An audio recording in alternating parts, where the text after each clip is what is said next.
hear me? Yes. I'm calling in to make a comment on the closed session items. Is this Okay, perfect. Thank you so much. I'm going to go ahead and mute you again, and then when the mayor calls the closed session to order and opens up the public comment period, then I will go ahead and unmute you again, okay? Sounds fine. Thank you. okay? Thank you. Do you know how long?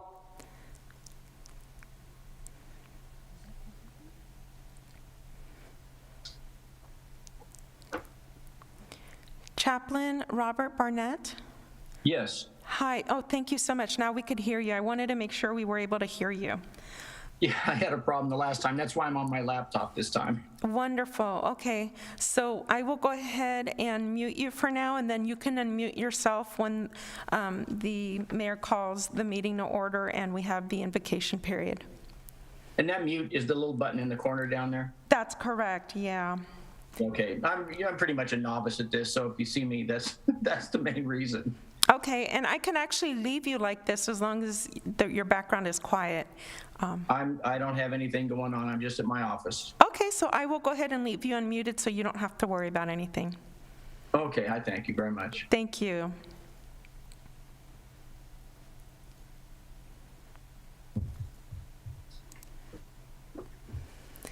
Zoom ID Media Arts Santa Ana.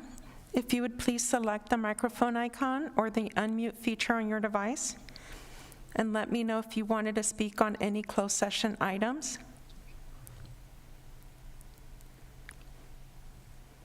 Oh, shoot. Unmute. Hello, can you hear me? Oh, it sounds like you have multiple devices running together.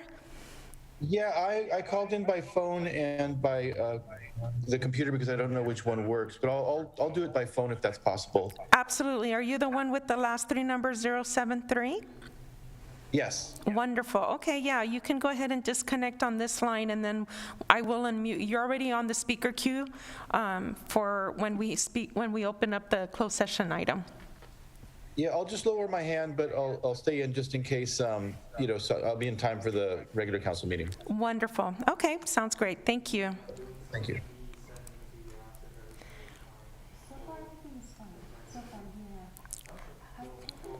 Callers or anyone who joined Zoom recently, if you want to speak on any closed session item, please select raise hand from the Zoom feature or select *9 to raise your hand virtually so that I know that you want to speak on any closed session items only.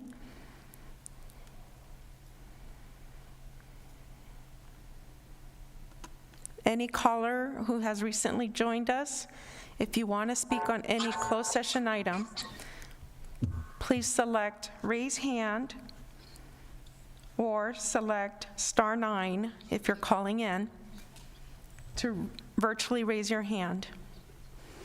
And that lets me know that you want to speak on any closed session item. Thank you so much. The meeting will start at 5 p.m. or soon after, and once the mayor calls the closed session to order, I will unmute each caller in the order received. As long as I see your raised hand virtually, then I will unmute you at that time. Thank you so much for waiting.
For those that have recently joined the Zoom webinar, if you would like to speak on any closed session item, please select Raise Hand from your Zoom feature or select *9 if you're calling in from a telephone.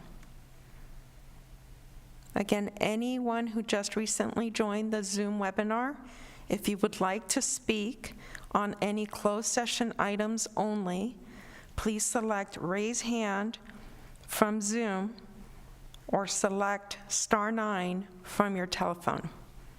Thank you so much for your patience. The closed session meeting will start at 5 p.m. or soon after when the mayor calls the meeting to order.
Sergio, Zoom ID Sergio, if you would please select the microphone icon or the unmute feature on your device.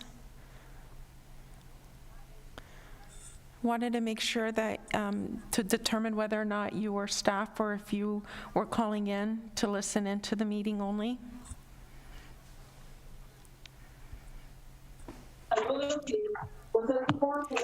Hi, Sergio. Hi, yes, good afternoon. Hi, did you want to provide a public comment on any closed session item?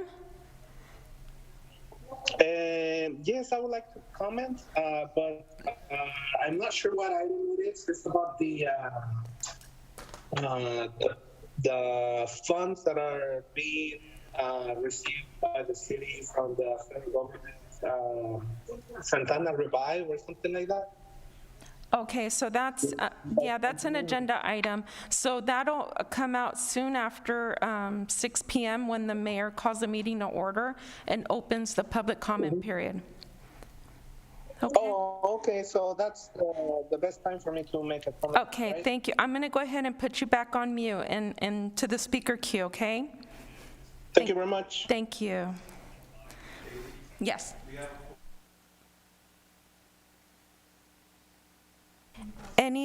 Any caller or anyone who entered the Zoom webinar, if you want to speak on any closed session item, if you would please raise your hand by selecting raise hand on your Zoom application or selecting *9.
To start the meeting, it's rolling. Great, thank you, Madam Clerk, and good evening, everybody. Welcome to tonight's meeting.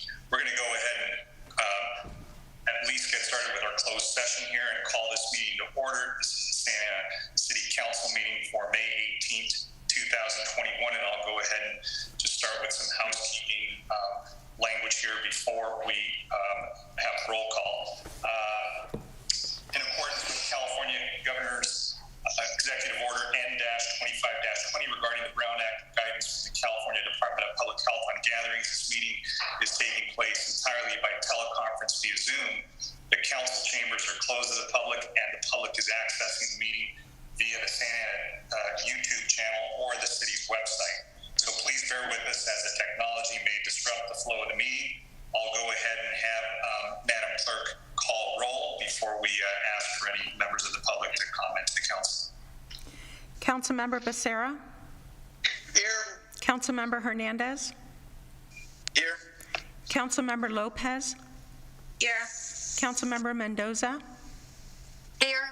Councilmember Fan? Here. Mayor Pro Tem Peñalosa? Here. Mayor Sarmiento? Here. Thanks, everybody. And I just want to request from the council, is there anybody that wishes to abstain on any of the matters that are on the closed session agenda? Seeing none, hearing none, I'll go ahead and have Madam Clerk call on any members of the public that wish to address us before we go into closed session. Go ahead, Madam Clerk. Thank you. Caller with the last three numbers, 073, if you can please select *6 to unmute your call, or select the unmute feature on your device.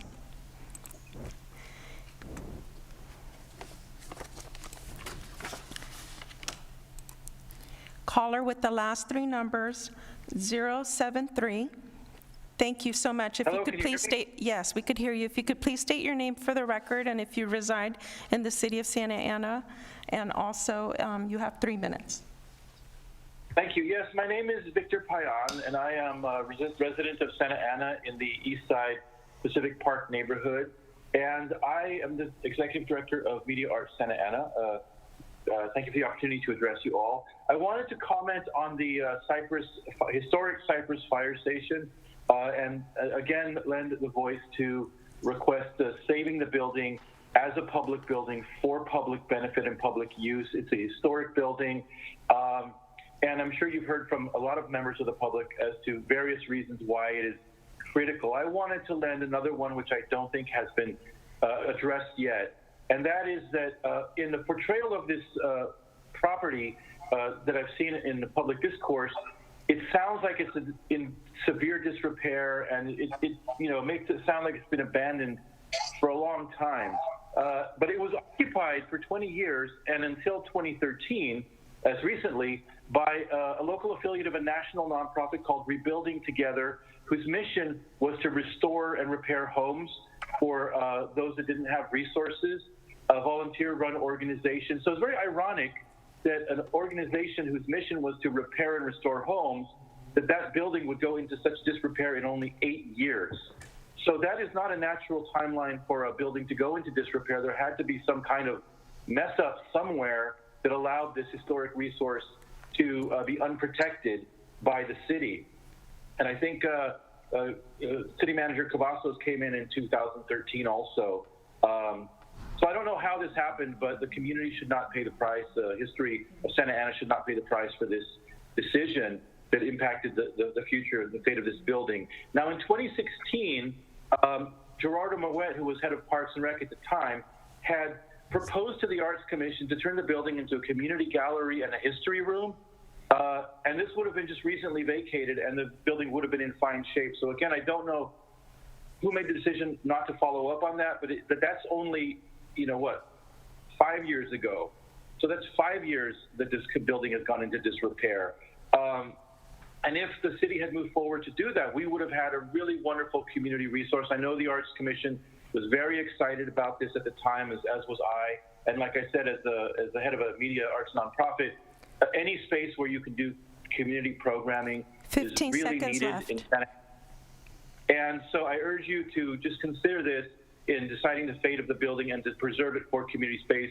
We can turn it into a residency. We can do a lot of things for arts and culture and the city. Thank you. Thank you. Mayor, that was all the callers we had at this time. However, we did receive some written communication. Closed session 1, Cypress Fire Station. 5 Santa Ana residents requested to not sell the property, needs to be served to the community. Closed session 2, various cases on homelessness. 1 Santa Ana residents. Comment on city's homelessness response and request update on cases. And that's all we have, Mayor. Great, thank you, Madam Clerk. We'll go. 5 people wrote. And we just, do we stay here, Madam Clerk? Yes, and I will disconnect to the public, from the public.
Zach?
Zoom ID, Robert Carroll.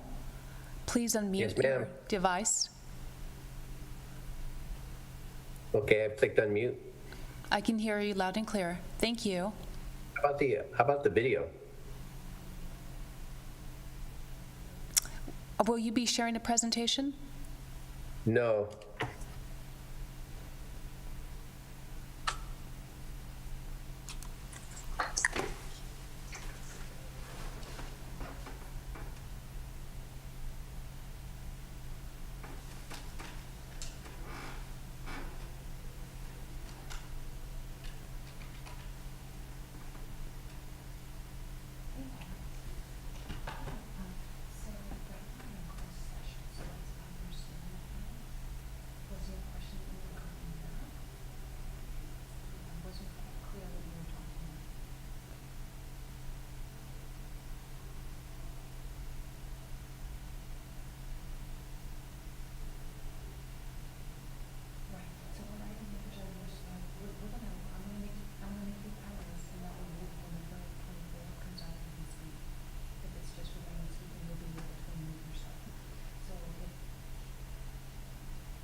May 16th through May 22nd, is recognized as National Public.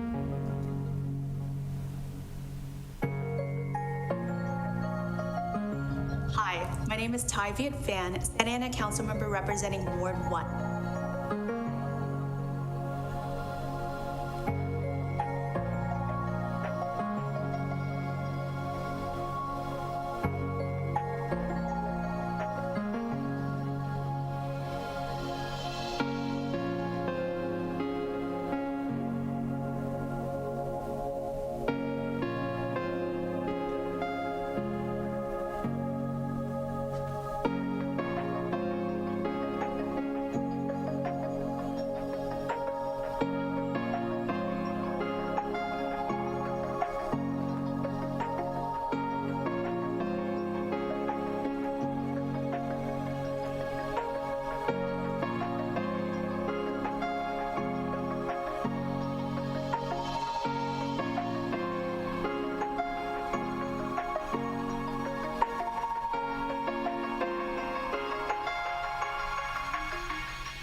We are getting ready.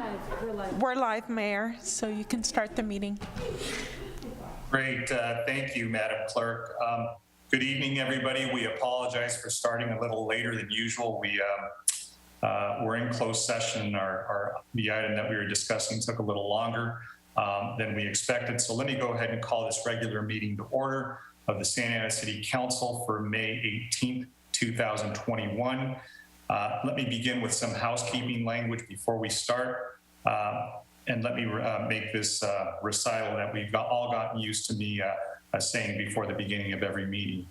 In accordance with California Governor's Executive Order N-25-20 regarding the Brown Act and guidance from the California Department of Public Health on gatherings, this meeting is taking place entirely by teleconference via Zoom. Council chambers are closed to the public. The public is accessing the meeting via the Santa Ana YouTube channel or the city's website. And as always, we ask you that you bear with us in the event that we may have any technical problems that may disrupt the flow of the meeting. So with that, I'm going to go ahead and ask the clerk to go ahead and call roll of the City Council.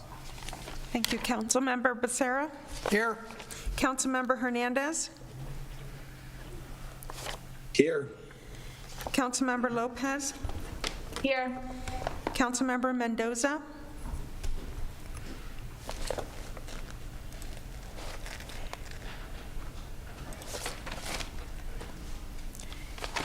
Councilmember Fan?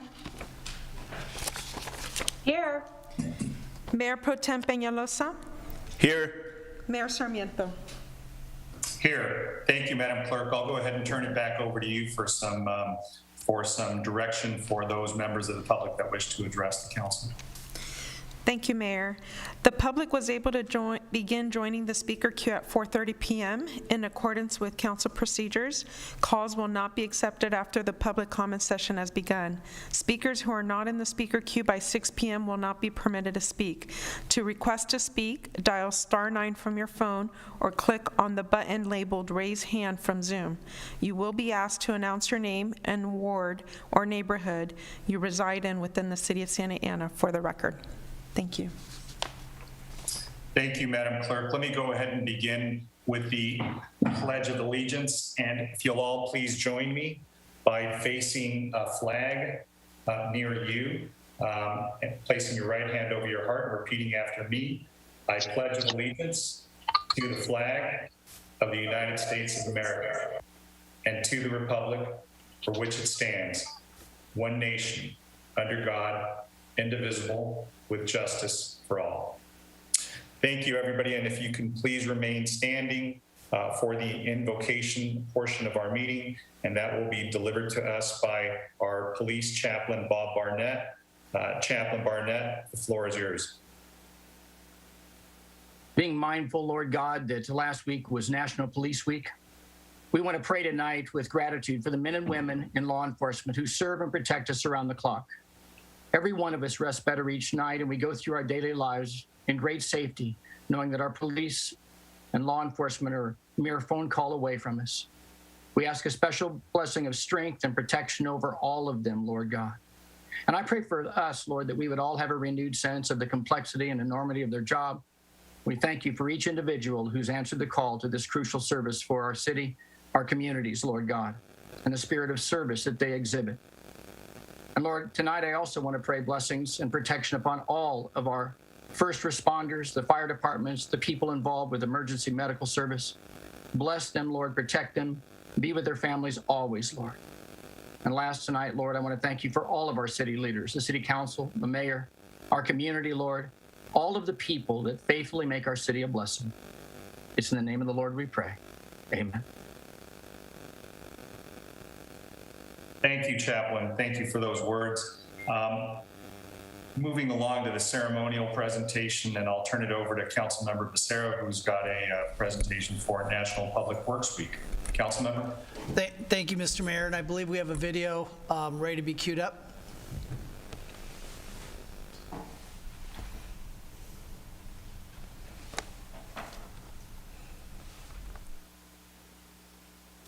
May 16th through May 22nd is recognized as National Public Works Week. This year's theme, adopted by the American Public Works Association, is Stronger Together.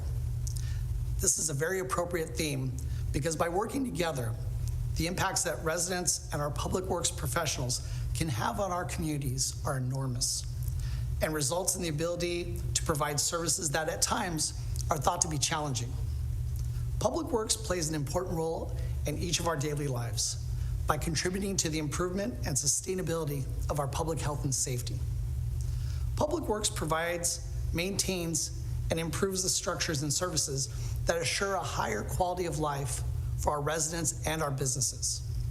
The City of Santa Ana's sidewalks and roads help to provide vital links to each other and opportunities.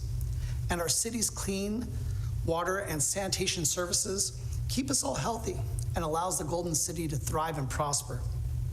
Today, I would like to present our Public Works Agency Director, Nabil Saba, on behalf of the Santa Ana City Council, in recognition of May 16th through May 22nd as National Public Works Week. I want to acknowledge and express appreciation for all of the hard work that you and all of your employees in the Public Works Agency perform for our city. And I also want to express appreciation for those who we partner with within our community to ensure the health, vitality, and resiliency of our community through the provision of these essential services. Thank you, Councilmember Becerra, and thank you for the City Council, the Mayor, Mayor Pro Tem, and our City Manager, Christine Ridge, for this proclamation. We continue in the Public Works Agency to strive to provide the best service we can to the community of the City of Santa Ana, and thank you again. Great. Thank you for that presentation, Councilmember Becerra, and thank you, Director Saba. I joined the town hall that Public Works had last week. It was an excellent gathering. So let me go ahead and now turn it over to Councilmember Hernandez, who's going to be delivering a certificate of recognition for Santa Ana's tamale factory. So, Mr. Mayor? Mayor, I believe there is a presentation. Oh, I'm sorry. Go ahead. There's a presentation from Nabil on Public Works Week, if you don't mind. Sure. Go ahead. Sorry about that. Yes, good evening, Mayor, Mayor Pro Tem, members of the council. Can you see my screen? Yes. Tonight, I would like to share with you our Public Works Agency award-winning projects for the year 2021. Public Works Agency received 3 American Society of Civil Engineers awards and 2 American Public Works Association awards. The projects are the Bristol Street Improvement, Phase 3B, and the Edinger Avenue Protected Bike Lanes, the I-5 Central Corridor Project, and the Santa Ana Delhi Channel Diversion. The Bristol Street Improvement Phase 3 is a $20 million project that was funded by Measure M2 and the gas tax. It won both the American Society of Civil Engineers and the American Public Works Association awards. It included transient bus stops, protected bikeways, and drought-tolerant landscaping. The Edinger Avenue Protected Bike Lanes project is a $3 million project that included a bikeway, protected parking, raised dividers, delineators and striping separation, and green bike legends. One key feature of this project is that it was led by the youth of Santa Ana. Bike It Santa Ana is a group of individuals and youth that developed surveys and created GIS maps and led the community outreach and prepared active transportation grant and application for the bike lanes. The youth led also educational workshops and bike safety trainings. The goal of the project was to reduce collisions. This project won the American Society of Civil Engineers Award. Again, thanks to Bike It Santa Ana. The youth team worked with Kids Works, Santa Ana Active Streets, Latino Health Access, and the community to help define this protected bikeway project and advocate for safety, access to active transportation in their neighborhoods. The youth, junior and high school age students helped obtain this ATP grant and active transportation grant and identified it as one of the top 3 proposed bike lanes. Again, the project did include a protected, what they call a floating parking, protected parking for the bikers. Those are the lanes. The third project is the I-5 HOV Central Corridor project. And you'll see now in the video how this on-ramp was demolished.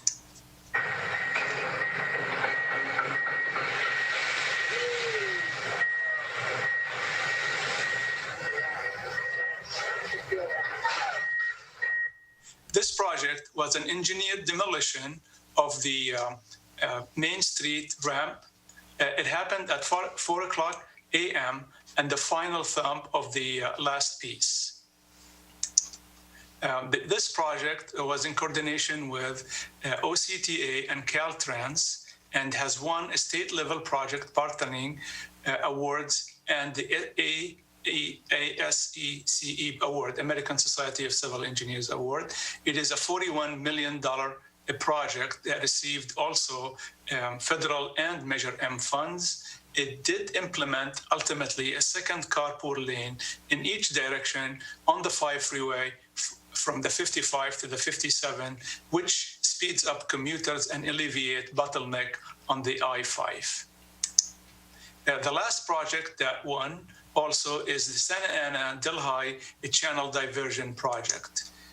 The project is in partnership with the cities of Newport Beach, Costa Mesa, County Public Works, Orange County Public Works, and also Orange County Flood Control, the Irvine Ranch Water District, and Orange County Water District. The project is a $10 million project.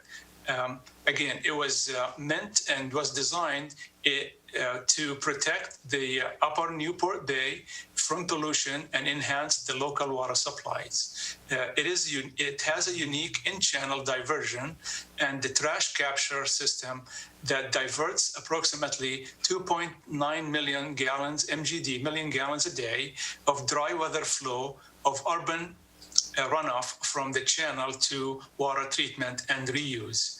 The project again won the APWA award.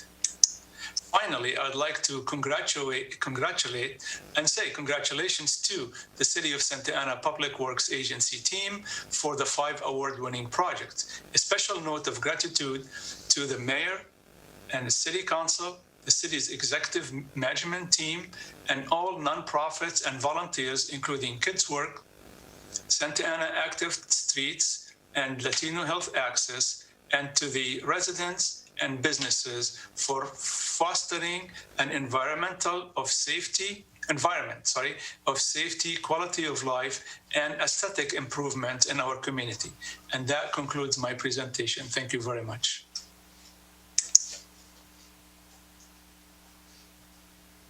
Okay, so thank you, Director Saba. So stronger together, I like that theme, and I know that at the town hall that was repeated by many, and we know that Public Works is the one agency that touches everybody in the city. So it's especially notable that you mentioned all the community members on that. So thank you. I apologize for cutting you off. Nobody told me that there was going to be a presentation, but I like it. So thank you. Thank you. Now let me go ahead and move on to Councilmember Hernandez's recognition of Sarinana's Tamale Factory. So Councilmember Hernandez, it's all you. Thank you, Mr. Mayor, and congratulations to Director Nabil Saba, and thank you for the fantastic work that you do for our city. Now, with that being said, it is with great pleasure and it is truly an honor to be able to present a certificate of recognition for outstanding contributions to the community to Teresa Nieves, who is the owner of Sarinana's Tamale Factory. This is something that I'm immensely proud of, being raised in the Artiza Pilar neighborhood. I grew up going to this place. It was a staple for my family. I remember my grandparents always enjoying their tamales. But Sarinana's Tamale Factory was originally established in 1939 by the Sarinana family. Juan and Felipe Sarinana, a young couple who immigrated to the United States from Mexico state of Durango. In 1921, the couple would arrive in the city of Santa Ana. Felipa began cooking tamales in their small home, and Juan would often travel into different neighborhoods of Orange County to sell his wife's home-cooked tamales. Now, more than 80 years later, the Sarinana family have built a legacy located at 2218 West 5th Street in Santa Ana. To the menu, they incorporated their homemade tamales, menudo, and tacos. All recipes were created in the traditional style of Durango, where the family originated. And in 1985, Ms. Teresa Nieves took over the family business and helped continue the legacy for her 4 children. Fast forwarding about 30 years, the small family investment that began in 1939 is still going strong, and it is now seeing its 5th and 6th generation. Congratulations, Sarinana's Tamale Factory. And another fun fact that I'm proud of is that Sarinana's is the oldest Mexican-owned restaurant in Orange County, and proud that it's in our backyard. Councilmember. Oh, I'm sorry, Mayor and Councilmember Hernandez. We also do have a representative from Sarinana's Tamale Factory who wanted to also provide a comment. Please. Hello, this is Teresa Nieves. As the owner of the Sarinana's Tamale Factory, I'd like to ask, sorry, I'm so nervous. Since 1985, I'd like to thank you to all especially my husband, my family, employees, and all my customers. They've been supporting Sarinana's since 1939. Is this our 5, 6 generations? I'm very, very honored. And thank you very much for all the support for all my customers. Thank you. Thank you so much. Wow, what a great presentation, and thank you for those words. I can't believe you guys are 81 years young. Man, you have got the best tacos that I think I've ever tasted, so I stopped by the other day and grabbed some. Yes. So thank you for being welcome. such an important part of the community, and thank you, Councilmember, for bringing this to our attention and recognizing Sarina. I just always mispronounce is it Sarinanas? Sarinanas. Well, there's a little enye over the first N, so I always want to make sure I'm pronouncing it correctly, but excellent presentation. Thank you. And then lastly, Mr. Mayor, for folks that are listening, check out their hard shell tacos and their tamales. Outstanding. I can assure you, you guys will love them. Good stuff. I know Councilmember Mendoza was having a little trouble logging on. I think her device was kind of glitching, so I'm not sure if Councilmember Fan is able to go. I see a hand raised before we leave this item. Mayor Pro Tem, did you want to say a little something? Yeah, Mr. Mayor, I just wanted to thank Councilmember Hernandez, and maybe I suggest saying the address of the restaurant, because I've unfortunately never tried it, and I'm definitely looking forward to trying them this week. Absolutely. My apologies. I did state the address, but maybe my microphone may have cut out. For folks that have never been there, it is 2218 West 5th Street in Santa Ana, and it's right off of 5th Street, right before you hit the recyclable location. It's right across from the Placita Cinco apartments that were just built. You cannot miss it. It's a fantastic destination here in the city, and some of my favorite food all throughout Orange County. Great. Perfect. Well, maybe we'll all go there. So I think Councilmember Mendoza is ready to go ahead and do her presentation, and she'll be recognizing Berenice Cuellar from El Pico de Gallo. So Councilmember Mendoza. Thank you, Mayor. Thank you very much. I am honored to present a certificate of recognition for outstanding contributions to the community. This presentation is made to Berenice Cuellar, one of the owners of El Pico de Gallo Grill. She is the owner of Pico de Gallo Grill, which is located on the corner of 17th and Flower and has been there for many years now. El Pico de Gallo is a family-owned Mexican restaurant in the city of Santa Ana that has distinguished itself for serving authentic and fresh Mexican food and for its involvement in the community. Rosa Lilia Pascasio de Cuellar is the matriarch of the family, and it was her idea to open a restaurant. Her dream came true 19 years ago when she opened her first restaurant in the city of Garden Grove. Westminster followed, and then Santa Ana opened its doors in May 2nd of 2008. It is currently run by Rosa Lilia Pascasio de Cuellar, Adan Enciso, her husband, Berenice Cuellar, Rosa Lilia Cuellar daughters, along with a dedicated staff, Mireya, Fidelina, Dominga, Gisela, Alejandra, and Carlos. Like many other restaurants, El Pico de Gallo has been confronted with the effects of the pandemic. No one on their staff or family has gotten sick from COVID, but some of their dear customers have passed away from it. They remember them and honor them. It is because of them that El Pico de Gallo started the Hero Lunch Program. With some of its own money and support from the community, they have donated over 1,000 burritos to healthcare workers who are working during the front lines during this pandemic.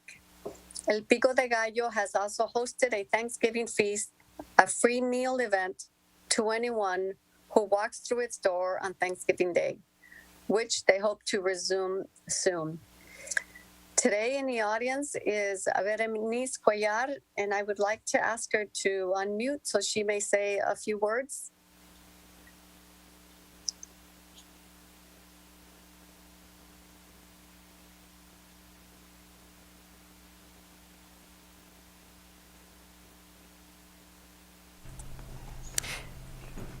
Councilmember Mendoza, I do not see that person on participating in the Zoom meeting. All right. Well, I will just add a few more words in just letting the public know that this is what Santa Ana community is about, is for businesses collaborating with their customers and helping one another, especially during these difficult times. El Pico de Gallo is a very generous and unselfish establishment. And so next time you're asking yourself, where shall I go to get a nice meal? We have this El Pico de Gallo, and then you just, Councilmember Hernandez just mentioned the fabulous tamale place. So leave your business here in Santa Ana and give them your business, because we have some treasures here and they are actively participating in making Santa Ana the best city in the entire county. So thank you for that, El Pico de Gallo and Sarinanas. Thank you, Councilmember Mendoza. And I think you may have mentioned their address, but they're right on 17th on the corner of Flower. And I think it's the northwest corner of 17th and Flower. So a lot of good places for us to go enjoy soon. Thank you for that. Let me go ahead and now turn it over to Councilmember Fan. That's going to be presenting a proclamation recognizing May as Asian American and Pacific Islander Heritage Month. So Councilmember Fan, it's all you. Thank you, Mayor. And we do have a video, so Madam City Clerk, please press play.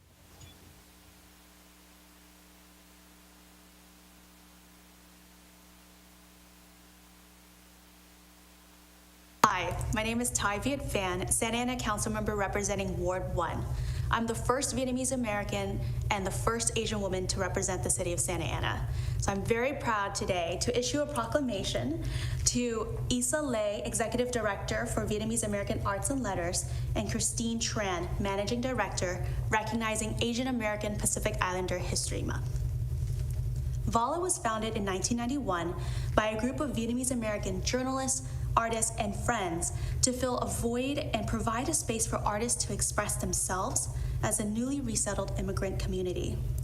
The original mission of VALA was to support Southeast Asian artists with an emphasis on Vietnamese literature and visual arts. VALA is a community-based nonprofit organization historically run by volunteers.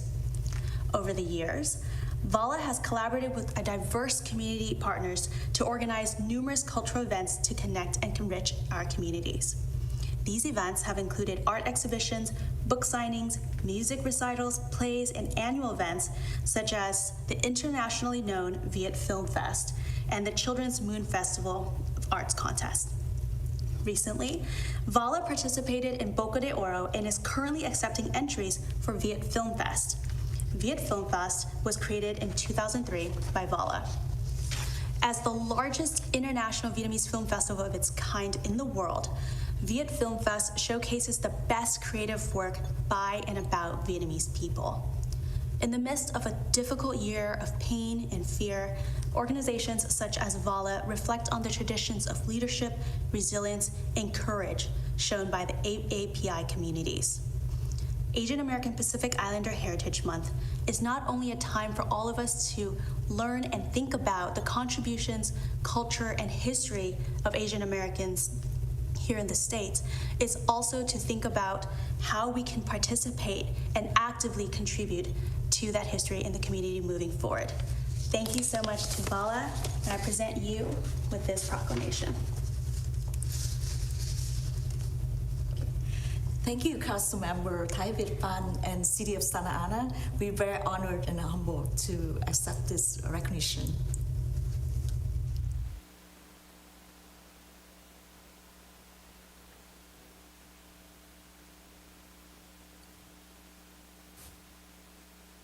Excellent. Thank you, Councilmember Phan. Did you want to say anything live?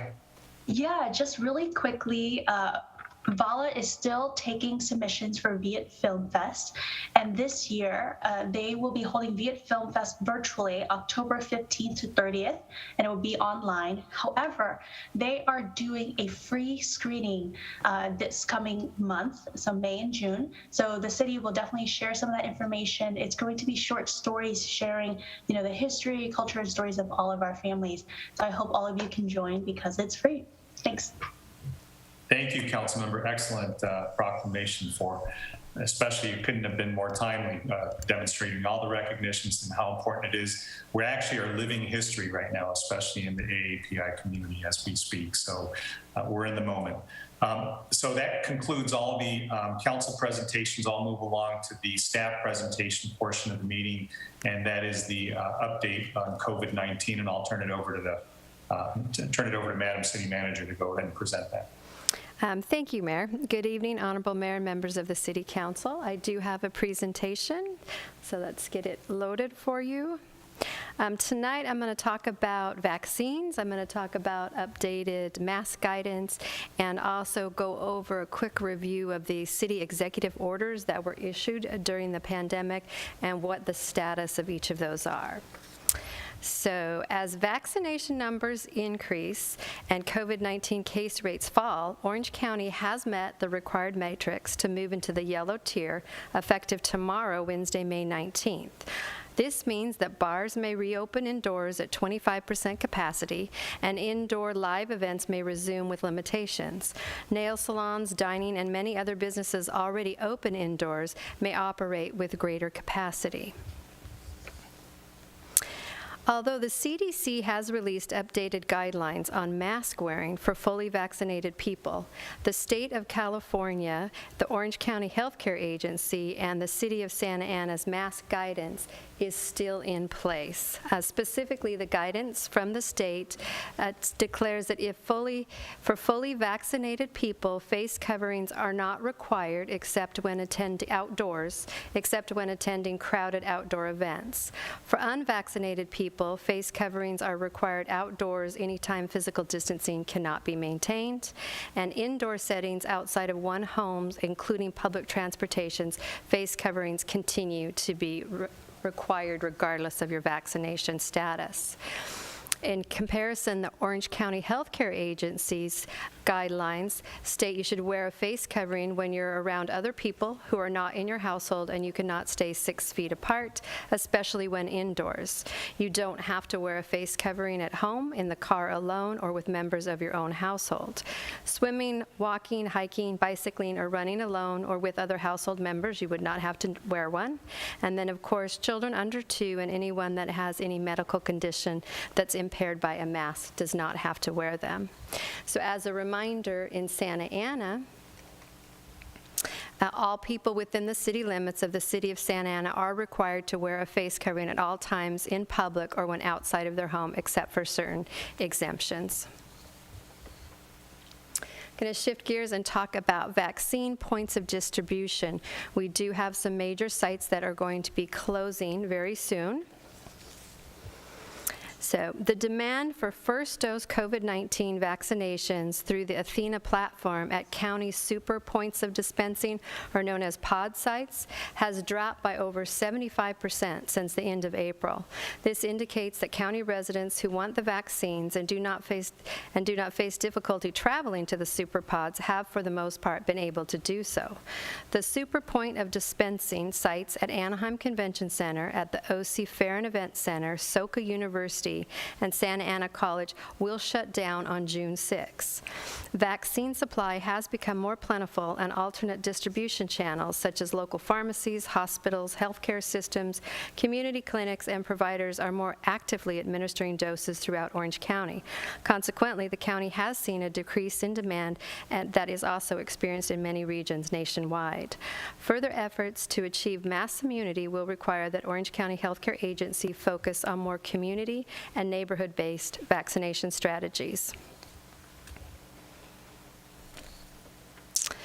So Orange County as a whole has made substantial progress in its vaccination efforts, signifying the importance and effectiveness of the programs such as Santa Ana Cares. Orange County has administered over 2.7 million vaccine doses as early as May, according to California Department of Public Health data. 700,000, including first and second doses, have been distributed since April 15th, when all Orange County adults and workers became eligible. According to the Orange County Healthcare Agency, 1.2 million people in the county have been fully vaccinated, receiving both doses of the Pfizer or Moderna vaccines or the single dose of the Johnson & Johnson vaccination. On Pfizer, we have information about Pfizer, which is now approved to be used on young adults. So as of May 10th, FDA has authorized the use of Pfizer on individuals that are aged 12 to 15.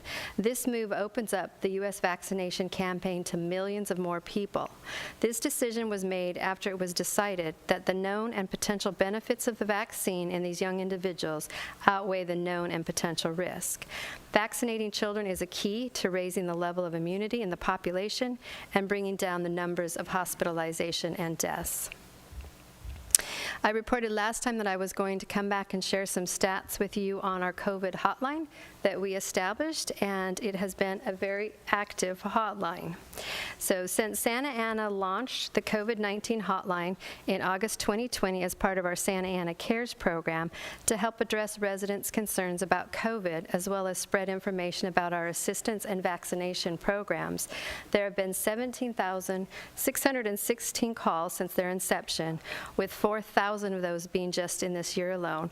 And I will say I've listened to the girls answering the phones, and we were taking calls from residents that are outside of the city of Santa Ana, and they also provided assistance to them as to where they could seek vaccination. Now, to shift gears and talk about COVID-19 related executive orders. When you declared a public health emergency, it provided me the authorization to issue executive orders. So to date, during this pandemic, we have had 13 city executive orders created. So to walk you through those briefly, I want to talk first about the ones that remain active in our city. So active executive orders, the ones on this slide are scheduled to sunset this year. So the moratorium on evictions, residential and commercial tenants goes until June 30th, 2021, and that is in sync with the state legislation. The 6-month extension on various land use and planning approvals, that one will terminate December 31st, 2020. Additional active executive orders. If the state fully reopens on June 15th as scheduled, the following executive orders will expire as they were tied to the state's guidelines. And that is the water and sewer service shutoffs and late fees, and then the citywide mask requirements. So that's one you'll probably want me to revisit, because depending on if the state fully opens, if there is additional guidelines from CDC or OC Healthcare, we might want to look to see if there is a requirement with new guidelines that we might want to implement.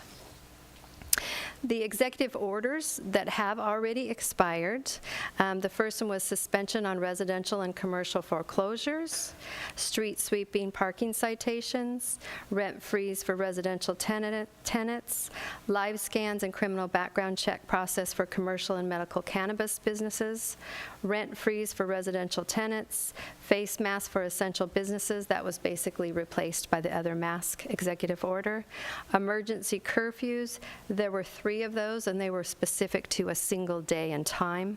And then the outdoor personal care services is expired. One of the expired orders that staff is working behind the scenes on, as you recall, I issued an executive order that allowed restaurants to expand out into public and private property. Based on the success of that, staff really believes that there might be benefit in analyzing that and determining if we can bring back to you more of an ordinance where we might be able to codify and keep some of those on a longer-term basis. So I hope to return with more information on that one for you. And that concludes your COVID update for tonight's council meeting. I'd be happy to answer any questions. Thank you, Madam City Manager. Let me go ahead and bring it back to the council. Anybody have any questions or comments? Let me go ahead and start with Councilmember Fan and then go to Mayor Pro Tem Peñalosa. Thank you, Mayor. Madam City Manager, regarding that very last slide you had mentioned regarding the street closures, do you mean to bring back an ordinance, say, making, say, 3rd Street or parts of downtown Santa Ana like fully walkable or pedestrian? Because I was just at Chapter 1 this past weekend, and that whole street is closed, and that kind of kept it vibrant outside, even though we couldn't really be inside in full capacity. Is that what you mean? Yes, council member. Staff right now is analyzing the measures that we took in the executive order and trying to see what the impact would be if we did allow either egress out onto more public spaces or full street closures on a permanent or longer term basis. So, exactly. Great. And then I would definitely be supportive. I used to live in West LA when I was an undergrad, and just saw the vibrancy and the walkability of 3rd Street Promenade in Santa Monica was really amazing. The second thing I had a question about is, so I understand the major vaccine sites are closing, and I do know we had kind of a localized vaccine site. Delhi, I know Santa Anita is working on one for the local neighborhoods and whatnot. How is the city, or I guess as we move on, are we going to have our own type of vans or buses and stuff like that to help with vaccination or mobile vaccination sites? So the Orange County Healthcare Agency is planning to do some mobile vaccination, so we certainly will collaborate with them. And then Daisy of the City Manager's Office has also been busy working with other collaborations, particularly at the train station. As you can recall, we've facilitated some vaccination. So we will continue our efforts at smaller sites and definitely work with the Orange County Healthcare Agency on those mobiles. Right now, we don't have the equipment to roll out the vaccinations due to some of the storage requirements of them in mobile, but the healthcare agency does. And then just one last question is, I know we talked about Pfizer, Moderna, and I know that the hold on Johnson & Johnson has been lifted, but there is, a typical warning as you would with any type of medication. Are we looking to use that again, or is that, not really something that Santa Ana is interested in using? Because it just needs regular refrigeration compared to the other two vaccines. No, the actual vaccine for the events that we've collaborated with, we didn't dictate which vaccination to use. It was basically the provider that we were collaborating with had access to certain ones. So I'm not sure I can answer the question as to if someone came forward with Johnson & Johnson, would we collaborate with them? So we haven't been approached for that at this point in time. Okay, well, thank you so much. That was all. Thank you, Council Member. I took the J&J, by the way. I used to be right-handed, now I'm left-handed. Just kidding. It's all good. I'm perfectly fine. Just a warped sense of humor. But that was pre-pandemic and pre-J&J. Go ahead, Mayor Pro Tem. Thank you, Mr. Mayor. Just want to say that the sense of humor is appreciated 100%. And just wanted to say, Madam City Manager, that I'm on the same wavelength as Councilmember Fan tonight. I agree with the outdoor dining. I think it's just speaking to a lot of the local restaurant owners and business owners. They all seem to be sharing the same message, that they've seen their sales kind of increase and have more of a desire to dine at the restaurants with the outdoor dining experience. Definitely gives a vibrancy to our city that we hadn't seen in a while, and across the town, really, different restaurants that have this outdoor option. So very supportive of seeing something like that could make it permanent, even seeing possible street closures, whatever we can do to help these businesses out, and not just necessarily in downtown, but anywhere else in where restaurants are. I know a lot of them, now it gets into private properties and stuff, and wanting to have that outdoor dining. But if there's a way where we could work with property owners about, having that outdoor space available to these restaurants, that'd be really great too. So looking forward to seeing that come back. Thank you. Thank you, Mayor Pro Tem. Thank you. Any other members of the council wish to make a comment or ask a question?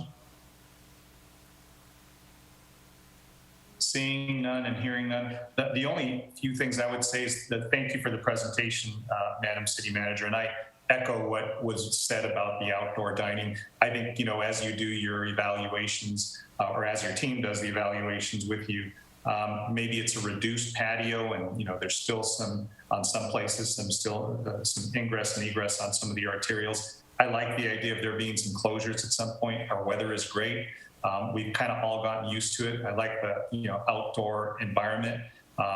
It's just one more thing that we can market as a city that has worked well, and it'll give people a boost and in their businesses, allowing a larger footprint inside and outside. So that was great. The other thing was, I know that you said that 1.2 million people have been vaccinated in Orange County as a whole. How many of those have been in Santa Ana? Do you have that number?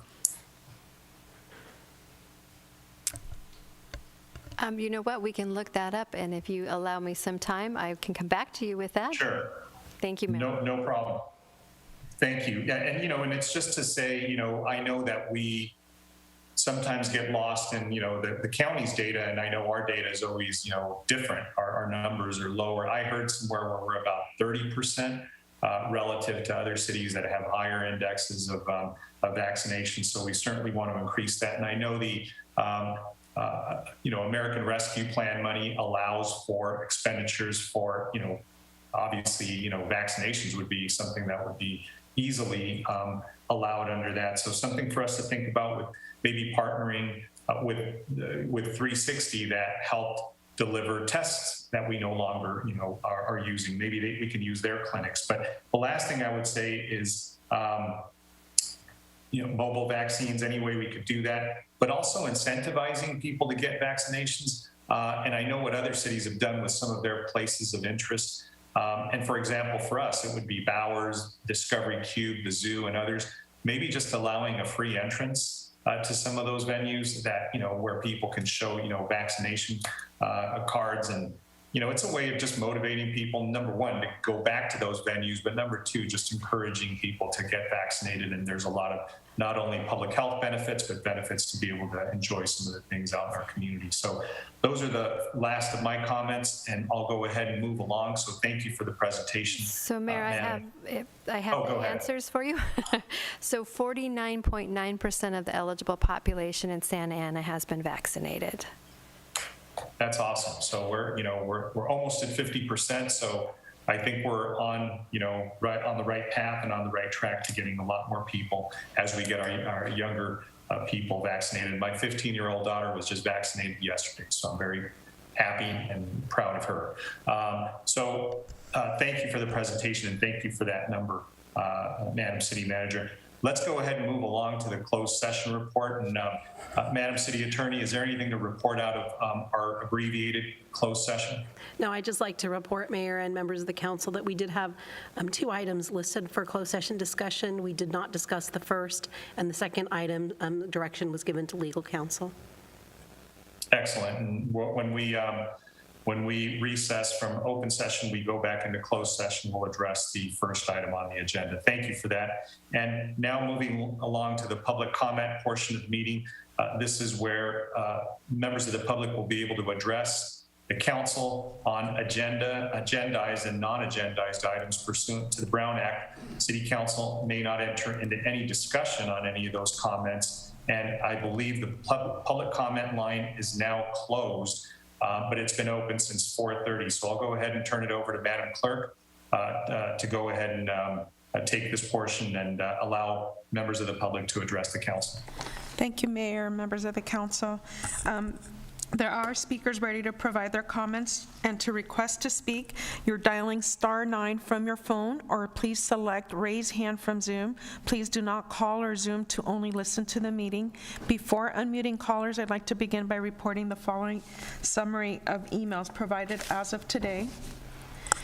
We received one non-agenda comment from a Santa Ana resident regarding parking issues around condominium complex.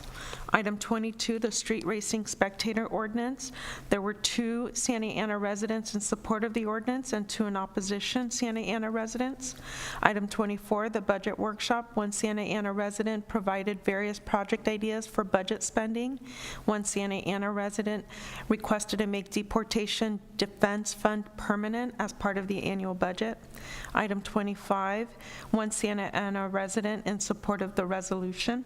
Item 26, 64 in support of the resolution for climate and public health emergency resolution. 34 were Santa Ana residents, 20 were non-Santa Ana residents, and 10 residencies were not disclosed. And with that, caller with the last 3 numbers, 073, if you would please dial *6 to unmute your call, or select the unmute feature on your device. Okay, hello. Let me see if I can hear you. Can y'all hear me? Yes, we could hear you. You may proceed. Okay, so let me see here. All right, this is Victor Payan, the Executive Director of Media Arts Santa Ana calling. Hello, I'm a resident of Eastside Pacific Park, and I'm calling today to talk about the budget that's on the agenda today, and to talk about the importance of arts funding. The arts sector contributes to the Santa Ana and Orange County economy in a great deal, and the city needs to make it a priority and a pillar to allocate funding to develop and support the arts sector. It's in alignment with the general plan and the arts master plan, which is a 10-year plan. We're right in the middle of it, so it's not time to stop now. As this funding is not a handout, it is economic development. Funding the city has given to the arts is only a small fraction of the hard cash the arts sector contributes to the city's general fund. When you look at real estate listings for Santa Ana, they will inevitably talk about the vitality of the arts in the city, the artist village, and museums.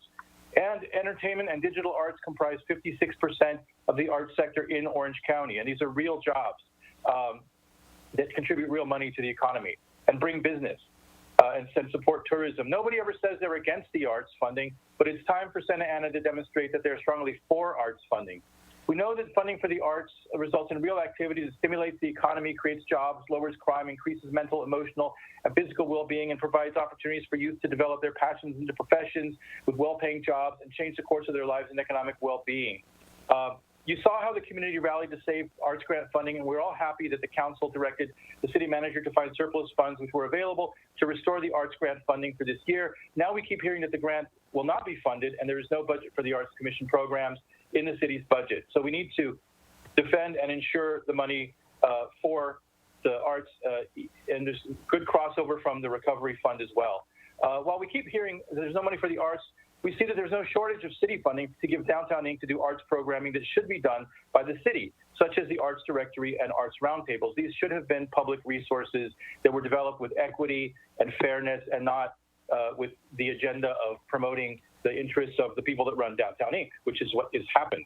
So public funding is important to defend equity, prevent exploitation, self-dealing, stealing the ideas of local artists and arts organizations. It's the only way to ensure equity and to develop the arts sector for Santa Ana, to ensure that funding is available to artists and organizations in all of Santa Ana's 6 wards. So I'm requesting that the council allocate $200,000 for the Arts Commission to implement programs like the Arts Grant and other mural and economic development, professional development programs. We can bring Creative Capital, the National Association of Latino Arts and Culture, to do professional development workshops that are in English and in Spanish. They're really helpful in developing the professionalism of the local arts sector. 15 seconds left. Do we use 140, some of that CARES recovery funds, to create infrastructure and community spaces that support the development of Santa Ana's important and historic arts sector? Together with the city's support, we can recover, rebuild, and rebound. Thank you. Thank you. Zoom ID Allison Beatrice. Thank you. Yes, thank you. Good evening, Santa Ana Council members. My name is Allison. I'm the Youth Organizing Coordinator at VitRise. I'm calling on behalf of VitRise in regards to Agenda Item 24. First, I also want to thank Councilmember Fan for your proclamation recognizing May as Asian American and Pacific Islander Heritage Month. VitRise joins the OC Justice Fund, Harbor Institute for Immigrant and Economic Justice, Immigrant Defenders Law Center, and Vera Institute of Justice, alongside 32 other organizations, to urge you to expand and make permanent the city's Deportation Defense Fund by allocating funding every year at the level of $300,000 starting in this fiscal year's 2021 to 2022 budget. In this time of increased racist violence against the Asian community, passing a permanent immigrant legal defense fund at the increased amount of $300,000 sends a clear message that our communities are valued and welcomed in the city, and the city of Santa Ana is taking concrete action to address anti-Asian violence on a structural level. Santa Ana is home to more than 25,000 Vietnamese residents according to census data. We believe that expanding the Deportation Defense Fund helps ensure that Vietnamese residents receive critical access to legal representation and establish a bridge to foster trust, belonging, and a sense of community for Vietnamese residents in the city they call home. VitRise has met and worked with many immigrants and refugees who face the cruel double punishment of being transferred from local jails and state prisons to ICE detention, where they are placed in immigration detention indefinitely. Ensuring impacted community members have access to legal counsel increases their chances of release to return home to loved ones and their community while they await their deportation cases, and ensures refugees and immigrants have legal support as they navigate the complex immigration system. We urge you to expand and make the Deportation Defense Fund a permanent program at the amount of $300,000. Thank you. Thank you.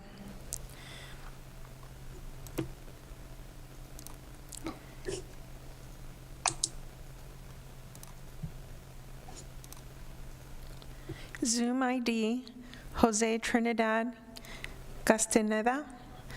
If you would please select the microphone. Thank you. You may proceed. Good evening, Mayor, Council, and staff. My name is Jose Trinidad Castaneda, and I'm the Orange County Policy Manager with Climate Action Campaign, speaking on item 26, the Santa Ana Climate and Public Health Emergency Resolution of 2021. Thank you. Thank you for considering the resolution before you tonight. Despite massive disruptions caused by the global pandemic, Santa Ana can lead the world in making significant progress in its efforts to combat climate change and build resilience across the city. just this morning, a landmark report from the International Energy Agency says countries need to move faster and more aggressively to cut planet-warming pollution. They state there is no need for investment in new fossil fuel supply. Achieving net zero, the negative emissions by 2050 requires immediate action. This is what this resolution means, that Santa Ana is taking a step forward towards immediate climate action on the world stage. You're making not just Orange County history, but global history as the first city to declare a climate emergency following this major global event, recognize the depth and scale of local environmental injustice, and laying out goals and outcomes in line with the latest science, government, and industry reports. The resolution goes further in setting out a cost-effective, economically productive pathway resulting in clean, dynamic, and climate-resilient energy dominated by solar, wind, and batteries. We will manage a path away from fossil fuels. Yes, it'll be a transition, but we also need a path to decarbonization and a zero-carbon future with good jobs, clean air, safe, clean drinking water, and safe, clean, renewable energy. Building microgrids or studying the feasibility of that, addressing EV infrastructure, all of that, that needs more of your support and more your leadership in the city of Santa Ana. And so I urge you to pass the full language of the resolution attached in the agenda report. And thank you so much for your leadership in considering this resolution tonight. Thank you. Zoom ID Tristan Miller, if you would please select. Thank you. You may proceed with your comment. Good evening, everybody. I'm Tristan Miller, and I actually live right by El Pico de Gallo. It's my favorite restaurant, too. I live in Ward 3. I'm a volunteer art teacher in our Santa Ana schools, a business owner, a resident, and a parent. And I have to urge you to please quickly move from discussion and pass item 26, the Climate and Public Health Emergency Resolution introduced by Councilmember Jesse Lopez. It is supported by many, many community groups and neighborhoods in Santa Ana. And we actually sent hundreds of emails in support of this resolution. It's groundbreaking, solution-based. The community supports it, and it's going to spur our economy and green our city. Did you know that 7 out of the last 10 years have been the warmest on record? The whole last decade was the warmest in history. Just last summer, we saw rolling blackouts in California, unhealthy levels of pollution, devastating fire season, and communities are suffering. There was also a recent study done by the University of Notre Dame, and it said that Santa Ana, our city, was one of the most at risk and least ready to address the climate crisis. And only 4% of our Santa Ana land is dedicated to parks and recreation. This resolution addresses all of these issues with real solutions. The solutions are here. We just need to take the action, and action actually improves our life, our community. It spurs the greener economy, cleaner air, more affordable energy. Our utility rates are going up, and renewable energy will bring them down and bring more jobs. I just proudly also want to support item 25 introduced by Councilmember Hernandez. We need to pass these resolutions. They should not be up for discussion. They should be already ready to vote on. This is for the sake of our families. We've got to address this with fierce urgency of now. We cannot miss the urgency of this moment. The solutions are already here. Let's pass this. Let's do this for our city. Thank you. Thank you. Caller with the last 3 numbers, 477. If you would please dial *6 to unmute your call or select the unmute feature on your device.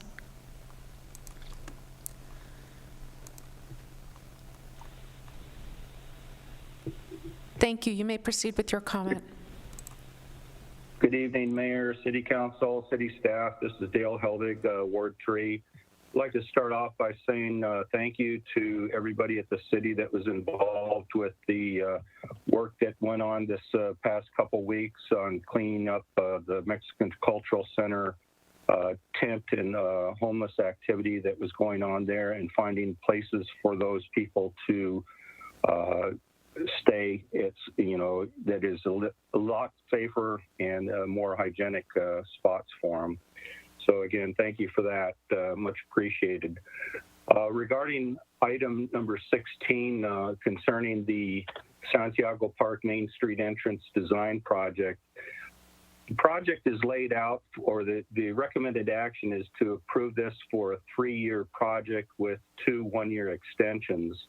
And I'm wondering why it would take 5 years potentially to come up with a design, especially seeing as how in the staff report, it looks like everything will be completed in 1 year. So I'm hoping that someone will pull this item to discuss it and find out why they think they need a potential 5 years to work on this project. As you know, the current project that's going on at Santiago Park is underway. That is good as well. I'm glad to see that some care is finally being put into improving the Santiago Park area. So much appreciated. And again, hope someone pulls it to explain why it needs the potential 5-year window.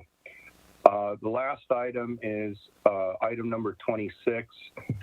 I know that this is just a discuss and consider item that's being looked at tonight. There'll be no vote taken, but I believe that there are several things in this proposal that are very good. And so looking forward to seeing and hearing your discussions on this activity tonight.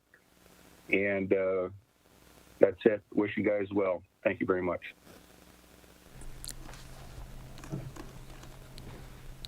Thank you. Zoom ID Lisa Okamoto. Thank you. Yes, thank you. Thank you. My name is Lisa Okamoto, and I am a directing attorney at Immigrant Defenders Law Center, also known as INDEF, and I'd like to speak on item number 24. INDEF has been able to serve the community of Santa Ana through the Deportation Defense Fund that was passed by the city. I first would like to thank the mayor and the council for approving the Deportation Defense Fund and committing to supporting the immigrant community in Santa Ana for another 2 years. The city of Santa Ana has been a leader in universal representation for immigrants in the greater Southern California area, and I commend the city in continuing their commitment. That said, I speak today along with OC Justice Fund, Harbor Institute, and Viet Rise to ask that the city expand its current funding level to a total $300,000 annually and make the program permanent to address some unmet needs. First, the additional funding will provide for much outreach and services to the greater Asian and Pacific Islander community, particularly to the undocumented Vietnamese residents of Santa Ana. We stand with Viet Rise to address the equity gap that currently exists with this deportation fund. Second, additional funding will allow INDEF or any service provider to build up an administrative system to make stronger a referral, intake, and case app management system. The program currently only funds for a paralegal position who is already working overtime to cover the administrative task of this fund. In addition to administrative staff, an increase of fund will also allow a legal service provider to staff up case managers for them to provide a holistic approach to representation, as immigrant families often have compounding challenges like food insecurity, unstable housing, and education barriers, on top of suffering from immigration enforcement. Lastly, increased funds are critical to have financial resources needed to fight the case, including hiring country condition experts and psychiatrists to conduct evaluations and provide crucial evidence to support a person's immigration case in immigration court. These services often come at least at $1,000 cost that the families cannot afford. All of these will be investments that the city can make to further show their commitment to the immigrant community, and therefore we request that the funds be increased annually. Thank you.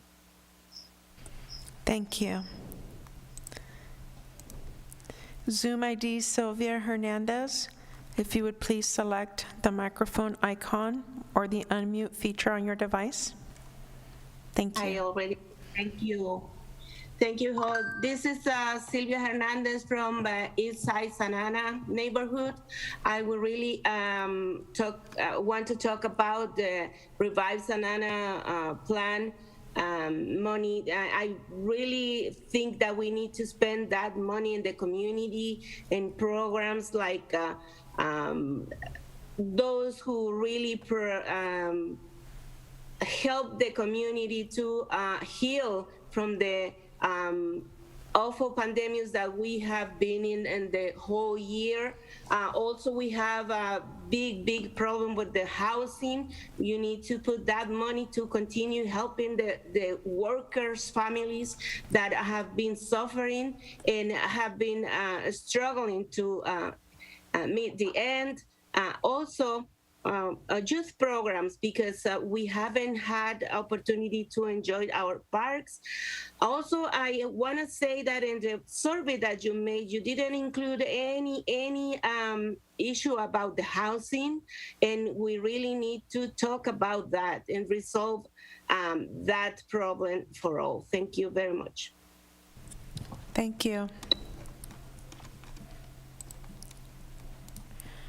Zoom ID, Angel Ruiz, if you would please select the microphone icon or the unmute feature. Yes, can you hear me? Yes, we could hear you. Thank you. You may proceed.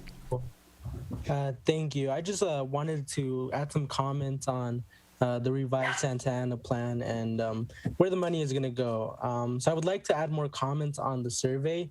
The survey was really general and didn't allow for any community members to actually speak on issues that have been suggested. Instead, the city was really just giving questions with guided answers instead of actually being a genuine survey. Next on to how the money should be spent. I think obviously programs that will help the community and not policing in Santa Ana. Through this year, we have seen the damages of policing and how it's affected multiple communities. Obviously, more money for youth, invest in youth, and programs for them that will help them. For example, a youth center or after-school programs that will allow them to have resources to Wi-Fi, tutors, mentors, so they could prosper in our community. Thank you. Thank you. Zoom ID, Carlos Perea, if you would please select the microphone icon. Thank you. Hello, good evening, Mayor and members of the City Council. My name is Carlos Perea. I'm with the Harbor Institute for Immigrant and Economic Justice, and I'm also a resident of Ward 1. I'm calling this evening in support of the Immigrant Defense Fund that the city has. Yesterday, the Harbor Institute, along with other organizations like the Justice Fund, Via Rise, Immigrant Defenders, and 32 other organizations, which include the UCI Immigrant Rights Clinic, UFCW, Local 324, Orange County Mobile Home Residence Coalitions, and others, in support of Santa Ana expanding its Immigrant Defense Fund and make it permanent, a core service of the city. And also increasing it to the level of $300,000 every year. Immigrant Defenders, Elisa spoke earlier today about the gaps and needs of the program. And it's the program enjoys strong support from residents in the city, especially being an immigrant community. In fact, in 2020, Vera released a survey in which found out that 79% of Santa Ana residents support government-funded attorneys for immigrants facing deportation. Again, Santa Ana is the only city in the county that has this program since establishment in 2017. Every year, community has shown up to ensure that this program remains alive. And I think it is time now for this program to be a permanent program of the city. I'm also calling regarding the revived Santa Ana spending plan for two asks. One, the city ensures that this funding goes directly to those most impacted by the pandemic, and those are immigrant communities, immigrant workers, the folks, the workers, residents of the city, ensure that they have a direct economic stimulus, financial assistance, but also we have seen how the inequities around health, especially in the county of Orange, have impacted disproportionately Latino residents in the city. So it's important that the city considers creating its own public health agency that has the cultural competence, the cultural understanding of our community, and actually has that intentionality in ensuring that our residents are healthy, especially in public health crises. So I hope that the council considers opening its own healthcare agency. Thank you. Thank you. Zoom, our caller with the last three numbers, 340, if you would please select *6 from your phone or select the microphone icon. Thank you. Hello, my name is Irma Harigi, a Wilshire Square resident, and I think it's Ward 2. Good evening, Mayor and council members. Shame we can't be together, but time will come. I want to first thank you very much for the work you did in El Centro in helping the homeless move to a safe place with nobody hurt, but also bringing the community back into normalcy. Again, that was enormous work. We have worked in the past, as well the mayors know, and some of our council members, when we had the Normandy, we know that is a very complex situation, but in this case, your outcome was excellent, and hopefully we can, the city can work again to help in the future. There's much work to be done in that area. The reason of my call is I am asking for the all council members and mayor to reconsider keeping the Cypress Firehouse and not sell it to a private entity who only that entity would benefit in having it. The firehouse is a dream come true. We have worked before, those who don't know us. I'm from the Santa Ana Healthy Neighborhoods Alliance, past president of Wilshire Square. We worked for 9 years to bring the Pacific Electric Park to fruition, a dream come true. We have pride in the community. We drive by. That is an investment that will pay dividends for decades and decades to come. That is the same dream we bring to you with the Cypress Firehouse. True, in the past there has been damage and cost, but that happens when you have empty spaces under the circumstances. But now COVID made it so patently clear that one of our densest neighborhoods, the Pacific Park, formerly East Side, is in dire need of more services, and that is the thing I'm bringing to you, that in keeping the Cypress Firehouse, we could have it a fabulous center for the community with a combination, because it's one of the highest crime areas in that corner of Bishop and South Main, of a substation, police station in the back. It's a 4,000 square foot building. My background is in real estate and construction, and that building is backed by an alley and the street. And the police department, once they would be a stable part of the community in the old school of community policing, where everybody knows the officer on duty and we can have coffee. And also I approached the broker of record for the dollar store, and they were very enthusiastic of considering having the owner allow public parking for the use of the community center, seeing that would be a safe place to go. Working together with several of the members of the Alliance, well, then we look at the preservation, the value of teaching.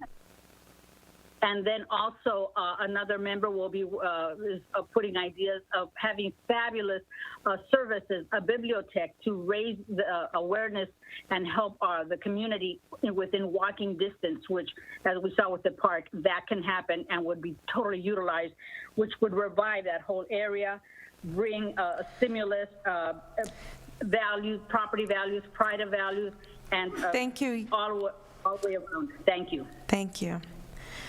Caller with the last three numbers, 528, if you would please dial *6 to unmute your call. Thank you. Good evening, Mayor, City Council members. My name is Ana Ursula. I'm a resident of Ward 6 and the Director of Cooperación Santana. I want to thank the council members and city staff who attended our celebration, or in other ways showed your support for the graduates of our worker cooperative curriculum last night. Thank you. And I'd also like to speak on item 24. Housing, food, and work. The pandemic exposed that these are major vulnerabilities and the first needs that people had to address when they were with no job during this health crisis. In order to be forward-thinking, we need to not only recover, but rebuild from the pandemic with long-term solutions that create more stability, more opportunity, and more ownership of existing Santana residents in the areas of greatest need. Two important infrastructures have been put into place that could support the stabilization of people in their homes through the purchase of their apartment buildings. One of them is a community land trust and the other a cooperative incubator, and both have been established with the direct participation of organizations and residents of Santana. Thrive Community Land Trust offers a mechanism to hold land to maintain it permanently affordable and accessible, and Thrive facilitates participation in planning and development. As you know, this is currently underway at the first site leased to Thrive, which will be utilized for an urban farm. But the Land Trust can also be an important partner for the acquisition of existing housing or for the development of new housing that people can afford, like the cooperative ownership of multifamily dwellings. For food, I would like to speak to an initiative that launched during the pandemic to locally grow and commercialize food from a site of a local church in Ward 3. Trece Urban Farms manages an urban farm and a community-supported agriculture program to provide families who subscribe with a weekly, bi-monthly, or monthly farm box of fresh vegetables and mushrooms. And this is an economic development project as well. I speak to it because an urban agriculture initiative to utilize vacant lands throughout the city can begin to address this vulnerability of food insecurity and turn it into a sustainable local food system. And lastly, to speak about work, during the pandemic, Operación Santana, SCBHC, and Resilience Orange County launched immediate response through an economic relief fund called Inlakesh. Over 6,000 people applied and more than 1,500 people have received economic relief funds. So many people in domestic work and restaurant industries and others have been impacted. Rebuilding also needs to be about the work and ownership opportunities that will be made available. Worker cooperatives are businesses owned by their workers that allow for more accessibility to starting funds, longer-lived businesses. They increase local spending and they provide higher wages. One worker-owned co-op, Radiate 15 seconds Orange left. County has already launched in the midst of the pandemic, and others will come like a child care cooperative and a cafe cooperative. My comment in sum is to urge that the city's budget and the revised Santana Fund provide investments toward long-term solutions to rebuild from the pandemic that include community-owned, led strategies around housing, food, and economic development. Thank you. Thank you. Zoom ID Linda Kramer, if you would please select the unmute feature on your device or select the microphone. Thank you. You may proceed with your comment. Okay, hello. Thank you, Mayor and City Council members. My name is Linda Kramer, and I was born in Santa Ana. I've been a long-time advocate of reducing emissions in Orange County due to having lifelong asthma. Santa Ana has been a leader in creating active transportation projects. We heard of some amazing projects tonight that were presented, and a thriving downtown art and community hub in Orange County. Please move from discussion and pass item number 26, the Climate and Public Health Emergency Resolution. According to a UN News article in September 2019, cities, a cause and solution to climate change, cities are responsible for roughly 70% of fossil fuel pollution, but also can be instrumental in curbing these emissions. We need bold action now. Our South Coast Air Quality Management District area still has the worst ozone pollution in the country because we got a lot of cars powered by gas. Santa Ana can help lead the way to make Orange County a thriving, healthy, clean tech leader. One of the most important ways to start is adopt community choice energy. CCEs have a proven record of bringing customer choice and significant revenue to cities for energy and transportation projects. Additionally, Santa Ana must lead the way to cleaner air, more tree cover, and green cooling spaces as we help our most vulnerable prepare for ever-increasing hot summers. Please make a bold choice to lead Santa Ana and all of Orange County into a cleaner, healthier, more resilient future by adopting the Climate and Public Health Emergency Resolution today. According to another article just this April 2021 in the New Yorker, renewable energy is startlingly cheap. There's no reason not to pass this measure, and you could lead the way. Orange County could lead the way. Thank you so much. Thank you. Caller with the last three numbers, 870. Please select the microphone icon on your device or dial *6.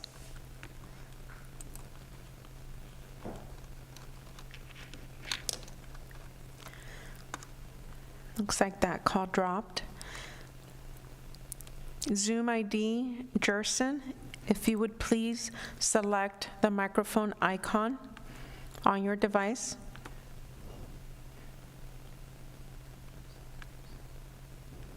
Zoom ID, Jerson, if you would please select. Thank you. You may proceed with your comment. Buenas noches, alcalde y miembros del ayuntamiento. Mi nombre es Gerson Núñez y soy del líder comunitario con OPO en la Iglesia Episcopal del Mesías. También estoy muy agradecido por agregar el punto número 20 en la agenda para la instalación de la placa conmemorativa en honor a Charlene Hanson en la agenda de esta noche, y espero que todos ustedes y el congresista Lau Correa sea uno de nosotros en la ceremonia de inauguración. Quiero aprovechar esta oportunidad para expresar también mi apoyo y el de OPO a un estímulo económico directo para los residentes de la comunidad de Santa Ana. El alcalde Sarmiento ha compartido esta visión con nosotros en algunas reuniones con varios líderes religiosos y estamos totalmente de acuerdo en apoyarla, ya que está directamente alineada con nosotros, con nuestros valores de fe. Como estoy seguro de que sabes, Santa Ana tiene 2 de los 4 códigos postales más afectados por el COVID-19, según el índice de lugares saludables del estado.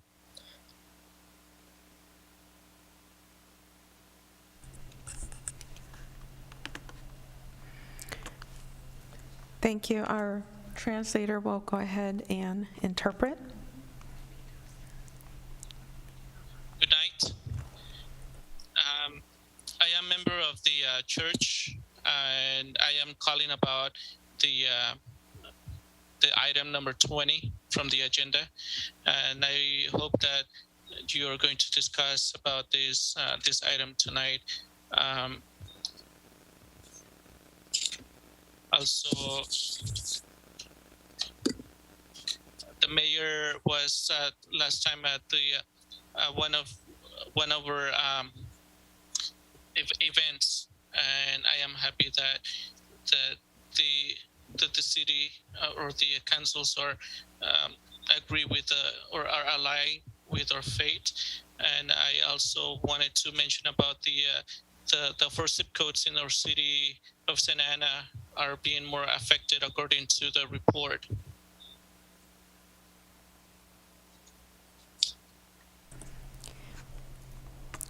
Okay, thank you. Zoom ID Media Arts, Santa Ana, I believe you've already provided a comment. Did you have someone else there with you who was to provide a comment?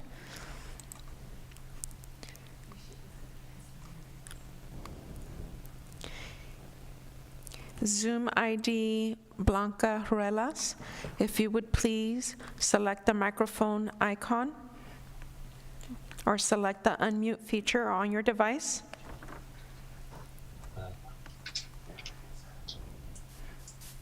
Thank you. You may proceed with your comment. Yes. Yes, you may proceed. Hello? Yes, puede continuar con su comentario. Buenas tardes, honorable Mayor Sarmiento. Buenas tardes, honorable Mayor Sarmiento y City Council. Mi nombre es Blanca Ruelas. Soy miembro de Orange County Congregación Community Organización, por sus siglas llamadas OCO. Gracias les damos por trabajar en las instalaciones de las placas en honor a la señora Charlene Jackson y apreciar en las instalaciones y agradecer al ingeniero Galvez, que ya tiene los planos y las locaciones de la placa junto a las glorietas, que han sido un trabajo conjunto con la comunidad y colaboración para disminuir el tráfico en nuestros vecindarios. Y recordamos a nuestro compañero, el señor Jorge Rodríguez, que fue un líder comunitario. Y antes de decir muchas gracias, le hacemos la invitación a que cuando se haga la inauguración de dichas glorietas. Muchas gracias. Buenas noches. Good night, Mayor Sarmiento and members of the council. My name is Blanca Ruelas. I am a member of the community church. The letters are OCO. And thank you for working on the installation to Mr. Galvez on the circle that they have worked together in the community to reduce traffic, and to Mr. Jorge Rodriguez. And I hope that they are going to attend the ceremony when they open this project. And I thank you and have a good night. Zoom ID Kathleen Tresedar, if you would please select the microphone icon. Thank you. You may proceed with your comment.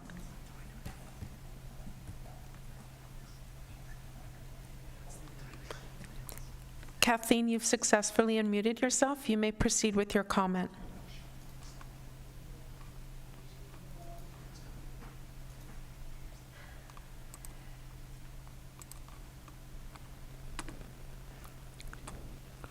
Kathleen Tresedar, you've successfully unmuted your call. You may proceed with your comment. Oh, hello. Sorry about that. My cat did that. I'm so sorry. Okay, so I am Dr. Kathleen Tresedar. I'm the Howard Schneiderman Endowed Chair in the Department of Ecology and Evolutionary Biology at UCI. I have a PhD from Stanford University, and I've studied climate change for 25 years, and I'm still mastering the mute button. I am calling in support of Agenda Item 26, the Climate and Public Health Emergency. So I work on climate change, and there's this supercomputer cluster at UCI. And what it does is it runs simulations of the Earth's climate.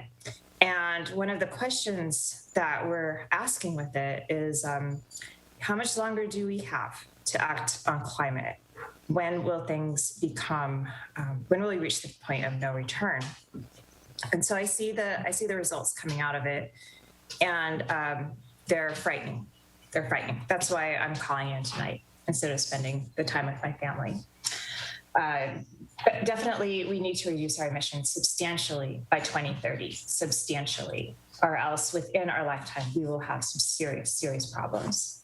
And I know that sometimes when people hear this, they feel powerless, but you have a lot of power. You are not powerless. Santa Ana is one of the largest cities in Orange County. If you convert to renewable energy, that would be a great good. And in fact, you can do this without major expenses to the city or in your lifestyles. You could, for instance, join a community choice energy program, convert within a couple of years to 100% renewable energy, and generate revenue for your people. You don't need to reinvent the wheel or do it alone. And you'll show leadership, other cities will follow. It will create a domino effect. And the good that you do here can be multiplied within Orange County and across the nation. And I promise if you do, we will see a difference in the data coming out of those supercomputers. You will be able to tell your kids that you moved the needle on climate change. So please move for discussion and pass Councilmember Lopez's resolution. Thank you. Thank you. Zoom ID Sunrise OC, if you would please select the microphone icon on your device. Thank you. Hi, everyone. My name's Alejandro. I'm with Orange County Sunrise.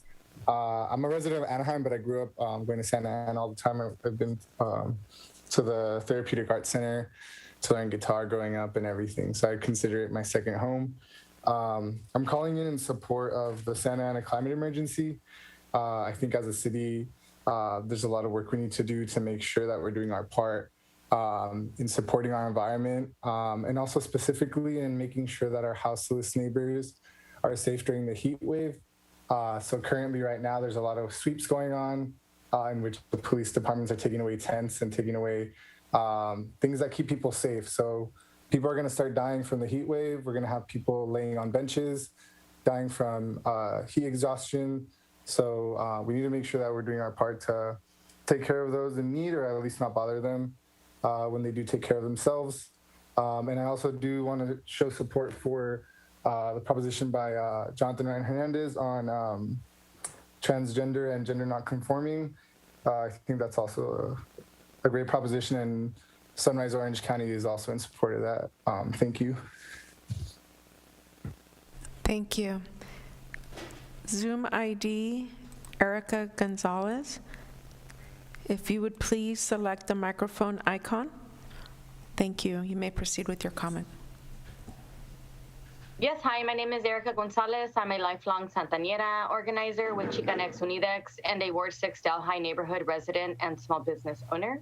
I'm calling today in support of item number 26. I stand in solidarity with Council Member Jesse Lopez in creating a climate and public health emergency resolution of 2021.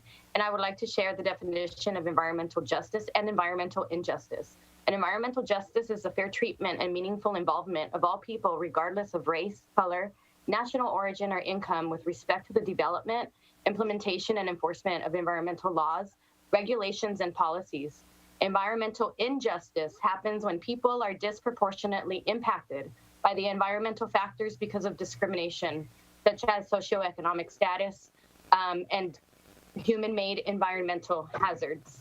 Just recently, there was a new report that was put out by the Office of Environmental Health Hazard Assessment, or the OEHHA, and they updated their maps showing the combined pollution burden scores, which is made up of indicators from the exposures and environmental effects, components of the CalEnviro screen model.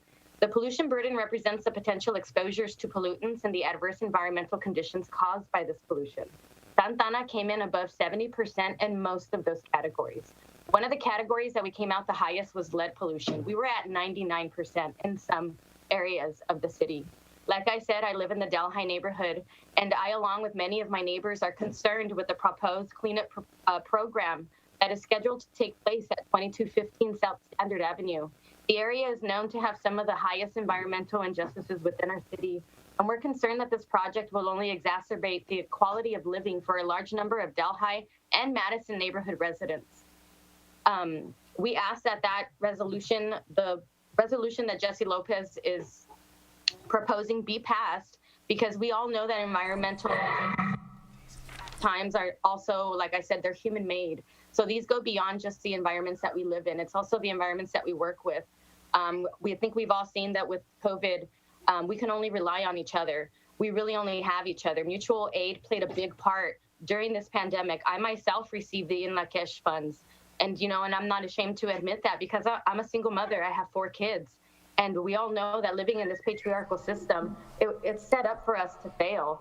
And like I said, we only have each other. And if we really want to move forward and lead the way, because we can, we are in a very unique situation. And we have the funds, we have the resources, we have the people that have the knowledge. All we need to do is build those bridges, collaborate, and include the community. 15 when it seconds comes to left. So I just want to end with, I really want this board or this council to take a look at our current situation, be the leaders. We all know that you guys can be. Because like I said, this is a unique situation, and we can really build a model where we have a circular economy. And we don't need to rely on outside sources. We can rely within each other, because that's already something that we've proven that we can do. Thank you for the time for allowing me to speak. Have a good evening. Thank you. Madam City Clerk, this is Mayor Pro Tem Peñalosa. Mr. Mayor, just 2 seconds. I'm getting a lot of messages from residents that are getting kicked off the YouTube feed. It's lagging, and it keeps giving them a network error. Not sure what's going on, but this is, we want to make sure that whatever the issue is, we address it.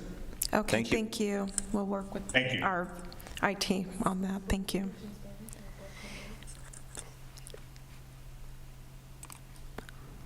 Zoom ID Connor Medina, if you would please select the microphone icon or the unmute feature on your device. Thank you. You may proceed with your comment. Zoom ID Connor Medina, you've successfully unmuted yourself. You may proceed with your comment. Hi, sorry, my microphone button was off, but can you hear me now? Yes, we could hear you. Thank you. Perfect. My apologies. Thank you. Good evening, Mayor Sarmiento, members of the City Council. My name is Connor Medina. I am speaking on behalf of Orange County Business Council, the leading voice of business in Orange County. We respectfully request that item 26, the direction to staff to agendize the proposed climate and public health emergency resolution, be tabled. OCBC recognizes the importance of addressing global climate change as key to Orange County's environmental, social, and economic health. However, the resolution referenced in item 26 contains extremely ambitious greenhouse gas reduction goals that go far beyond the city's adopted climate action plan and are far more aggressive than even the state-mandated targets and plans. The resolution also contains many statements with broad-ranging policy implications that will negatively impact the ability for Santa Ana businesses to compete and for us to successfully advance the housing priorities that help meet the growing demand for housing for our current and our future workforce. Prior to bringing this item back before the City Council for consideration, OCBC strongly requests that the city conduct a more inclusive outreach process with members of the business and housing community to collect valuable feedback, that the city provide further explanation on any new policy implications set forth in a resolution, and that any resolution presented at a future date be accompanied by an economic impact analysis. Thank you for considering these requests, and we look forward to working with the city on this effort. Thank you. Thank you. And Mayor and council members, just to follow up on the error messages, it does appear that YouTube is a problem right now.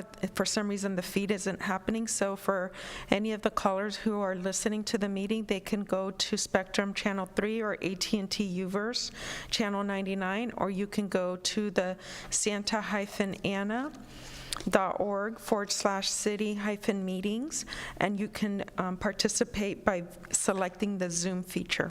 Thank you. Zoom ID Rain Song, if you would please select the microphone icon on your device. Thank you. You may proceed with your comment. Thank you. My name is Rain, and I'm a Santa Ana resident.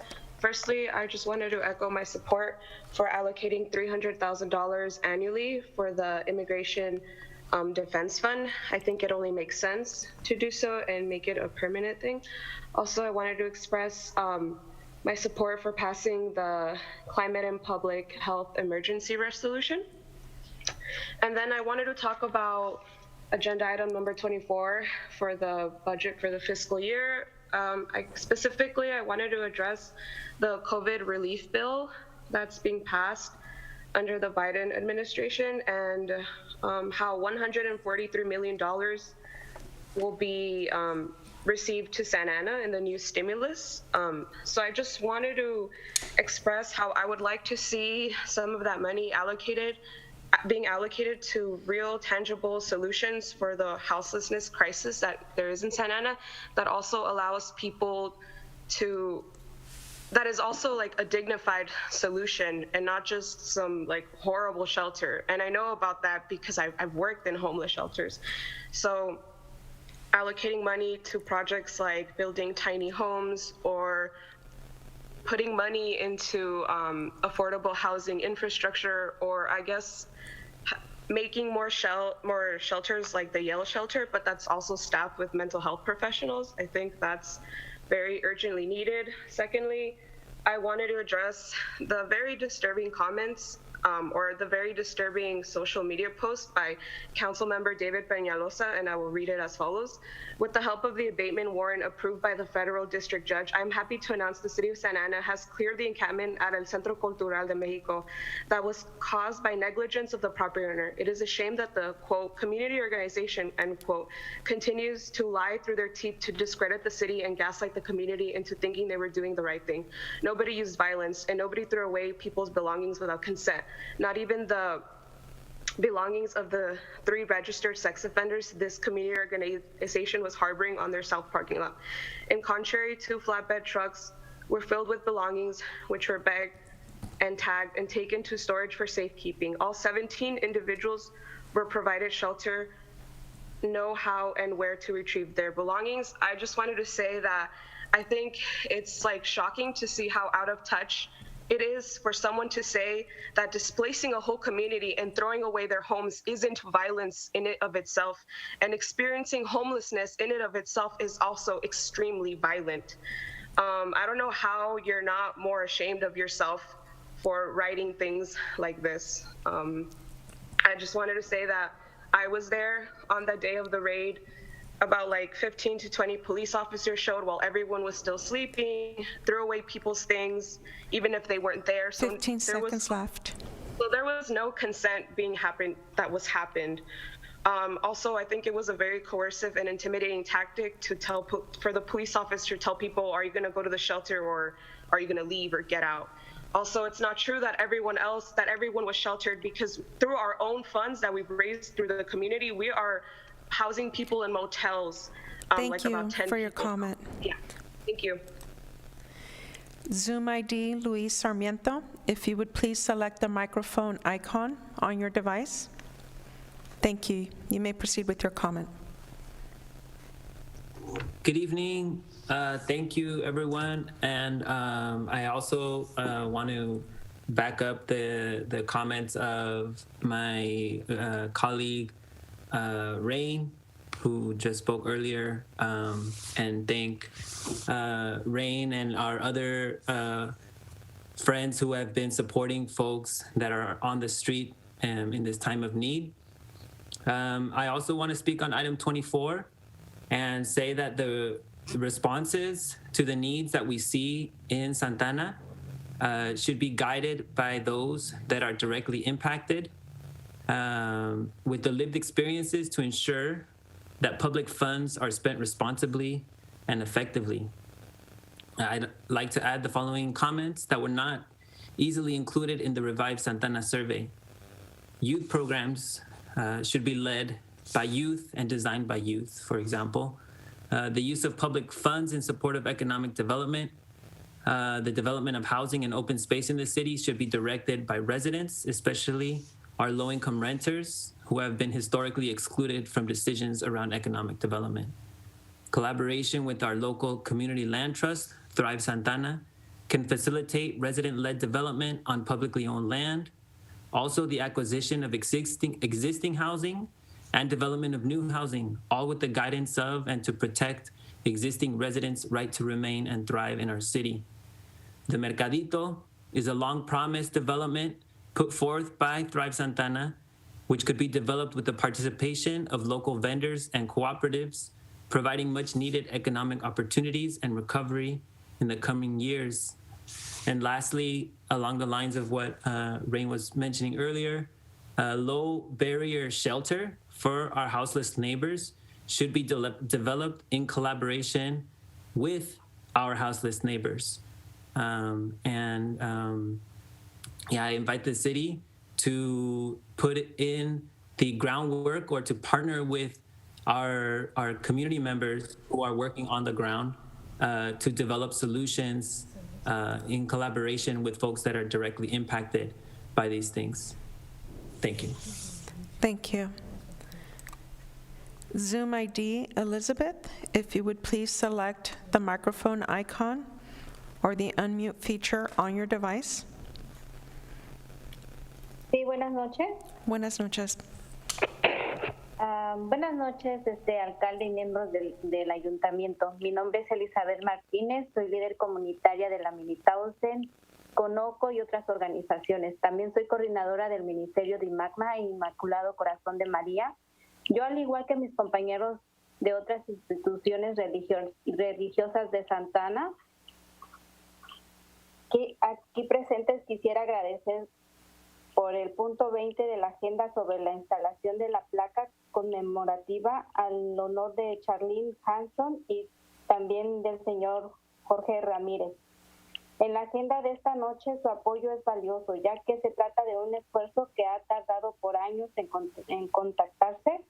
Quiero aprovechar esta oportunidad para expresar también el apoyo mío de OCO para crear una agencia de atención médica de Santana, para priorizar la atención médica de los más vulnerables de Santana, como nuestras personas mayores, niños y residentes en riesgo. Incitamos a la ciudad a encargar estudios de facilidad para evaluar los servicios profesionales y fiscales relacionados en el establecimiento de la agencia municipal de la salud pública para la ciudad y considerar la contratación de un coordinador de equidad e inducción. Antes de la pandemia del COVID-19, Santana ya estaba luchando con la presentación de servicios de salud pública adecuado en el condado de Orange.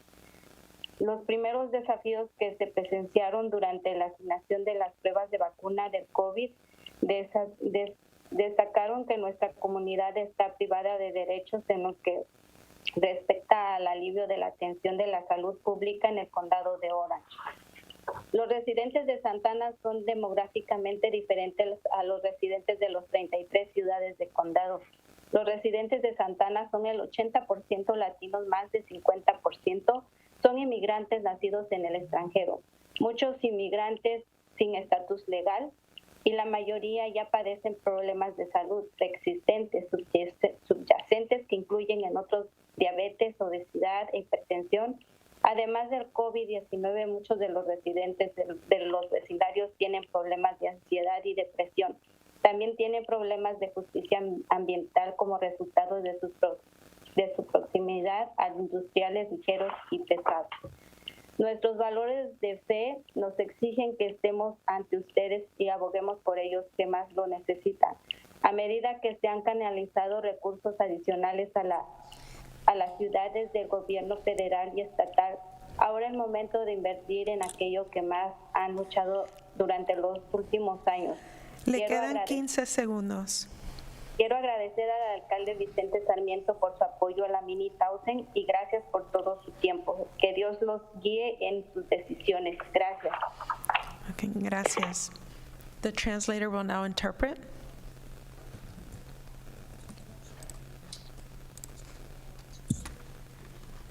Good night. My name is Elizabeth Martinez. I am the coordinator of Corazon Maria, and I applaud my other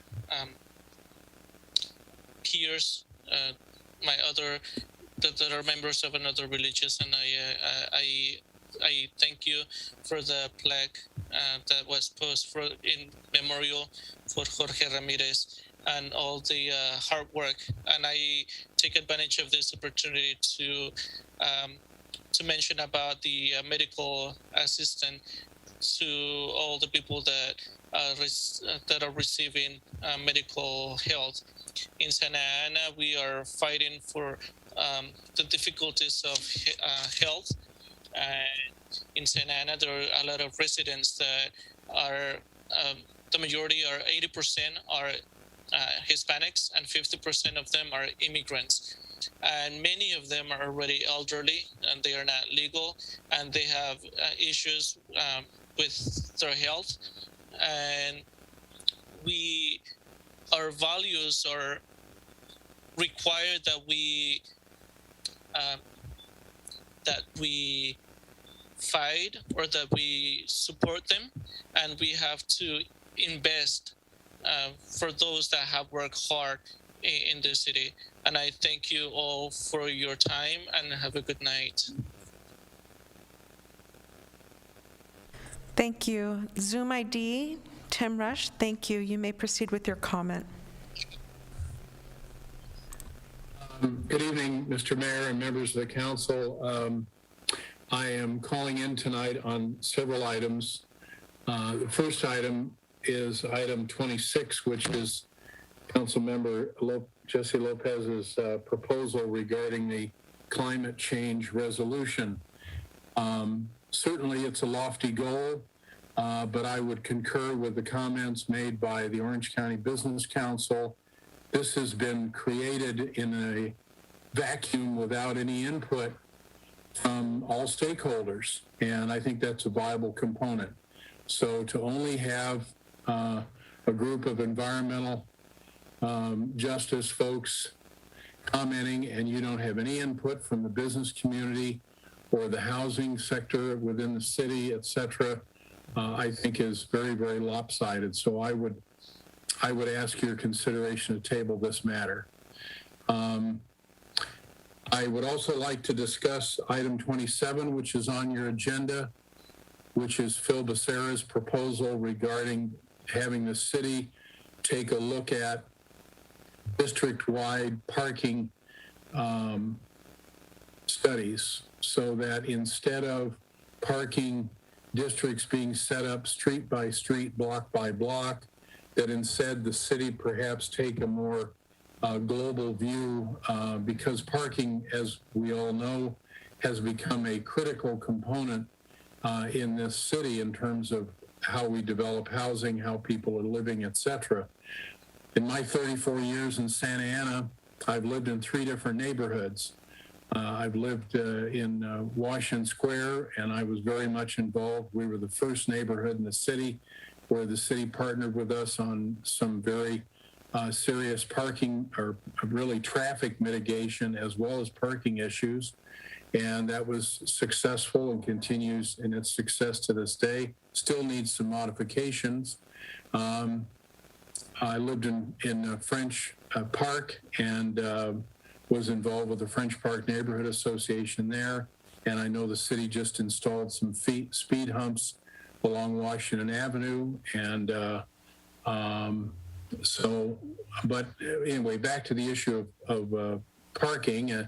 It's a critical issue here in Wilshire Square, where I've been for 17 years.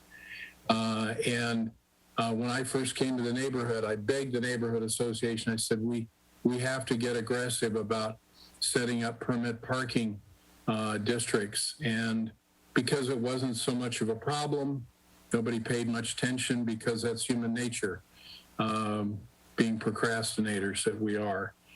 But it is, we have blocks. 15 seconds left. We have blocks where fights break out routinely over parking. And I'm sure that's not unique just to Wilshire Square. So Mr. Becerra's proposal needs fleshing out, and it needs discussion by the neighborhoods and staff. But I encourage you to adopt a plan to look at this and change. Thank you, Mr. Rush. System. Thank you. I'd like to take this opportunity to announce to all of those who are joining our meetings by Zoom and by TV channel that YouTube is down. It appears to be nationally or globally, so just want to make sure that you're aware any YouTube Live events will not be viewed at this time. We do not know the status of that. We only know that YouTube Live is down globally. Thank you. Zoom ID, Hilda Ortiz, if you would please select the microphone icon or select the unmute feature on your device. Thank you. Hilda, you've successfully unmuted yourself. If you can go ahead and proceed with your comment. Thank you. Good evening, Mayor Sarmiento and City Council members. My name is Hilda Ortiz, calling on behalf of Latino Health Access. The city today faces an incredible opportunity as we move toward the recovery phase of the pandemic with the adoption of the new budget and the receipt of the federal funds, item 24 on today's agenda. We're thankful for the efforts that the city has taken and the partnership we've had in responding to the pandemic, because as you know, Santa Ana was amongst the most affected with high transmission, case, and death rates. Excuse me. Now moving forward, it's important that we analyze the factors that put us at such high risk and vulnerability in the first place, as well as the services requested by the community, and use it to plan for recovery and improvement. Based on our work at LHA this past year, in bringing testing centers followed by vaccine clinics, and through our bilingual call center, we've identified that the services requested by community members were directly related to the disease, and requests for basic services, with the top 3 services requested in 2020 being food, financial assistance, and mental health, very basic needs. In planning for the use of the available funds, we propose that the city invest wisely in addressing short-term needs by establishing and sustaining a safety net for families to work toward a full recovery, and this includes rental assistance, universal income regardless of immigration status, and free childcare. And in the long term, we must address the compound effects of the pandemic through the following. 1, chronic disease prevention and management. and access to long-term health care services. We know that the prevalence of chronic diseases in our community was high prior to the pandemic, and the number of people at risk has likely increased. 2, emotional wellness and mental health services for our families that have faced a year of individual and collective grief and loss. And based on our data, we anticipate that the need for emotional wellness services will skyrocket over the next 18 to 24 months. 3, community-centered community development that prioritizes opportunities to the most vulnerable neighborhoods, including reimagining the use of land and activating and protecting spaces to maximize access to affordable housing, open space, and alternative economic models that are sustainable, especially for undocumented families. And finally, protections and resources for tenants by increasing the tenant legal assistance. 15 seconds left.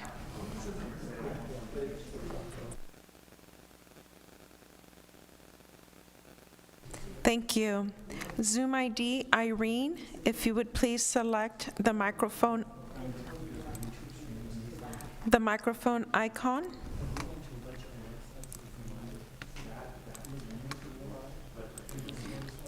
Zoom ID, Georgia, if you would please select the microphone icon on your device. Thank you. You may proceed.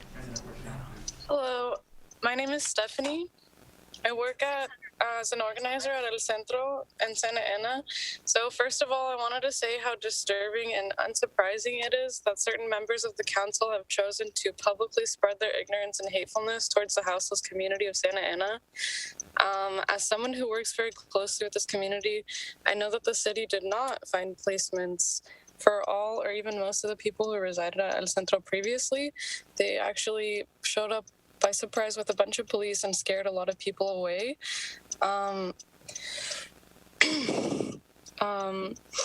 So the city council members claimed that they were going to enact room key, but they did not offer this to any of our community members at El Centro. Despite their claims that they have offered hotel rooms. There are also several people who I know who are still living out on the streets because they were not offered adequate resources by the city. So as much as the city is saying that, oh, we should be really happy with this, it's clear that this is still an issue. So just because we're not seeing this doesn't mean it doesn't exist. Just because we're not seeing it at El Centro doesn't mean it's not a problem. So I would like to urge the city to use the Biden Relief Fund for the stimulus to enact genuine and careful plans in order to use these funds to expand resources for our houseless community members. Many members of the council have made it clear that they don't mind this problem, as long as they don't have to see it. But I hope that not all of the members of the council feel this way, and that they will actually put in genuine efforts to expand resources for people who have not been offered adequate resources. And that's all.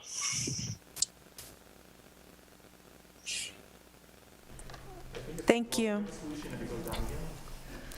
Zoom ID, Irene, you're using an older version of Zoom, so I cannot unmute you. If you can please try to call in instead. Zoom ID. I have a few people contacting me saying that the Zoom is locked so that people can't get in. Correct. Everyone, whoever was not in before, or they had an opportunity to log in until 6 p.m. And then once the public comment period starts, that's when I lock the Zoom. So that way there isn't Which is fine, but now that YouTube is down, a lot of people don't have access to obviously our TV and all of that stuff. So it might make sense because we told them to go to our agenda and click on the Zoom link. So there might be a lot of people trying to get access to the Zoom to watch the council meeting who can't. Yes, and I will open up the Zoom as soon as we're done with the remaining 6 individuals that we have left on the speaker queue. But that would mean people cannot watch or listen to the public comments. I think you can take the 6 people's names down and not call on the rest, if that is the concern. I believe that YouTube, I've just heard from an announcement that looks like YouTube is up and running again. So YouTube Live should be working. Okay, thank you. Zoom ID. Francisco, you may proceed with your comment. Francisco Islas. Hello? Hello, you may proceed with your comment. We could hear you. Oh, hi. How are you? Hello? Hi, por favor, continúa con su comentario. Oh, bueno, hablo inglés, pero decir en español. Antes quería hacer un comentario. Yo oí con eso de que pues el gobernador, o no sé también si aquí en el condado de Orange ya quieren quitar la máscara, porque supuestamente ya muchos ya se vacunaron, pero yo realmente estoy muy preocupado y mucha gente está preocupada todavía de mi vecindario y comentarios en los trabajos de que no deberían de hacer eso porque mucha gente todavía no se ha vacunado y mucha gente desde que empezó la pandemia tampoco han usado la máscara. Entonces todavía hay mucha gente que está infectada allá afuera, tienen el virus, uno no sabe. Entonces yo en mi pensar, debería el gobierno no quitar la restricción porque entonces sí se va a poner otra vez la pandemia cuando venga el tiempo ya ves, en tiempos de frío, cuando se levanta otra vez la pandemia, como ahora que pasó en diciembre y enero, que estuvo muy fuerte. No sé si podrán comentar eso con el gobernador o para que estudien bien los análisis de que pues todavía hay mucha gente allá afuera que no se han vacunado y nunca usaron la máscara. Solamente quería decir eso para que prevenir de que vaya a haber más infecciones en el futuro. Gracias. Gracias. Our translator will go ahead and interpret now. Hi, my name is Francisco Islas. I just wanted to make a comment about the law that they're going to try to not to wear masks anymore because a lot of people have got the vaccine. I am very concerned because a lot of people at work, we don't know who has the vaccine, and there's a lot of people that still has they could have the virus, and we don't know. And my way of thinking, I think if they get rid of that restriction, it's going to get worse when the time comes when it's more cold. For example, in January and February, that's when it was very high with the pandemic. So I don't know if you can talk with the governor and to make sure that we can still use the mask so we can prevent more infections in the future. Thank you. Thank you. Zoom ID Laura Pantoja, if you would please select the unmute feature on your device.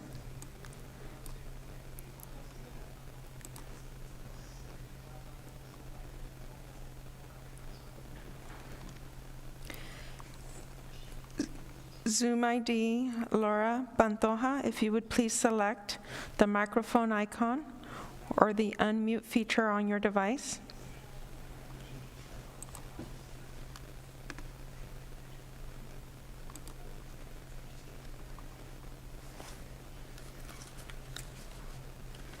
Laura Pantoja, if you would please select the microphone icon on your device. Persona en el Zoom con el nombre Laura Pantoja, por favor marque activa el sonido en el aparato en lo que estás usando Zoom.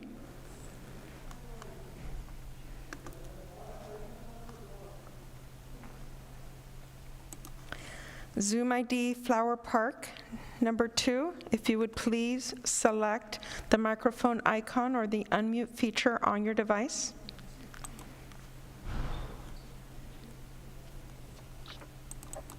Yeah, hi, my name is Eric. I'm a civil servant, et cetera, et cetera. Yeah, I just want to make a public comment about in support for those programs.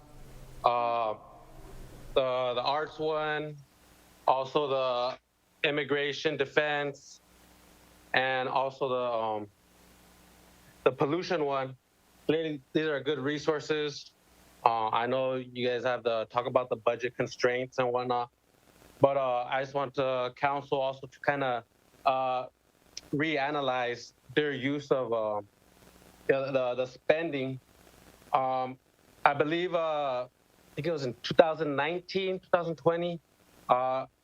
You guys did purchase or authorize a purchase of like a military style tank for the law enforcement.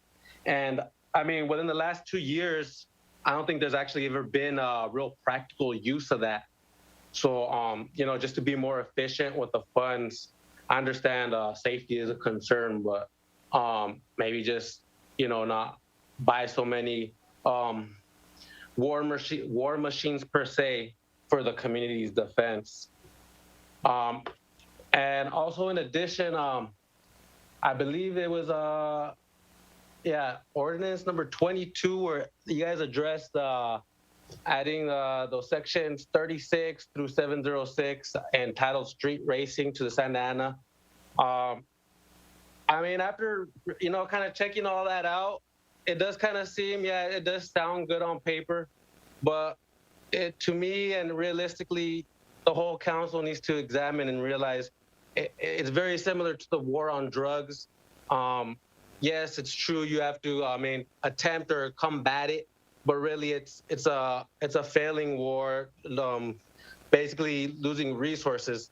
And also, after examining it, they could basically classify any vehicle or person within 200 feet of these other reckless drivers or irresponsible street racers.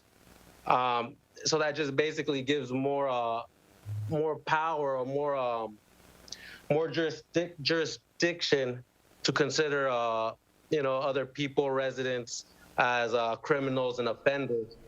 As we've seen, history has shown the abuse of power of law enforcement.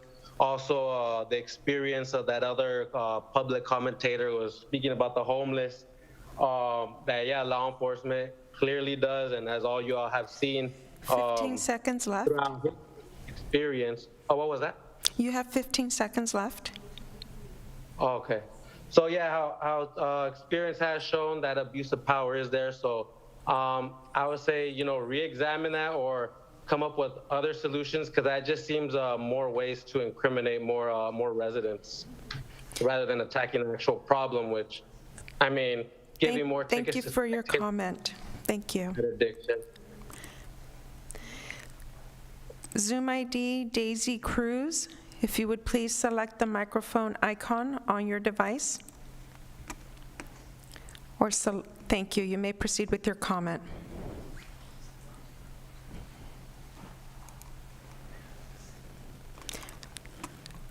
Zoom ID Daisy Cruz, you may proceed with your comment. You've successfully unmuted yourself.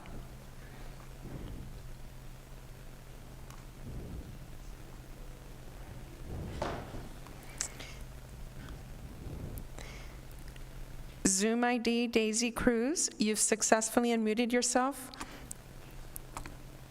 If you would please proceed with your comment.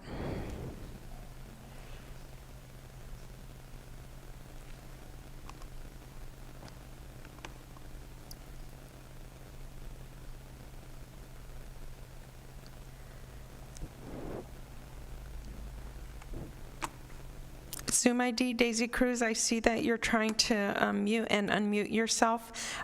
Perhaps it's the volume on your device.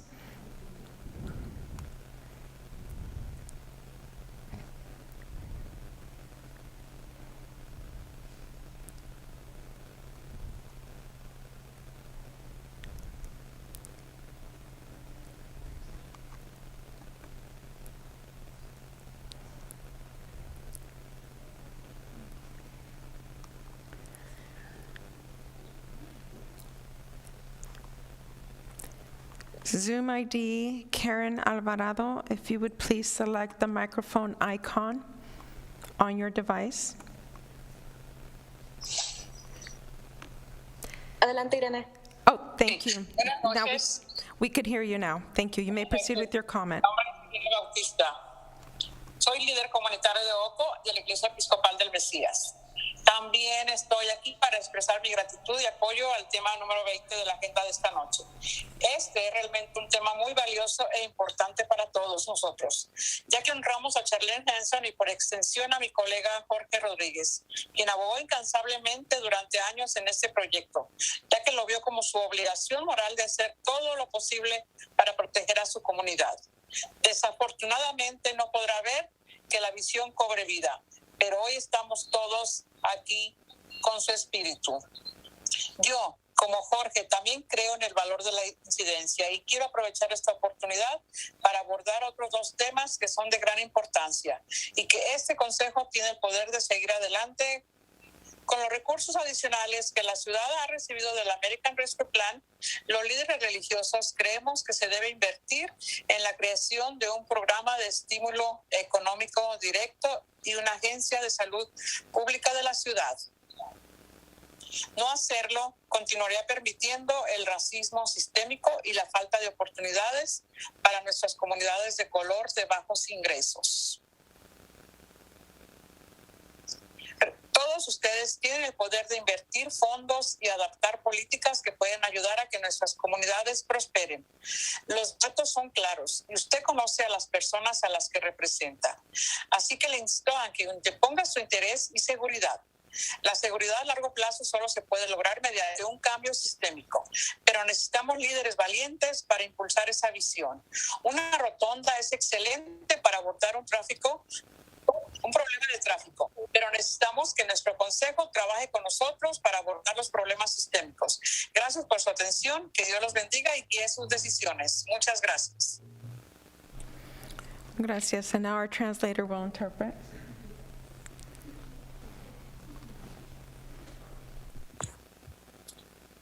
Good night. My name is Mr. Bautista.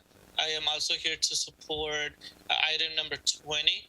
And it is very valuable to all of us, and also in support to our colleague Jorge Rodriguez, who lived all his life to protect the community, and now his priority is here with us.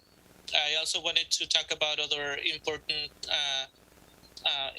topics about the religion to invest in agencies to public health for the city, because the system could create racism for other people, and all of you know that what you can do and how to utilize the funds to create new programs. And I urge you to put your interest in the security that we need leaders like you that are brave and to be working with all of us. And thank you and have a good night.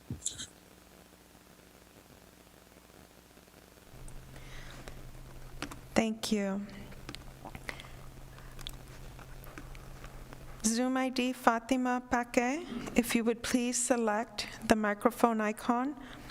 Thank you. You've successfully unmuted yourself. Good evening, Honorable Mayor and member of the City Council. My name is Fatima Paque. I am represent to St. Joseph Catholic Church in Santa Ana, and I am member of the Orange County Congregation Community Organization, also now is OPO. Thank you for putting item number 20 for the installation of the memorial plaque honoring Charlie Hanson on tonight's council agenda. We are very pleased to see your support for the plaque installation. Orange County Congregation Community Organization and St. Joseph Catholic Church wishes to coordinate a ribbon cutting of the plaque installation for the city. We invited our city staff, community member, and Congress Lou Correa. Charlene Hanson was a member of St. Joseph Catholic Church, and I was hit by the car walking home after attending Mass on June 17, 2017. She working for the Postal Service for over 30 years, delivered mail to the Floral Park area here in Santa Ana, where her grandparents were living on Heliotropo Drive. She lived in an apartment which overlooking her child home in Lacey Street. Charlene living her entire life in Santa Ana. She was only 70 years old when she died. Charlene was a devout and loyal community member whose love was shared with the Santa Ana neighborhood she served. We request the plaque be installed on the south corner of Civic Center Drive in Lacey Street, where Charlene was struck by the car and she passed away. We hope that the installation on the plaque will be a constant reminder for the all drivers to be watchful for pedestrians and bicyclists, and that this is what the Civic Center Bike Line project is all about. With the near completion of the Civic Center Bike Lane project, does include safety, improvement for pedestrians, and believe the plaque will be a visual reminder all people, pedestrians, and bicyclists' safety in the community. Thank you for your support for the plaque installation. Thank you. Thank you. Okay, Laura Pantoja, ¿usted puede? ¿Estoy lista? Sí, estoy lista. Gracias. Buenas noches, concejales, alcaldes.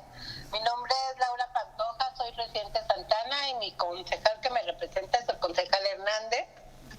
Y estoy aquí para hablar del punto 24. Yo trabajo y vivo en Santana desde hace más de 25 años. Y en los últimos años, en el último año hemos visto cómo nuestra comunidad ha sido impactada por el COVID, ¿verdad? Cómo han perdido a sus hermanos, a sus padres, a sus hijos, ¿verdad? Por esta pandemia. Y me alegra mucho de saber de que casi el 50% de las personas que viven en Santana están vacunadas, pero todavía nos queda el resto, ¿verdad? Que es más de la mitad. Entonces, les estoy pidiendo apoyo para que las personas se vacunen, que las vacunas sean accesibles, ¿verdad? He estado oyendo que muchos se van a vacunar en sus clínicas comunitarias, pero la mayoría de nuestra gente no tiene seguro médico. Entonces pido, por favor, que apoyen, que lleguen las vacunas a los vecindarios que han sido más impactados. Quiero pedir apoyo para la renta, que se siga apoyando los programas de ayuda para la renta, porque la gente tiene casi más de año y medio. Muchas madres de familia que trabajaban no han regresado a trabajar y les han llamado, pero no pueden regresar porque están cuidando a sus hijos. Queremos definir qué es la seguridad pública, ¿verdad? Hemos visto cómo la mayoría del presupuesto se va en la policía y no vivimos en la ciudad más segura, ¿verdad? Entonces queremos que no se ponga dinero a la seguridad pública hasta que se define qué es sentirse y vivir seguros en esta comunidad. Necesitamos centros de rehabilitación de física, mucha gente afectada por el COVID, sobre todo centros para jóvenes que tengan recursos para hacer sus tareas. Apoyo a las organizaciones que prestan recursos para los jóvenes. Si la educación es gratis en esta ciudad, el internet debería ser gratis. Hemos visto cómo las familias sufren para que los hijos puedan estar en su clase en una sola habitación. Así que les pido apoyo para que puedan acceder al internet gratis todas las personas que viven en Santana.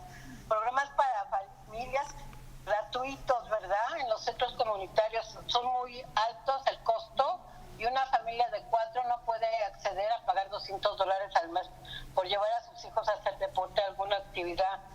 Y quiero pedirles que haya una biblioteca en cada distrito, concejales. Podría ser un buen proyecto para que los jóvenes y niños tengan al alcance los libros y las computadoras. Quiero programas técnicos para los jóvenes. Es nuestro futuro y hay que invertir en los jóvenes. Le queda 15 segundos. Y programas para los padres sobre prevenciones para alcohol y algunas dependencias. Agradezco, por favor, y hagan de esta ciudad una ciudad con familias saludables, prósperas y con equidad. Gracias. Buenas noches. Gracias. Buenas noches. Thank you, and our interpreter will now translate.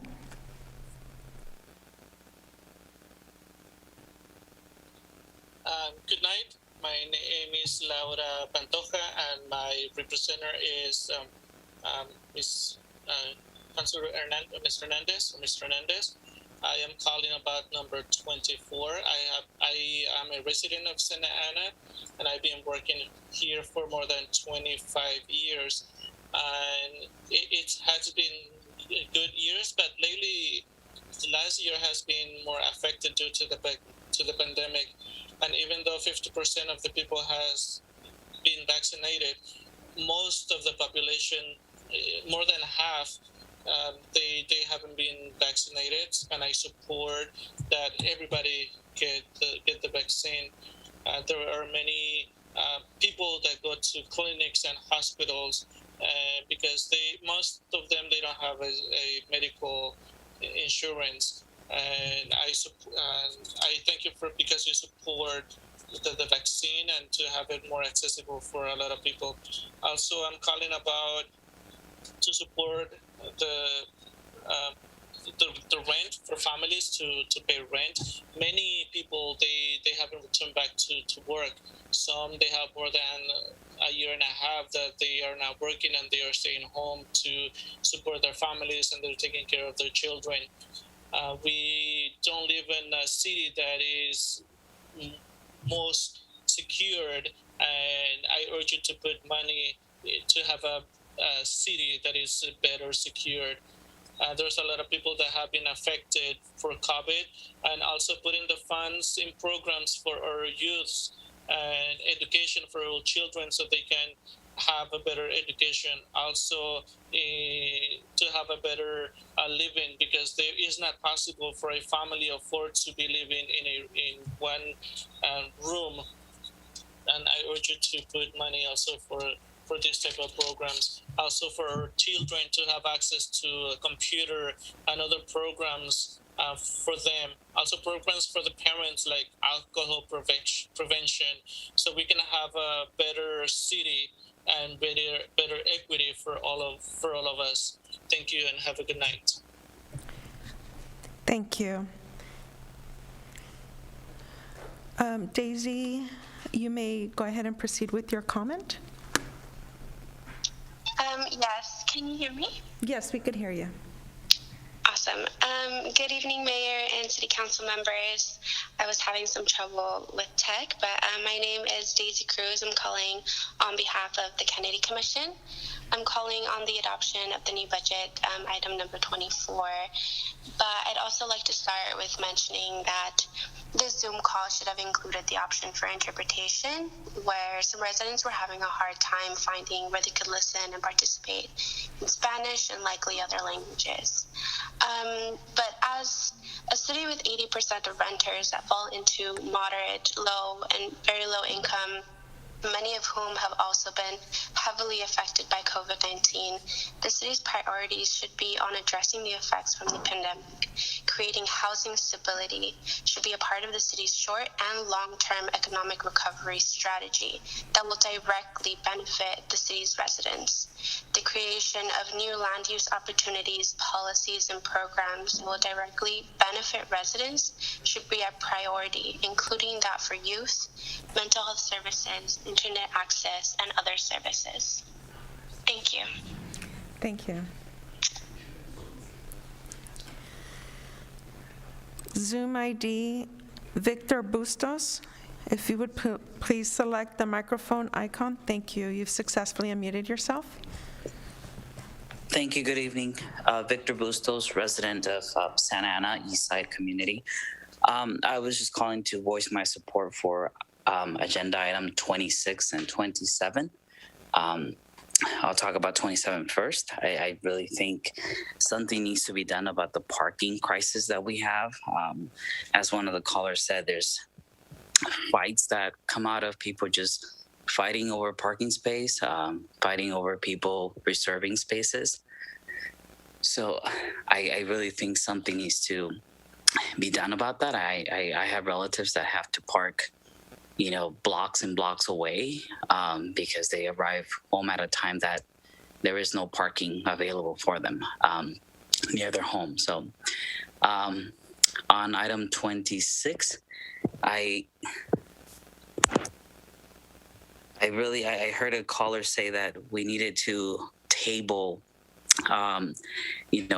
public health emergency resolution. But climate change is happening right in front of us. It's here. So if we keep tabling it, when will we do something? It's like asking our kids, hey, let's table your health for later. Let's table your future for later. We'll talk about it when it's a bigger problem. So again, just wanted to call and voice my support for those items. And thank you for your time. Thank you. Zoom ID Carla Juarez, you may proceed with your comment.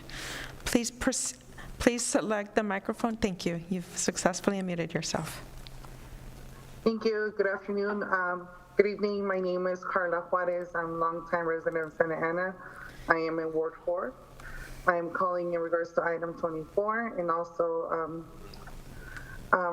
just touching briefly on other subjects. In regards to item 24, Revive Santa Ana plan to use the $42 million from the American Rescue Act. I would like the funds to be used to support our most vulnerable.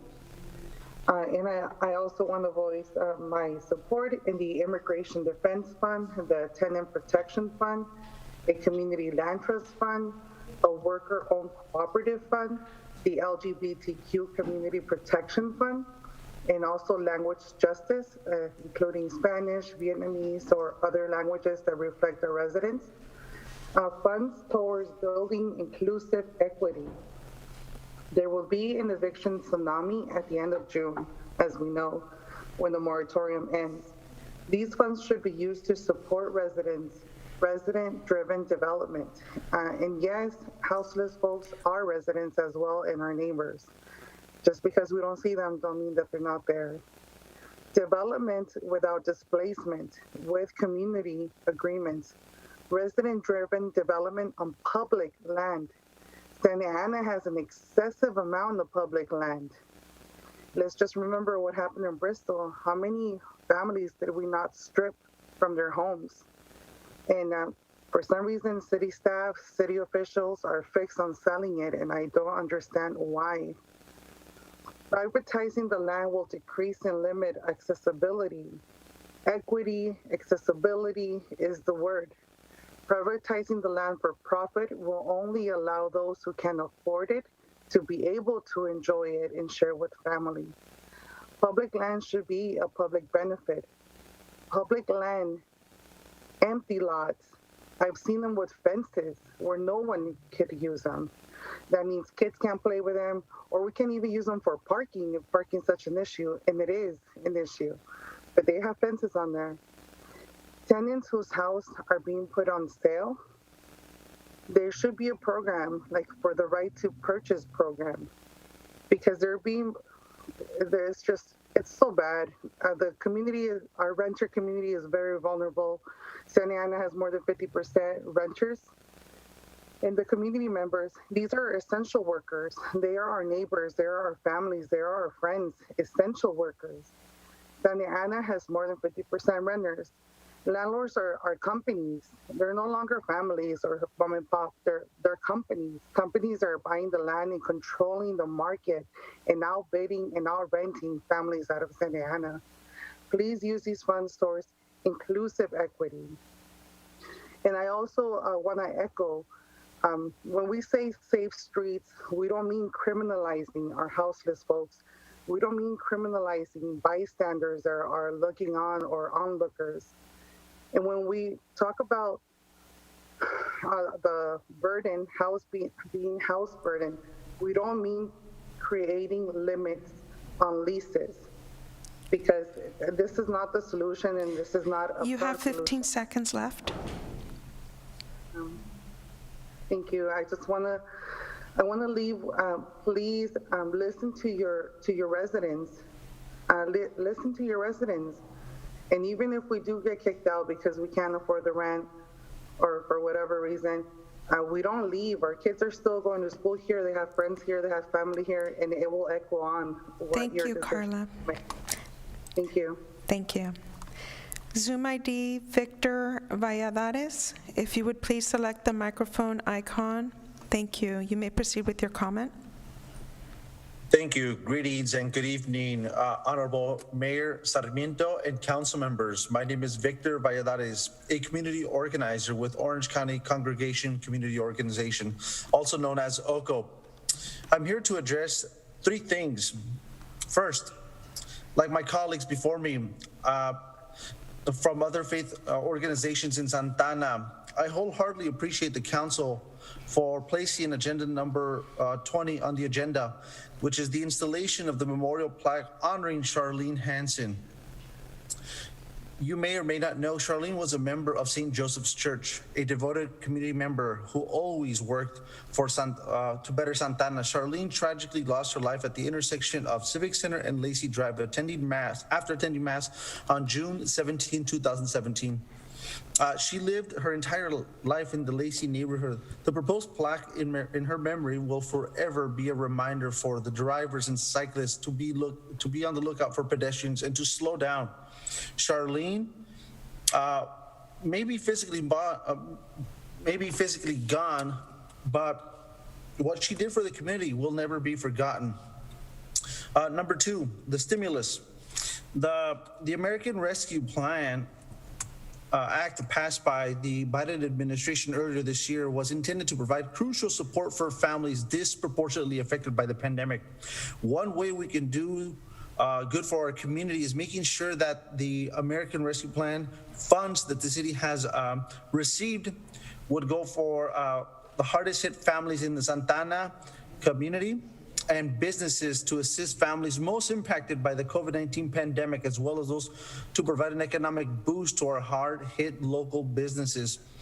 Stimulus vouchers or debit cards redeemable only in Santana businesses to assist families most impacted by the COVID-19 pandemic, as well as provide an economic boost to our local economy. Third, prior to the COVID-19 pandemic, Santana was already struggling with delivering adequate public health care services from the County of Orange. The early challenges that were witnessed during the allocation of COVID-19 tests and vaccinations highlighted that our community was disenfranchised and that it came to public health relief and the attention from the County of Orange. Santana residents are demographically different from the residents of the 33 other cities in the county. Santana residents are 80% Latino. More than 50% are foreign-born immigrants. Many immigrants are undocumented, and many suffer from underlying pre-existing health conditions, including but not limited to diabetes. You have 15 seconds left. And hypertension. I wholeheartedly would appreciate for the city council to take under consideration to use these monies to build a healthcare clinic similar to what they already have in LA County, Long Beach to be specifically. Thank you very much and have a nice night. Thank you so much. Mayor, that was our last caller. Thank you, Madam Clerk, and thank you to all the members of the public who called in. We apologize, obviously, for the technical challenges that we had, and I should have known about the YouTube. My daughter told me earlier today she was having trouble logging on, and so it sounds like it was either a global or a national glitch that YouTube was experiencing. So our deepest apologies to all the members of the public that didn't have an opportunity to access the meeting or give us a call. So these are challenges, unfortunately, that we're going to have to deal with as this pandemic continues. But it looks like we will be alleviating those very soon as restrictions start lifting and as we start getting back to our normal routine. So with that, we're at the consent calendar portion of the meeting. Let me go ahead and ask any members of the council if they wish to pull any items off the consent calendar or reflect an abstention based upon a conflict of interest. So members of the council, please let me know if there's anything you'd like to pull or anything you'd like to abstain on. Councilmember Lopez. Hi, Mayor. I'd like to pull 16 and 17, please. Got it. Thank you. Any others? All right. Seeing none, hearing none, I'll go ahead and entertain a motion for the balance of the consent calendar. Mayor, this is Councilmember Becerra, so moved. Great, thank you, Councilmember Becerra. Is there a second? I'll second, Mr. I'll Mayor. second. Great, so we have a motion by Councilmember Becerra, a second by Mayor Pro Tem Peñalosa. Madam Clerk, will you please call roll? Councilmember Becerra? Yes. Councilmember Hernandez? Yes. Councilmember Lopez? Yes. Councilmember Mendoza? Yes. Councilmember Fan? Yes. Mayor Pro Tem Peñalosa? Yes. Mayor Sarmiento? Yes, thanks, everybody. I think the first item is item number 16, and that is the Santiago Park Main Street entrance design, and I believe that was Councilmember Lopez. It was. Thank you, Mayor. And just quickly, I guess, to highlight Dale's point, if, city manager, if you could address that, or if you would like Director Nabil Saba to address that, the difference in the 3-year commitment with the addition of 2. Certainly, Council Member. This is for the doing the concept design and the design development and the contract documents. Oftentimes, you still need access to the individuals that did the design concept throughout the construction phase. So that's why you're seeing a rather lengthy contract period. Okay. So that was really it. I know it's a 3-year contract, and so thank you for explaining that a little bit further. Another thing that, I want to report on it is that I talked to Director Saba, and one of the things that we're going to hopefully see is maybe like a public presentation for the Park Santiago neighborhood. So, with that, I'm going to go ahead and move the item to approve. Sorry about that, I was on mute. Thank you, Councilmember Lopez, for that motion. Is there a second? So moved. Second. We have a second by Councilmember Mendoza. Is there any further discussion or questions on this from the council? Hearing none and seeing none, we'll go ahead and move forward with the roll call. Madam Clerk? Councilmember Becerra? Yes. Councilmember Hernandez? Yes. Councilmember Lopez? Yes. Councilmember Mendoza? Yes. Councilmember Fan? Yes. Mayor Pro Tem Peñalosa? Yes. Mayor Sarmiento? Yes, thanks, everybody. Moving along to the last item on the consent calendar, number 17, the template agreement for licensing of city-owned real property, and I believe that's Councilmember Lopez as well. It is. Thank you, Mayor. I guess we just want some clarification. Is the council going to have the opportunity to essentially contribute to who is, essentially getting to lease out the properties? No, what's being recommended, Council Member, is the City Council to approve a template license agreement. Therefore, temporary licensing to use city-owned real property that the Public Works Department is holding for either other projects or eventual resale. They're usually small lots, and it's just a temporary license, and it does generate revenue for the city. So the idea is, the recommendation is to have you approve this template of the agreement, and then staff would be able to enter into those. Yeah, and I think it's really great that we want to lease the properties and collect profit. One of the things that I've always kind of heard is, how does the city work with community organizations or coalitions to help build out that, I guess, that foundation where they too can have access to public land here in the city of Santa Ana. And so that's really the only concern that I have with this is I want to make sure that there's a process in place with established criteria that the council is aware of, so that folks don't have, an opinion that it might not be fair. Oh, thank you, Council Member. I understand your concerns. For this one, it's not. It's very short, temporary licensing use agreements. For example, if we have an empty remnant parcel, we might get contacted by a contractor that wants to use it for staging of construction equipment. So pretty short term on that. Of course, to the extent that we do have public lands that are going to be divested of, we have to follow surplus land acts. We have to follow a number of other methods to do a sale where an individual would have an opportunity to express an interest or go through that process. Does that clarify your question? It does, and I just wanted to make sure that there was an established process in place for that. So thank you. So I'll go ahead and move to approve. Great. We have a motion by Councilmember Lopez. I see Mayor Pro Tem's hand up. Go ahead, Mayor Pro Tem. Thank you, Mayor Sarmiento. I'll second the item, just so I could move on. But just the comment I wanted to make is to the Public Works Director and City Manager as we move forward with this template, to keep in mind the aesthetics of our neighborhoods. I never get tired of harping on that.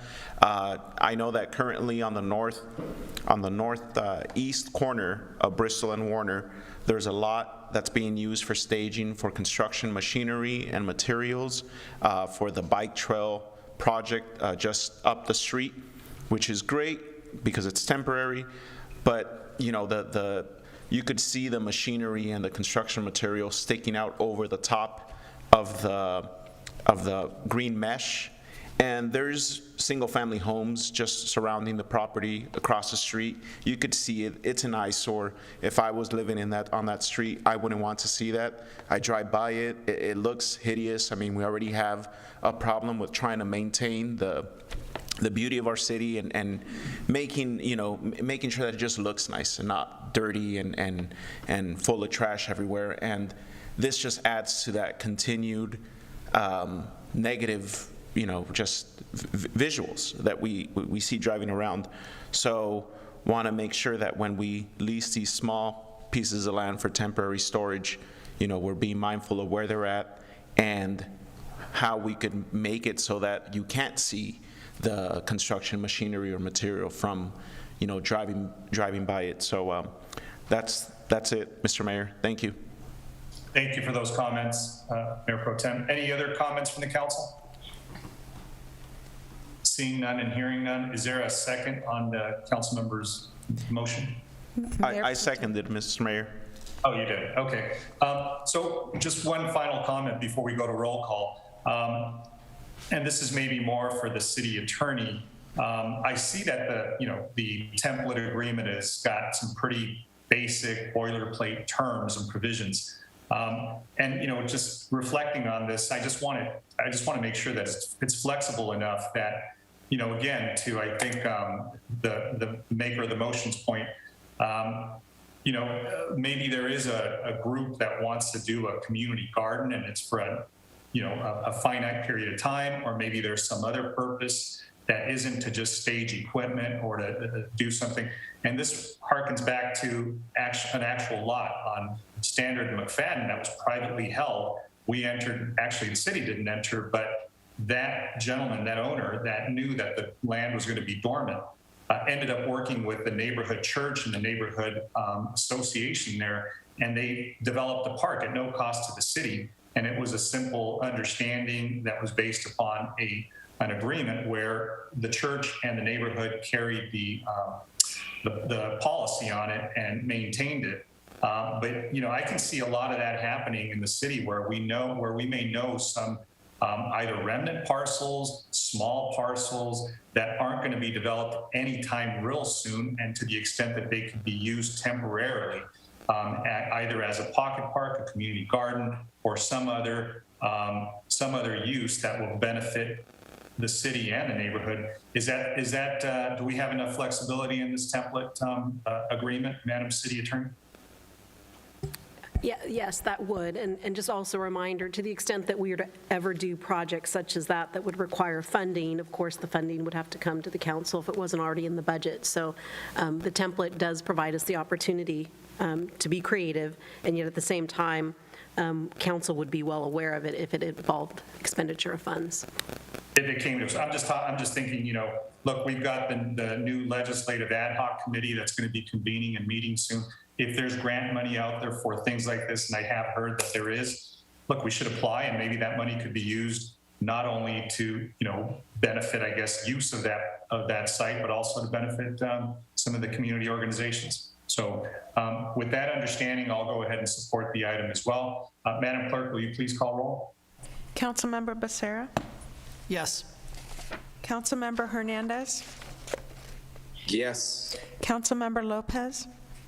Yes. Councilmember Mendoza? Yes. Councilmember Fan? Yes. Mayor Pro Tem Peñalosa? Yes. Mayor Sarmiento? Yes, thanks everybody. Moving along to the business calendar portion now. We're at item number 21, which is to award the contract for a modular restroom building at Centennial Park. And I believe this is a matter that was continued from the last meeting, so I'll turn it over to staff. Thank you, Mayor. You are correct. This item was continued, and the police department does have a brief presentation on the restroom replacement, as there were several questions that were asked regarding this item at the last meeting.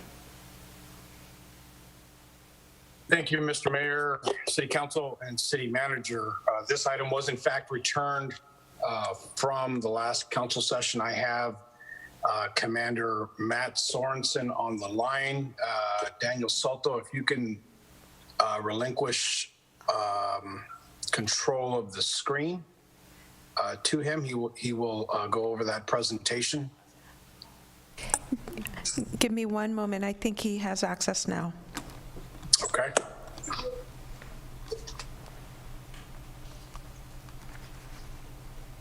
Okay, so now I have to figure out how to share my screen. Daniel, can you put my presentation up?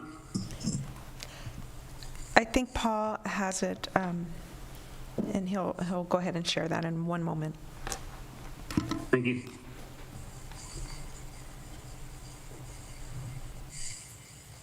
As this presentation is coming on, if I could just add, some of the items that were called for were the need for the modular restrooms and essentially the extent of the usage of the Centennial Training Center, which in fact is extensive, involves various departments across the city. Additional detail was provided to the entire council prior to this evening.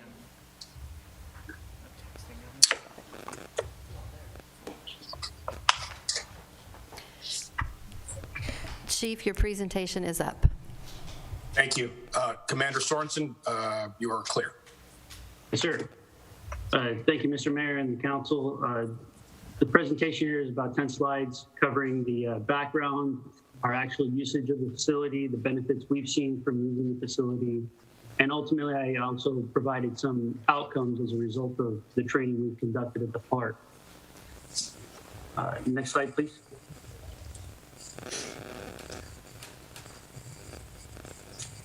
So in terms of the background for the facility, it was deeded over to the city of Santa Ana in 1991, at which time the Santa Ana Fire Department took over operational control of the property and utilizing it as a fire training center. They developed roughly in 1995, and I'm basing this off of Google Maps photos. They developed 1.2 acres of the property, which is the area that consists of 2 classroom bungalows and 1 restroom bungalow. We assumed, the police department that is, assumed operational control when the fire department was dissolved in 2013. And then Parks and Rec also maintains an office space on the north side of the developed area. Next slide, please. This is an overview of the entire Centennial Park training facility. You'll notice on the west side is the area allocated for the dog park. And then the area to the right, or on the east side, is the developed area where you see the Parks and Rec building up on the north side, the 2 classrooms, and then in between is where the bungalow restroom is that we're looking to replace. As far as facility usage, the next slide, please. So the facility is reserved for all departments to use, but that's done through our Homeland Security Coordinator, who's Steve Reiner. It's reserved an average of 15 days per month, and with the police department using it, which includes the training division, our crime scene investigations division, Homeland Security, and our Explorer program, along with other city departments being Public Works, Parks and Rec. OCFA uses it fairly regularly for different fire training.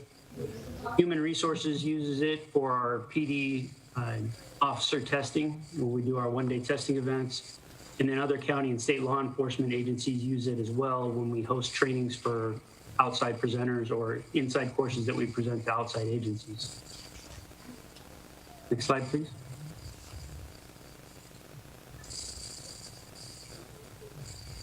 So the benefits of the area for a training facility is it's out of the way, it's secured, and we have secured parking there. It's an open area that provides our good space so we can conduct driver's training. We do actually behind the wheel driver's training, so does Public Works and so does OCFA. The police department uses the classrooms and the open area to conduct multiple scenario-based training scenarios simultaneously. So basically we break our training students into groups and run them through multiple scenarios at the same time and then rotate between those instructional blocks.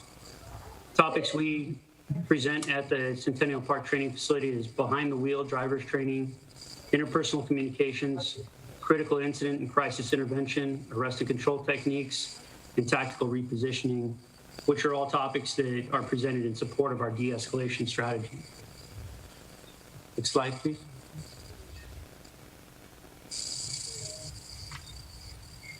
In 2018, the police department revamped our department-wide training with an increased focus to reduce liability, specifically regarding driving and use of force. The new program reached full implementation in 2019. And just to give you some statistics versus 2019 versus 2020, in 2020, our officer-involved collisions dropped 33%. Our at-fault officer-involved collisions dropped 44%. Use of force dropped 14%, and injuries to officers as a result of use of force dropped 26%, and injuries to community members as a result of use of force dropped 22%. Next slide, please.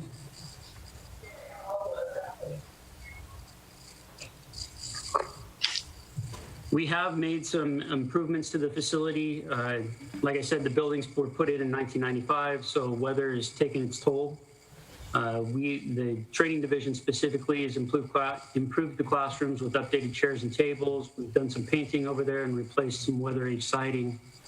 The roof and the floor was repaired in the restroom, but at this point, it's reached the point of negative return on investment for replacement, and it's operational, but it's presenting a safety concern due to the flooring being soft and the ADA ramp accessible being degraded.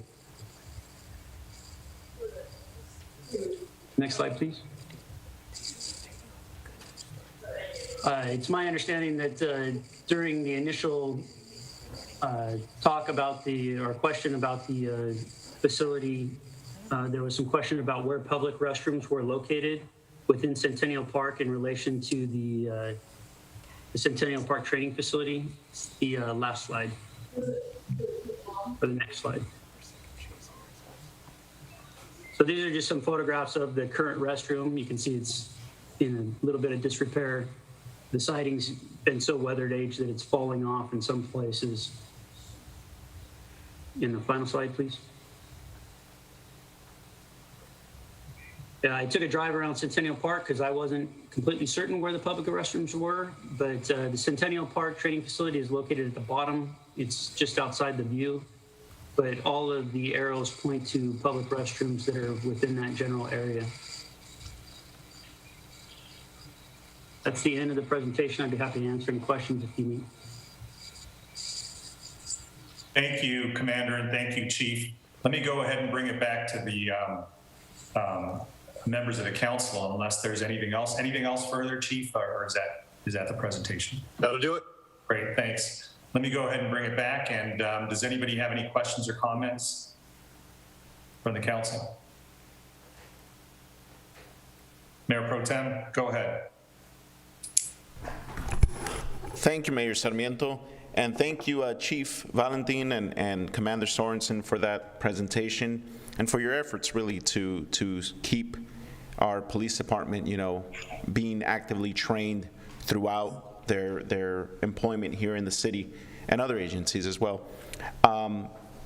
This item from the last council meeting was continued at my request, and it's clear that those restrooms do need to get replaced. I mean, they've lived their life expectancy and are no longer, safe to use. I toured the entire site about a month or two ago with city staff and went throughout that whole area, even opened some of the shipping containers on there that look like they haven't been opened in years, pried them open, but saw that those restrooms do need to get replaced. However, I think the question here comes from the staff report that's attached to this item. And on page 2, it says, the Police Department Training Division plans to conduct future improvements to the training facility, and leasing the mobile structure offers flexibility in future improvement, design, and layout. The restrooms are modular and can be relocated if needed. So I think the question here is I don't want to put the cart before the horse, and I know that we've learned from the past where we make decisions and then 6 months down the line we see the budget before us and we see increases, and we're sitting here scratching our heads like, why is there an increase? And I don't want this to be a precursor to say, well, you approved the restrooms for $100 and some thousand, and now we have a complete redevelopment of that one portion of the to improve the training facility, but at what cost? So I think that's where my hesitation is to approve these restrooms, because of that line in the staff report that says that there's plans to improve the training facility in the future. I guess I would want to know when are these improvements coming before us? How much are they going to cost? What type of improvements are we looking at here? I think that's one of the questions that I had and kind of my hesitation for this, because I don't want to greenlight this and then again 6 months, a year down the line, we have this expensive improvement of this training facility, and then said, well, you approved the restrooms, so we assumed you'd be okay with investing this money into the facilities and the ground there, which was one of the comments that I had, or concerns. Another question, and this, I don't know if Chief Valentin wants to answer this, or the Director of Public Works or Parks and Rec. I think any one of them could, or maybe the city manager. I know there's a couple parcels of land back there. There's that corner dirt lot, then there's a police training facility to the west, and then to the east, and then to the east of that, there's another portion of a cement area that's kind of barricaded. From what I recall, it's being used by Waste Management. Is that what? Please correct me if I'm mistaken, Madam City Manager. Do you know what that lot is being used for? I'm sorry, sir. I don't know which lot you're referring to.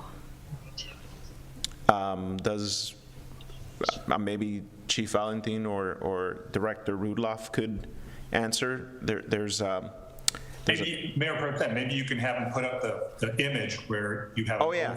Can we put up that map again?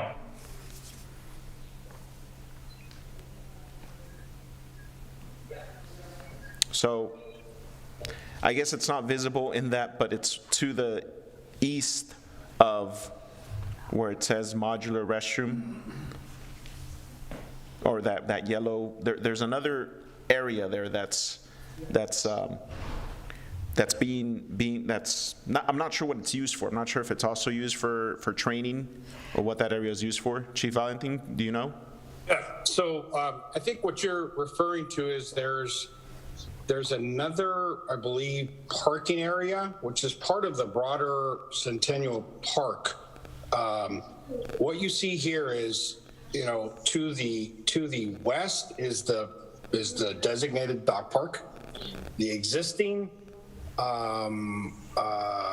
Centennial Training Center, and then there is some parking, I believe, to the east of the Centennial Training Center. In fact, some of that parking was used, if I recall correctly, for the 150th city's celebration in the large green grass open area. So that's what I think you're referring to. It's not part of the immediate enclosed Centennial training center that was for this purpose. Thank you for that, Chief. I guess directly south to that parking lot, there's another portion of land, and it's city-owned, and it's enclosed with gates. And that's and I don't know if anyone has, if you have Google Maps in front of you, maybe you could look it up. But I guess that's besides the point, because it's not related to this, but I was trying to get a general idea of the entire land area. So can you answer to the previous comments that I had? What kind of plans do we have for improvements? What costs, what timeline? Are we going to see that anytime soon? Yes, I can. Thank you for those questions. And so, I first want to acknowledge Commander Sorensen's detailed, comprehensive presentation, which clearly delineates the usage, regular usage, 15 days per month on average, every month, by various departments. So any future development or improvement would be wear and tear of the existing structures there. No additional structures. The restrooms in this case are 15 years old. Wear and tear, as you have seen them yourself, they need to be replaced. We deploy people from the various departments in the city to that site to train in an outside environment after receiving in-class instruction. In addition to that, we train regional human resources from across the county on the tactical emergency casualty care. And so that's what occurs there. So there is no plans to expand that current training facility. The classrooms, I will tell you, are old. Just like in the school district, when you bring in a bungalow asset, it goes through wear and tear through many years. And so, is there a need to address some asset in the future? Likely, like any other asset that we have, City Hall, Parks and Rec facilities, the zoo, et cetera. I hope that answered your question. Yeah, thank you, Chief. So as of right now, you don't have any I guess, designs or conceptual plans of what those improvements would look like? No, sir. Okay.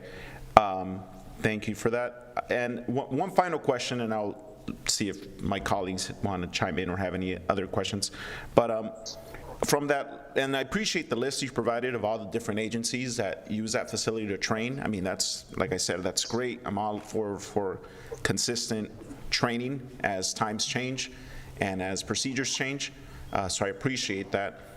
Do we collect any fees from those other agencies using this piece for training? I noticed that there was very numerous police departments throughout the county, the region. Do we charge them for using this facility? So the regional training that occurs is principally the tactical emergency casualty care that is sponsored through the WASI grant. So that covers those costs. We do not charge our internal departments fees, fire department, public works, city human resources, et cetera. We don't charge them any fees. So that's where we're at with that. Okay, so that makes sense for our internal departments, but my question was more towards the other regional agencies, which makes sense with the WASI grants, what that would cover. I guess that's it for now, Chief. those are my questions. Thank you. Thank you for the Commander Sorensen for the presentation. Thank you. Thank you, Mayor Pro Tem. Councilmember Lopez. Thank you, Mayor Sarmiento. Thank you, Chief, and thank you, Commander, for that presentation. And Chief, I definitely understand your perspective. I saw the picture and the bungalow looks pretty run down. I guess the question that I have for you is, do you know if the Parks and Rec building that is there within the proximity has a restroom inside? It does. It does have a restroom. It is adequate for the personnel that are currently assigned from Parks and Rec. So when we bring in a training class, for example, we're upwards of 25, 30 students, and so to expect them to all use the restroom facilities that are located within the structure that Parks and Rec has access to is certainly a bit much.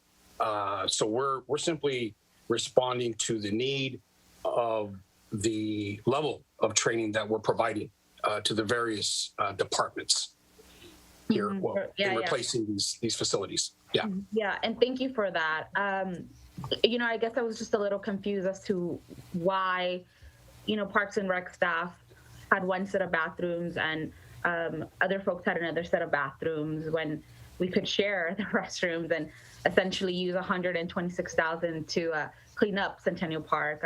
I was there, I toured it, and I do think that allocation of money could be used towards other things, especially given that there are restrooms on site already. So that's just going to be my comment. And go ahead. Yeah, if I could just add, so the other piece of this is to provide for a safe training environment. Example, when we're bringing in officers to train in hostage negotiations, tactical response incidents, they are wearing certain equipment. They need to remove that equipment. And so I think part of the previous conversation was, why don't we have folks, share bathrooms, public bathrooms, et cetera. First of all, there are several public bathroom sites. And so we need adequate facilities for people that spend upwards of 8 to 10 hours at a training location. And so we're simply providing them the necessary support and restroom facilities that we would provide, reasonably anyone else. Thank you, Chief. Thank you. Thank you, Council Member. Any other members wish to ask any questions or make any comments on this item? For whatever reason, I can only see a few images. I don't have a full view of the council. I can't access my gallery. But anybody else, I'll go ahead and if you just shout it out, I'll go ahead and hear you. I have a question, Mayor Sarmiento. Go ahead, Councilmember. As Councilmember Peñalosa pointed out, that facility is very old and it's a hazard. I mean, we do need to upgrade it because it's a liability. And we do need to have that kind of public service near the training facility. And so I recommend we go forward with this issue because eventually it's gonna need it, and it probably will be even more expensive. So at this time, it would be appropriate to upgrade these facilities, in my opinion. Is that a motion, Councilmember? That is a motion to approve. Mayor Sarmiento, I'll second the motion with the caveat that when I noticed that the chief mentioned that it's about 15 days average, approximately a month, that these restrooms are being used by, or the training facilities being used for various types of training. I would ask that on those days when they're not being used for training, that we, as eventually as if we move forward with that dog park in that area, I know that when I take my dog to the dog parks in other cities, it's I want to keep an eye on him because it's a dog and it gets crazy with other dogs at dog parks, and I don't want to go far if I need to go to the restroom. If that is a possibility, to make those restrooms available to that section of the park if and when it's not being used for training purposes. Is that something that could be done, Chief? So we would have to staff that, and I don't know how defensible that would be to pay a staff member to open and close those facilities during the actual days that they're not being used for training. The other piece would be a safety sweep thereafter, because we don't know what someone may leave behind in the restrooms. Again, it's intended to be a safe training site, and whether it's fire or police or public works with equipment, there's a quality control piece as well, and a safety piece, an elevated safety piece. And so, if that's the desire of the council, then it would require to pay staff to open, close, and man, staff up those hours and days that you're requesting.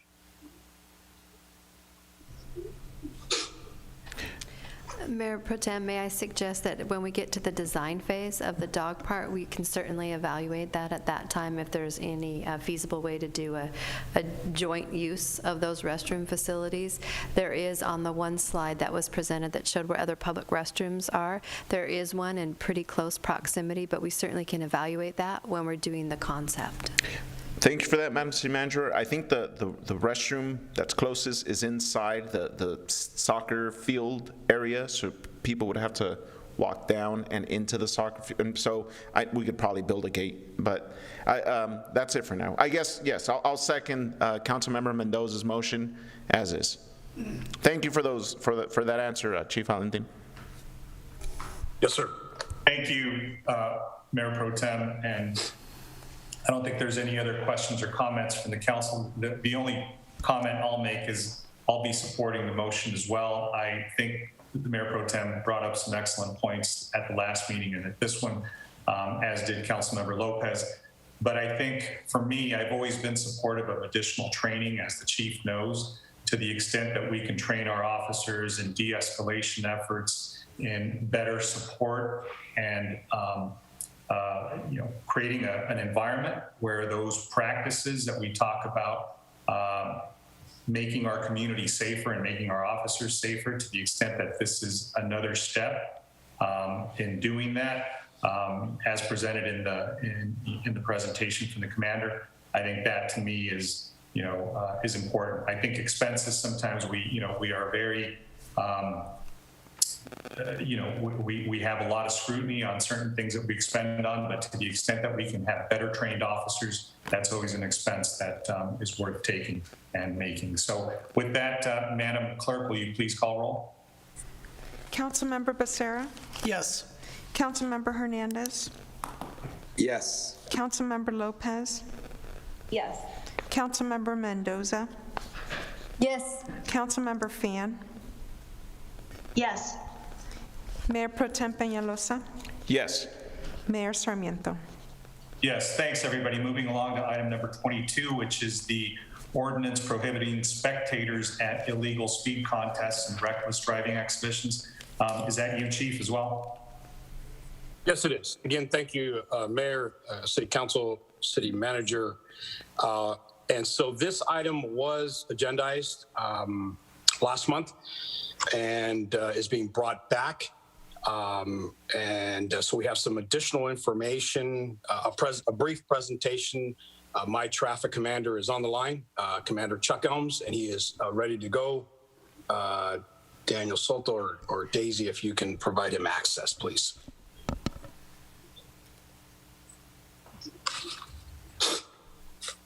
All right, good evening, Mr. Mayor, members of the council, Madam City Manager. I'm here to present on a proposed ordinance prohibiting spectators at street races or reckless driving exhibitions. As you may recall, last year in July, we had 2 back-to-back fatalities of our community members due to street racing.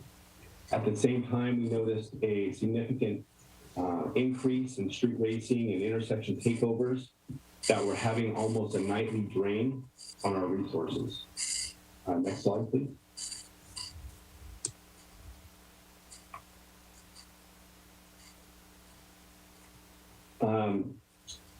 The traffic division, in partnership with Public Works, created STEER, Strategic Traffic Enforcement Against Racing and Reckless Driving. This 3-pronged approach addressed the issue through enforcement, engineering, and education. One of the components of STEER, and next slide, please. One of the components of STEER, the enforcement component, we wanted to create a countywide law enforcement partnership. We knew we weren't the only agency having issues with street racers and intersection takeovers. We knew other agencies were having similar issues.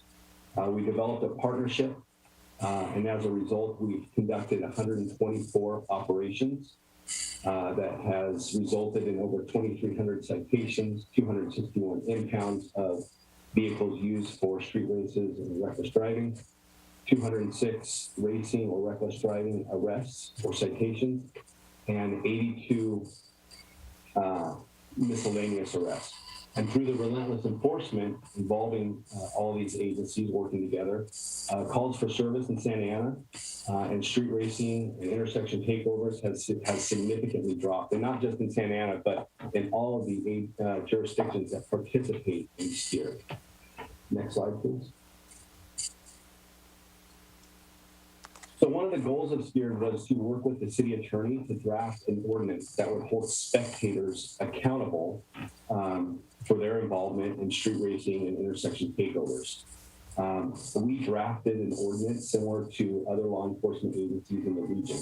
Currently, law enforcement officers don't have the ability to hold spectators accountable for engaging, promoting, aiding and abetting in street races and reckless driving exhibitions.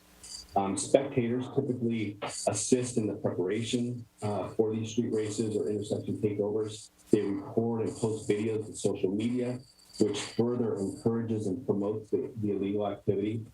They line public streets and intersections. They impede the free use of public streets and sidewalks through their actions, through their words, and physical barriers. This obviously is a nuisance to our community, but it's also a public safety concern, especially for our officers that are out there enforcing these crimes. Next slide, please. So a few things I want to point out about the ordinance. Officers are allowed to issue misdemeanor citations to any person who is knowingly present, and that's an important part of the ordinance. They have to be knowingly present as spectators of street race or reckless driving exhibitions on a public street, highway, or off-street parking facility. The other component that's important is the definition of present. Present is a person who is within 200 feet of the location of a motor vehicle speed contest or reckless driving exhibition, or within 200 feet of where the preparations for the activity take place. And officers will need both of these to conduct enforcement, not one or the other. Next slide, please. A spectator is any individual who is present, and we already talked about what present means, at these events for the purpose of viewing, observing, watching, reporting, or witnessing the event as it progresses. And a spectator includes any individual at the location of the event without regard to whether the individual arrived at the event by driving a vehicle, whether they were a passenger in a vehicle, walking, or arriving by some other means. And next slide.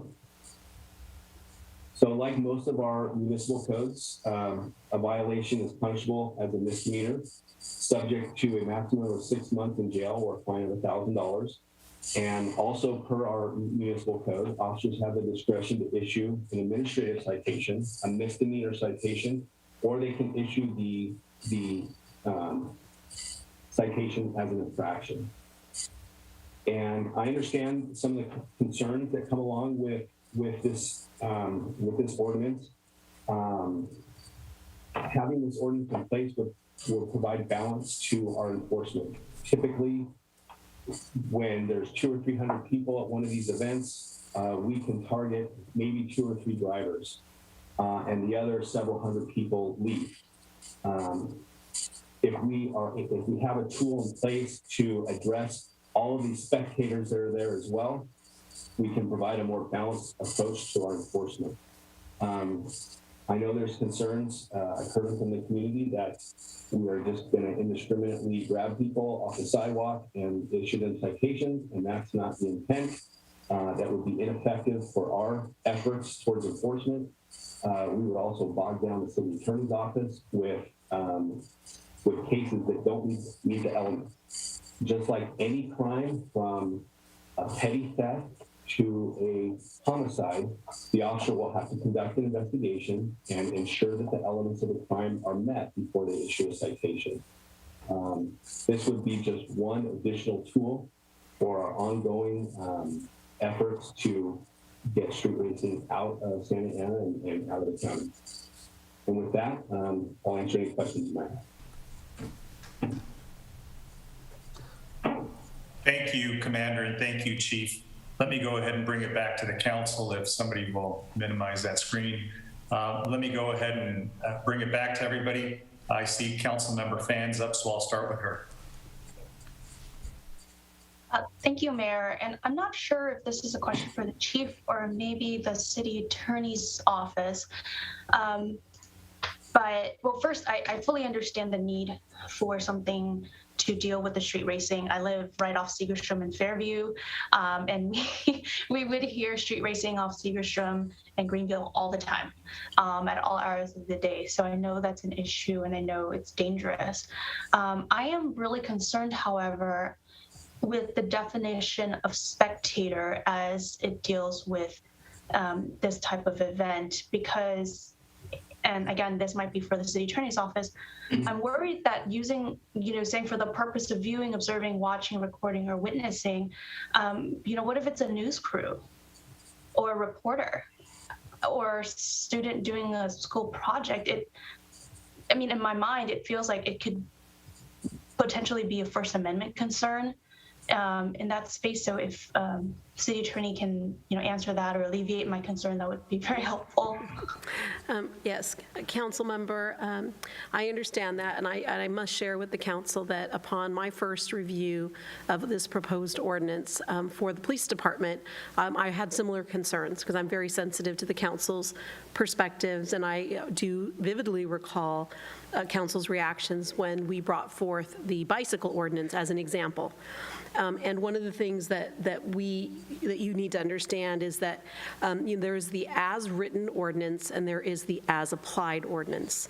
I think that we've done the best we can with respect to someone being knowingly present. We included that standard to give us a standard to review. In terms of a spectator, if a citation is issued to someone, before we actually file it with the court, these citations are reviewed by our office. So I think that concerns about whether a truly innocent, news person, for example, or maybe a person who's just walked to the grocery store and is at that intersection, whether they would get caught up in this net, I believe that we as the prosecutor in the city would not file charges against anyone unless we felt that the standards of this ordinance were met. There's going to be a high standard here. Being knowingly present is already going to be a high standard for us to achieve. And so we're going to have to look at certain facts. So I understand the concern about an innocent person just being and walking through, but I don't think that that's going to pass our office and make its way to the courthouse to be prosecuted.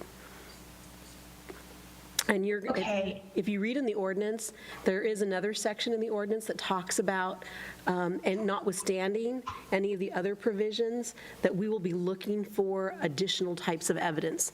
You don't often see that. This is in section 36-709. And one of the things that was really important to us was having these other factors that would indicate that a person was participating in the street racing activities as a spectator.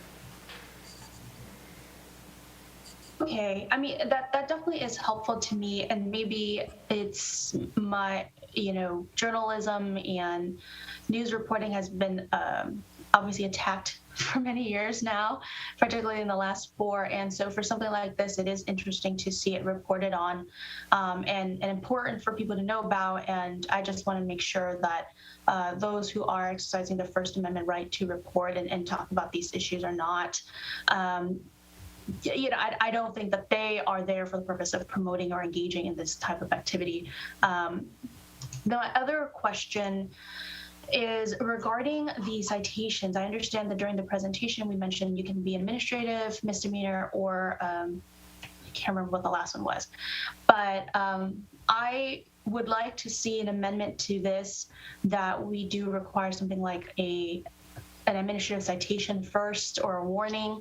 I understand the desire to have something that has a lot of teeth to it, but I wonder, because the goal is to deter this activity, or at least that's in my mind, is to deter this dangerous activity, not necessarily to cite people or give them a misdemeanor record or charge them fines. We want to prevent a dangerous activity from happening, and if a written citation, which we would have on record, it would help us do that and then build a base for if we see the person the next time, it'd be very hard for them to claim I was just passing by, given that we have a history of you being cited for this, or at least being warned. So I would like to see something like that be put in place prior to some type of criminal misdemeanor citation, as a matter of course, not necessarily as a part of the discretion of the officer who's on the scene. Those are my comments for now. Thank you. Thank you, Councilmember. Councilmember Becerra and then Councilmember Hernandez. Thank you, Mr. Mayor. I want to first of all thank Santa Ana PD for the amount of enforcement that has come towards the street racing activities here in Santa Ana, especially, what I think what I really saw our PD react was, and unfortunately it took something tragic like the death of the former OC Register editor Eugene Harbrick back in July of 2020. And it was just awful. It was a tragic incident that didn't need to happen up on North Bristol. And so I just want to thank our PD for reacting and for coordinating with the regional partners here in Orange County to pursue the enforcement to make sure that we try to keep our streets safe. And, I brought this item up back, well, not the item that we're talking about here, but the item of street racing enforcement back, with a kind of a more nuanced approach with Public Works and PD being involved. But one question I have, because again, PD has done a fantastic job, and for PD to bring this to us, I want to ask, is what's being proposed tonight, is this something that other cities have used in their toolbox? Maybe Chief, if you could answer that. Yes, thank you for the question. So currently the communities of Anaheim, Ontario, San Diego, San Marcos, Irwindale, San Jose, and Santa Clara have this type of spectator ordinance on the books. And again, as you mentioned, and then the commander in his detailed presentation, this is a tool. This is one tool amongst a whole host of approaches that we have. The first being the verbal communication and educating folks not to engage in this activity, right? So there are, as the commander said, there are various elements that have to be met in order to apply this this proposed municipal code section. Knowingly, as the city attorney said, is a very high standard. And generally what happens is there's a lot of intelligence that goes along with this activity. And so, folks, this is not a situation where people are coming outside of their front door and they happen to come across or upon a street racing exhibition event. These are planned events. They're structured in terms of communication to show up at a certain location, and certain people have certain roles. This is what the intelligence tells us.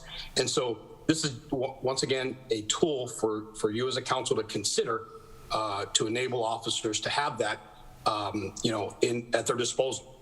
And again, the threshold is very high to apply the section. So yes, it is currently being used in a variety of different jurisdictions. Thank you for that, Chief. And Mayor, that's my only questions at this time. Great, thank you, Councilmember. Councilmember Hernandez. Yes, thank you, Mr. Mayor. And thank you, Chief Valentin, for the good work that you do. And I just wanted to share some concerns that I have. First things first, we absolutely need to crack down on these street takeovers. These are not car enthusiasts. These events are dangerous, and that's the last thing that our community needs, is to put our residents in danger. I want us to be responsive to this issue, but also I don't want us to create a larger social and economic factor of concern for residents that whether they're making a horrible decision by being a bystander and watching this. I have to look back to, living in this community my whole life. I grew up on Civic Center and Rate. I've seen tons of horrible things that I did not want to see. But as soon as we heard something happen outside, myself, my neighbors, my grandmother, my mom, we all would run outside and we would watch what would happen. And it would not sit well with me to see a cul-de-sac have a street takeover, unwillingly, and residents, come out of their houses or come out of their business establishments and be fined. I wouldn't want to see that happen. That's my concern. I know that there are, police officers are human beings at the end of the day, and human beings make mistakes. And I can assure you that we will have instances where the wrong people receive citations, and I wouldn't want to see us have a greater impact negatively on their health, because people with arrests do have greater health needs. And, 6 months of jail time is that's a pretty significant amount of time. And you can effectively break apart a household with 6 months of incarceration. You can have a child go from having a single mother or a single father to living with grandparents or maybe the foster system. And I wouldn't want to put families in a position like that. I want us to have a solution for street takeovers. I'm just concerned, Chief, that this one isn't as comprehensive as I hope it would be. I would be on the side of impounding vehicles, absolutely. I'm just concerned that we would potentially find the wrong people that maybe just heard commotion and stepped outside, and even folks that mistakenly go out to these things. They're putting themselves at risk. I think there's just a different way for us to redirect them, rather than potentially incarcerating them or putting them in a position where they have to pay $1,000 fine. So that's just my comments, Mr. Mayor. Great. Thank you, Councilmember Hernandez. I think I see Councilmember Mendoza's hand up. Yes. One of the main reasons of this street racing and one of the biggest attractions to the street racers are spectators. So it is putting these spectators in danger and risk of being hurt or killed. So I believe that by issuing citations to those who violate the law is appropriate, because it could be saving their lives. And eventually it will decrease the number of spectators. Thus, there will be less of these car racers. So it is better that the public is going to know that if they're out there specifically to watch the cars race, that they put themselves at risk and that they may be issued a citation. I don't think they're going to be arrested. I think it's probably going to be a warning first. And if the people do not leave the area, then citations will probably be issued. And so the police department has sworn, they made an oath to protect the public. And so in issuing citations, that is exactly what they are going to be doing. And I am in favor of keeping our residents safe. And there's a place for car racing, and if the people are interested in such a sport or activity, a dangerous activity, then go out to the racetrack, because our streets are not to be used for racing. It puts everybody in danger. The businesses on the streets. I mean, you've seen and heard of and been probably witnessed the destruction of property when the cars roll into businesses. And so I think we're putting out a very clear message that spectators who do not remove themselves, once warned, that a citation is the next thing. And I didn't hear anything about any arrests, so I don't think it's that will occur unless the person doesn't show up for his or her court hearing. So as a parent, I would not want my children out there, my adult children either. And if they were issued a citation for that reason, I would be very glad that occurred. Maybe it'll teach them a lesson and to be more cognizant of the realities of what could happen when high-speed cars are near the public. So I'm supportive of this motion, and if everyone's done with their comments, I will move the item.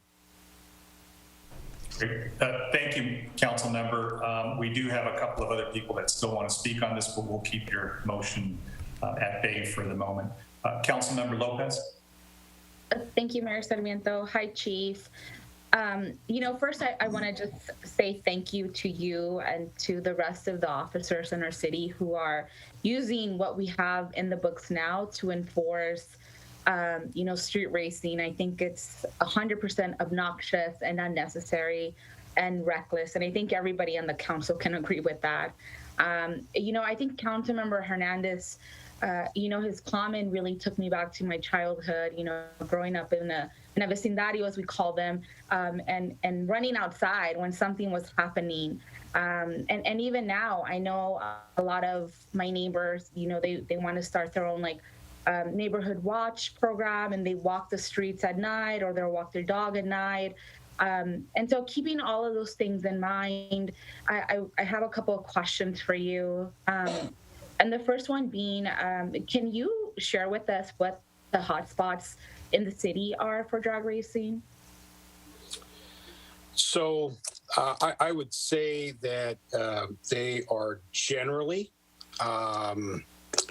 industrial areas, many major thoroughfares, for example, Main and Edinger, down on the south end, MacArthur, Bristol, Maine. There's off of Majestic, Columbine. There's various areas. We get complaints from business owners, from residents. They don't even have to see the actual events. They hear them, as you pointed out. So they span across the city. The takeovers that occur, as I said, there's this underground net, and they go from community to community. Being the regional leader in responding to this issue, we know that what starts in El Monte, for example, very much could end up at 2000 North Bristol in our community. So there's no real rhyme or reason. They do tend to concentrate on areas where there's less activity in terms of residential. So you're generally, again, very, could it happen? Sure. But you're not going to see a street racing take over at, in the residential 400 East Pine. We just don't see that based on our experience. And I have the commander still on the line. He can speak to it, but I read all of the incidents. You all receive all of the activity that occurs, 7 days a week. And that's generally the experience. Yeah, and I believe you. I was recently at a forum where they were talking about in Orange County, the main arrests are coming from Riverside County and from South County. It goes to the point that you're speaking of. But I asked about the hot spots because for me, I'm very much about using the resources that we have. And so, when we gather intelligence, I wanted to know if we know of these hotspots, if we know of where people are drag racing or creating these events, are we targeting those areas? Because for me, it's very important that we go after the people that are behind the vehicle. I want to make sure that we target people who are actually doing this reckless driving. I want to make sure that as a taxpayer, all of our efforts are being directed to the people behind the wheel, as I said, because that to me is how we're going to address this issue and really reduce the street racing that we're seeing. And I think with COVID, Chief, people being bored, being out of a job, and just the streets being empty was a really big incentive for folks. I think Councilmember Mendoza makes a great point. We really need to detour people to any track race that is available. And I think, one of those closed. And so I think that's also a contributor as to why we're seeing speed racing be more prominent in Orange County now. But for me, I do want to see our resources be used to target people behind the wheel. So a great question, Councilwoman Lopez. I appreciate the question. And yes, like a lot of what we do, we want to focus on data-driven responses. So I have investigators that work the intelligence side of this. They provide that to our traffic investigators and then our field officers. So that we're not randomly driving around, right? We're looking at what is available on, and I don't want to get into too much detail, obviously, because it's a tactic that we use. And so we're not driving around and the first person who comes out of their front porch, okay, you're clearly engaged in this illegal activity. That is not our response. And actually, Commander Elms is on the line still. He can, if he can further elaborate on this point, because it's an important one. Chuck, are you still on the line? Yes, sir. Please, go ahead. So with regards to targeting the vehicles, you're absolutely right, Council Member, and this is what we have been doing. We do target the drivers that are doing these intersection takeovers. I just want to be clear, the chief had mentioned earlier that everyone plays a role, and he's absolutely correct. So a lot of these spectators are also drivers. They also have these cars that go into the intersections. But at any given location they arrive at, they're going to either drive or be a spectator.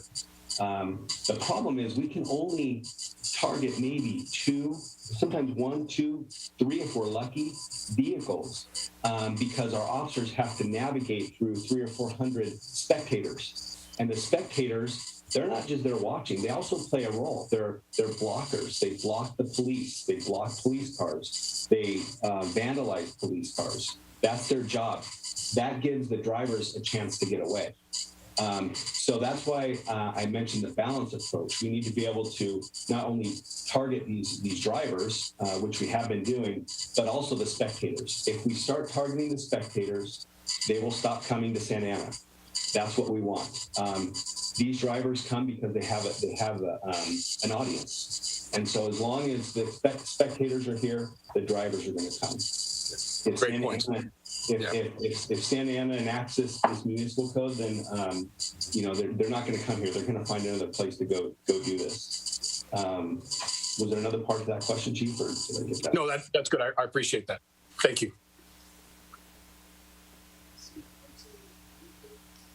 Anything else, Councilmember Lopez? No. Thank you, Chief and Commander. Thank you. Mayor Pro Tem? Thank you, Mayor Sarmiento, and thank you, Chief Valentin, for bringing this ordinance forward. I know this is a severe problem that we've had in our city for a while now, and it just keeps getting worse and worse. I want to thank you and your staff for the street racing enforcement events that you've had and carried out over the last year with allied agencies.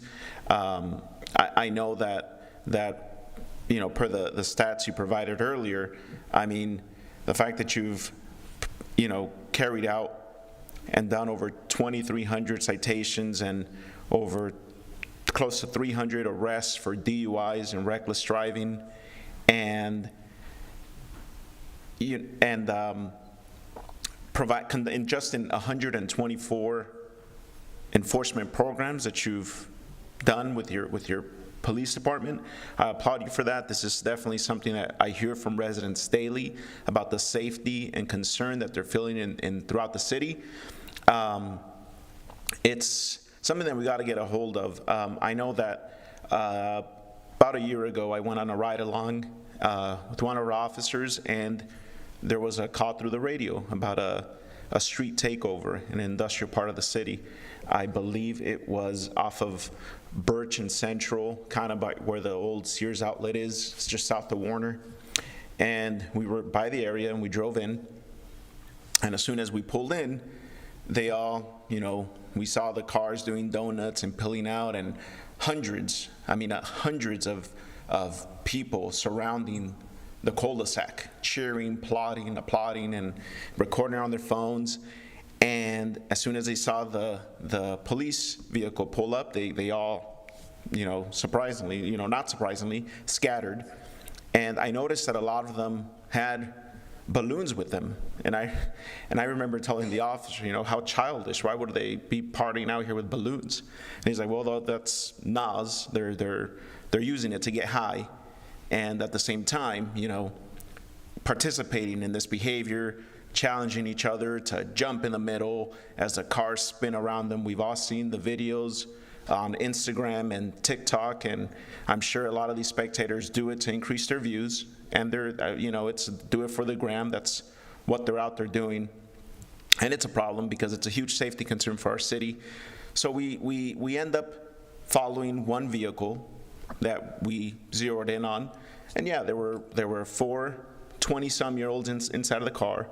They all had, threw balloons out the window. We saw some threw beer cans out the window, and they were not out there, just being good members of society. They were out there drinking, driving, doing drugs, and participating in this. We've all seen the videos of fights, deaths happening, and it happens all the time. And I know I've heard from hundreds of residents throughout the city that this needs to stop. And I think this ordinance does serve as a deterrent. I definitely think that there should be a fine to anybody willingly participating and spectating into these events, because just a simple warning is not going to be a deterrent, because like I said, there's hundreds of them usually at these intersections surrounding the cars doing donuts, and for one to get a second citation or warning, that would probably be near impossible.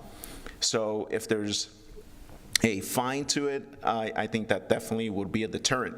I do appreciate the comments that came in about working with Public Works to limit the size of our streets, street diets, protected bike lanes, roundabouts at intersections that could prevent this type of activity. That's 100% what we should do. We should work with engineering and Public Works to not make our streets a desirable location for these street takeovers and street racing. The reason why they come and do that is because our streets are wide, our streets are empty, there's wide intersections, and that's an area that we have a lot of work to do. I know Public Works has worked extensively over the last couple of years to narrow our streets, protected bike lanes, speed bumps, street roundabouts, and those are all helpful. But the city is 27 square miles. I know that I'm not going to expect to see all these different changes come in overnight. Like I know the city manager doesn't like me repeating this, but Bristol Street has been under construction since I was a baby. So that, tells me these changes aren't going to happen overnight. So in the meantime, we do need a deterrent, and I think this is the right direction. If you're not out there, spectating, watching these, then you won't get in trouble. I mean, it's as simple as that. So with that said, Chief Valentin, if you're still on the line, what was the reason why we came up with the 200-foot? Because 200 feet is pretty, a large distance to me, if you're thinking of an intersection or whatnot. Is there a reason why we came up with the 200 feet? So I'm going to refer to my resident expert, Commander Elms. Are you still on? Yes, sir. So when we were creating the ordinance, we looked at what other cities that already had an ordinance in place, what their sections looked like. And 200 feet was pretty consistent across the board. It all plays into the size of, intersections, the different sizes of intersections, and how they, they're always going to be within 200 feet of where the activity has happened. And that was pretty consistent across the board with all the ordinances we looked at. Thank you for that, Commander Elms. I'll finish with the comment. If you think of people having illegal rooster fighting, when there's crowds there at illegal rooster fightings in backyards, I want everyone there accountable because they're there supporting the illegal activity. You think of somebody, fighting pit bulls. That unfortunately exists, and when they're doing this in the backyard, I want people there watching to be held accountable because that's illegal and you shouldn't be doing that. The people doing these street takeovers and drag racing, they're not doing it just for themselves to entertain themselves and it's them by themselves. It's because there's hundreds of people that come to be entertained. They like that high, that feeling of entertaining these people and being cheered on and getting these views on social media. And it's definitely very upsetting because they're putting lives in danger. And they're doing it because there's people to entertain and they have an audience. If that audience wasn't there, I don't think they'd be out there doing it. So with that said, I'll second Councilmember Mendoza's motion. And that's it, Mr. Mayor. Great, thank you for that. We have a motion and a second. I think everybody has had a chance to speak, so I'll go ahead and take my turn now. Boy, this is one of those simple things that come across our desk every once in a while. So let me take a crack at this. So I understand the intent, and I appreciate the chief and the commander's points, and even the city attorney's efforts. But because we know nobody here likes these street takeovers or reckless behavior in a vehicle or outside a vehicle. So I understand the efforts made to try to create some wobbler situations where these things can be issued as infractions or misdemeanors. But I just have an issue with this language being kind of arbitrary, on the 200 feet, even though other cities use that. And one example is, you're right, a lot of these street takeovers and street racing occurs on major arterials. I happen to live on one. And I think I told the chief about it, some cars doing donuts right in front of my house. Well, I didn't tell him that my son was out there and he was recording it because he wanted to show me what was going on. And he was definitely within 200 feet because it was right in front of our house.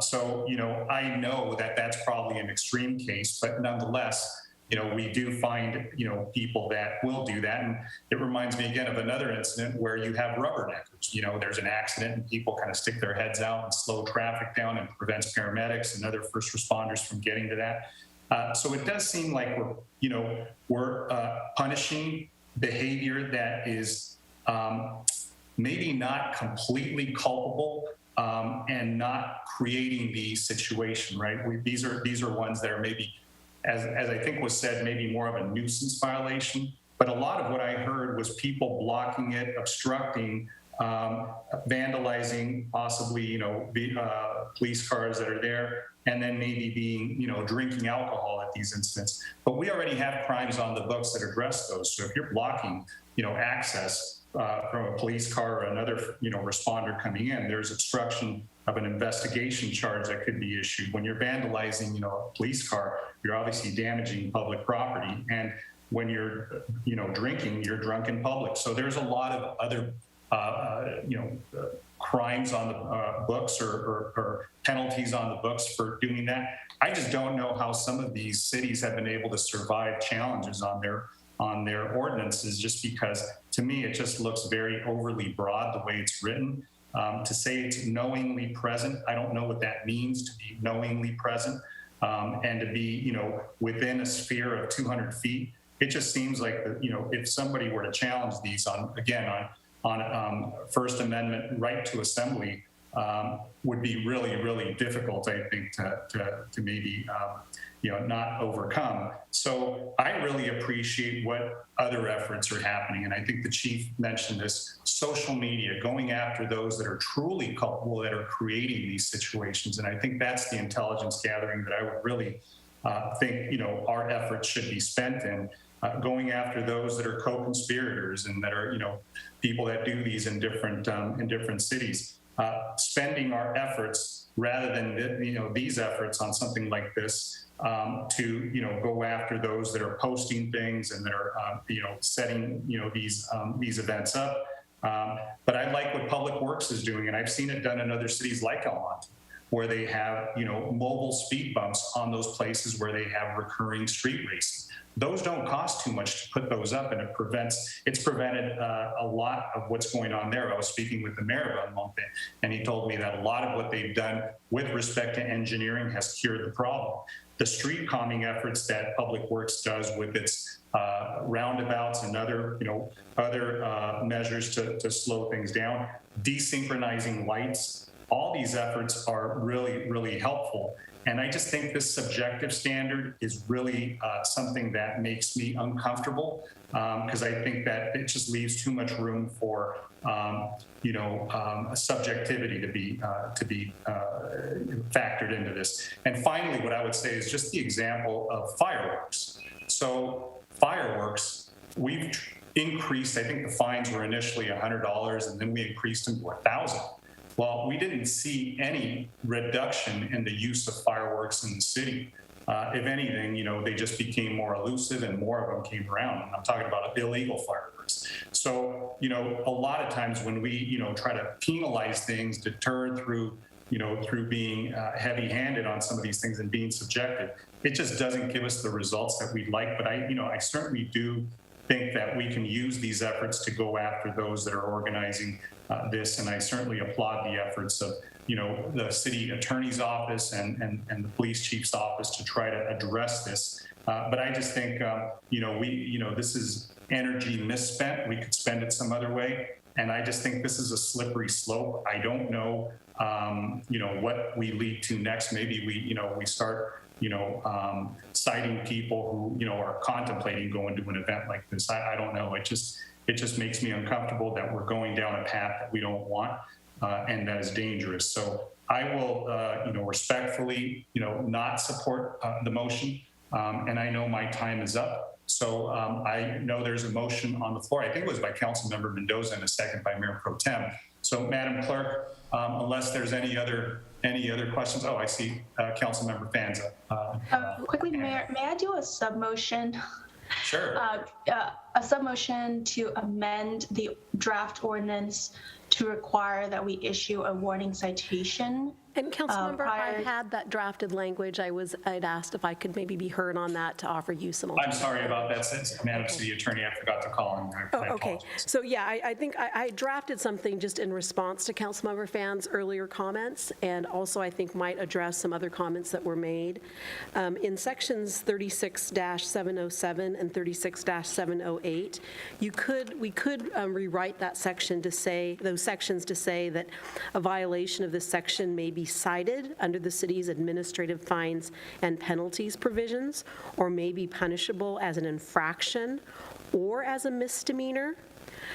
If prior to filing a misdemeanor against an individual, the city shall demonstrate that it has previously issued an administrative citation or an infraction to an individual.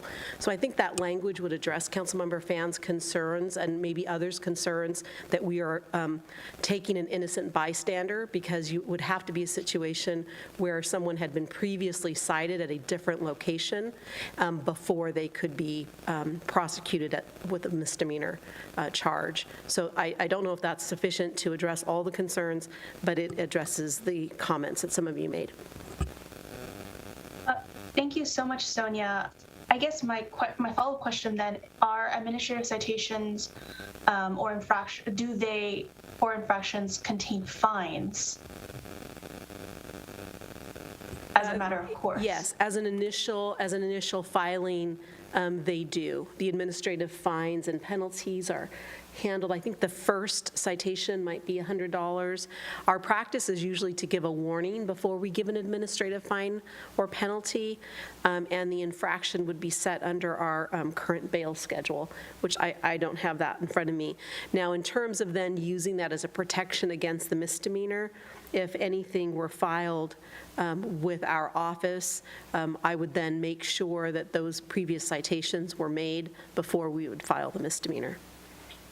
Got it. So I would prefer a warning. So my motion is to amend it to require a warning prior to the issuance of an infraction or a written citation, administrative citation. I understand the desire to kind of throw down the hammer on something like this, but again, I know that these kinds of events often can also, they are young people.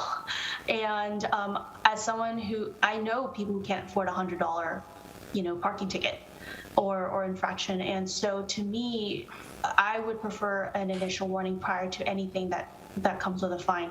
So that would be my motion to amend. So I'm okay with what Sonia said, but instead of infraction, I would like to see a mandatory warning first. And we'll see if I get a second. Thank you, Councilmember Phan, and I really appreciate your efforts to try to find some balance with these interests that are both extremely important. So, so we have a substitute motion by Councilmember Phan. Is there a second to the substitute motion? Yes, I will second that motion. Great, thank you, Councilmember Mendoza. So we have a substitute motion by Councilmember Phan with a second to that substitute motion. Is there any further discussion? Seeing none. Mayor Sarmiento, just if we could get, Madam City Attorney, since that motion did second it, can we get just, so it's just basically adding that it will be a warning before any other citations, right? Yeah, so because we are required to put into the record on a first reading of an ordinance specific language, I would put in that language that I'd read to you previously, and then I would say that before a administrative fine or penalty or an infraction could be filed, that there has to be proof of a warning issued to the individual. So it would set up a three-part process. So before you could even be subject to a misdemeanor, you will have to have shown that there was an admin fine or an infraction. And prior to having that, you'd have to show that you had a written warning. So anyone who was ever going to be prosecuted under misdemeanor, those two conditions would have to be met. They received a warning, they then received a fine or a penalty or an infraction, and then the misdemeanor. And anyone who's going to get a citation or an infraction, we would demonstrate that they've been given a written warning. Thank you for that. Great. Can somebody minimize, well, that sounded bad. I was going to say, can somebody minimize the city attorney? But the image of the city attorney. The image, I forgot to say that. So sorry. Sorry, Sonia. Madam Clerk, go ahead and call roll on the substitute motion. Councilmember Becerra? Yes. Councilmember Hernandez? No. Councilmember Lopez? No. Councilmember Mendoza? Yes. Councilmember Fan, Yes. Mayor Pro Tem Peñalosa, Yes. Mayor Sarmiento. Yes, and I just want to say no. I'm a no on that. I just wanted to thank Councilmember Fan for making a really concerted effort to reconcile a very difficult situation, but I will be voting no on that. So please, Madam Clerk, please mark my no. Thank you, everybody. Let's move along to item number 23, which is the pension debt refinancing update. And I'll kick it over to the city attorney, the city manager. Mr. Mayor, really quick, can you, Madam City Clerk, can you read out the vote, please? Yes. Did the motion pass? Did it fail? Did it? Yes, I have 4. Yes, 4 yes and 3 no, with Councilmember Hernandez Lopez and Mayor Sarmiento saying no, voting no. Thank you for that. So it comes back for a second reading in 2 weeks? Correct. Thank you. Great. Moving along to item number 23, the pension debt refinance update. And I think I see Sergio on the screen. So. Yes, you do. Thank you, Mayor. We have a brief presentation for this item, and Sergio Vidal from the Finance Department will be presenting. Thank you, Madam City Manager, Mayor, members of the City Council, good evening. My name is Sergio Vidal, Assistant Director of Finance here with the city. The item before you this evening is the pension debt refinancing update and underwriter selection. And a housekeeping note before we begin, the revised staff report related to this item was posted on the City Council meeting agenda website, reflecting the updated or agreed upon proposed fee split between the 3 underwriting firms brought forward for consideration this evening. Next slide.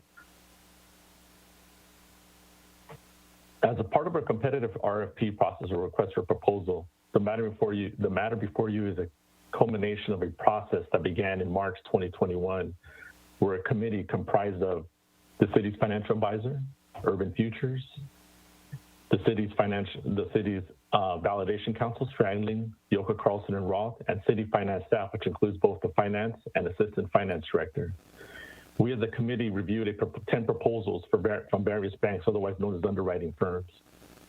After review of the underwriters, it was determined to interview 7 underwriters based on the evaluation criteria, which included experience with similar-sized debt refinancing, investor outreach, ideas on how to best structure the proposed debt issuance, and the marketing of the sale of the debt. After interviewing the firms, it was determined that selecting multiple banks, otherwise known as a syndicate, would be the best approach in handling a potential transaction of this size. The three selected underwriters were Bank of America Securities LLC as the senior management or the lead on this proposed transaction. Also, the committee selected Stifel Financial Corp and Ramirez and Company as co-managers, respectively, who will be assisting on this proposed transaction. Next slide. Excuse me. Hey, Sergio, could you maximize or show your screen the actual PowerPoint show? Because right now what we see are the miniatures of the slides and the notes. Oh, perfect. Thank you.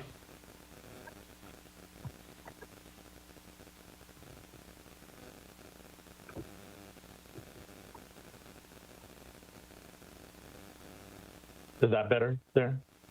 No, it's the same thing. It's the same.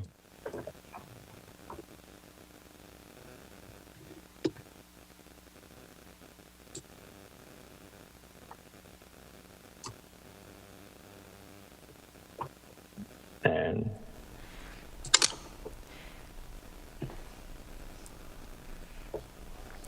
Sergio, if you want to try it again, it's the furthest to the right at the very bottom of your presentation. If you close the screen. At the right? Go ahead and close this one. End your slideshow.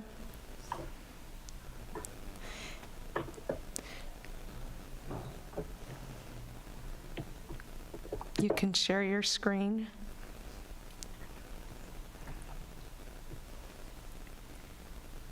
And right here. Let me,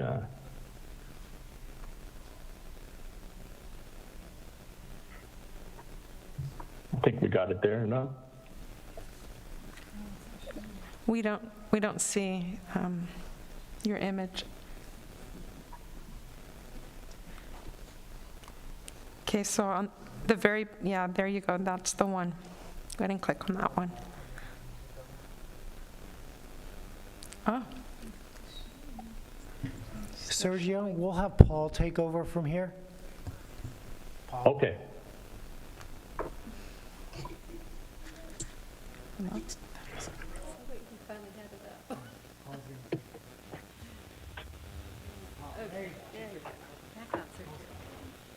There we go. Slide 3, I apologize, council and members of the public.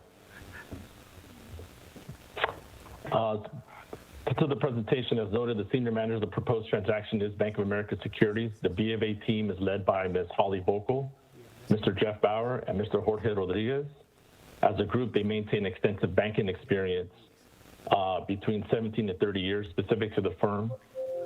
As well, specific to the firm B of A, it is well-known brand known internationally and nationally and maintain a unique experience in handling pension debt refinancing for similarly sized government entities. Recent pension debt refinancings for the team at B of A is the city of Riverside, who issued a debt in the amount of $432 million. Next slide. Steeple was selected by the committee as a co-manager for the proposed transaction. The team at Steeple is led by Mr. John Kim and Mr. Thomas Jacob, who also maintain extensive banking experience in developing presentations to credit rating agencies. Recent debt issuances experience for the firm are with local cities such as the city of Huntington Beach and the city of Orange, who issued debt ranging between $286 million to $364 million. Next slide. Ramirez and Company was also selected as a co-manager due to their extensive experience with the city and the city's credit profile. The Ramirez team is led by Mr. Raul Amezcua, Mr. Michael Mejia, and Dr. Fernando Guerra. The Ramirez team maintains a multi-decade experience within the banking industry, participating in debt issuance over their careers, totaling greater than $30 billion.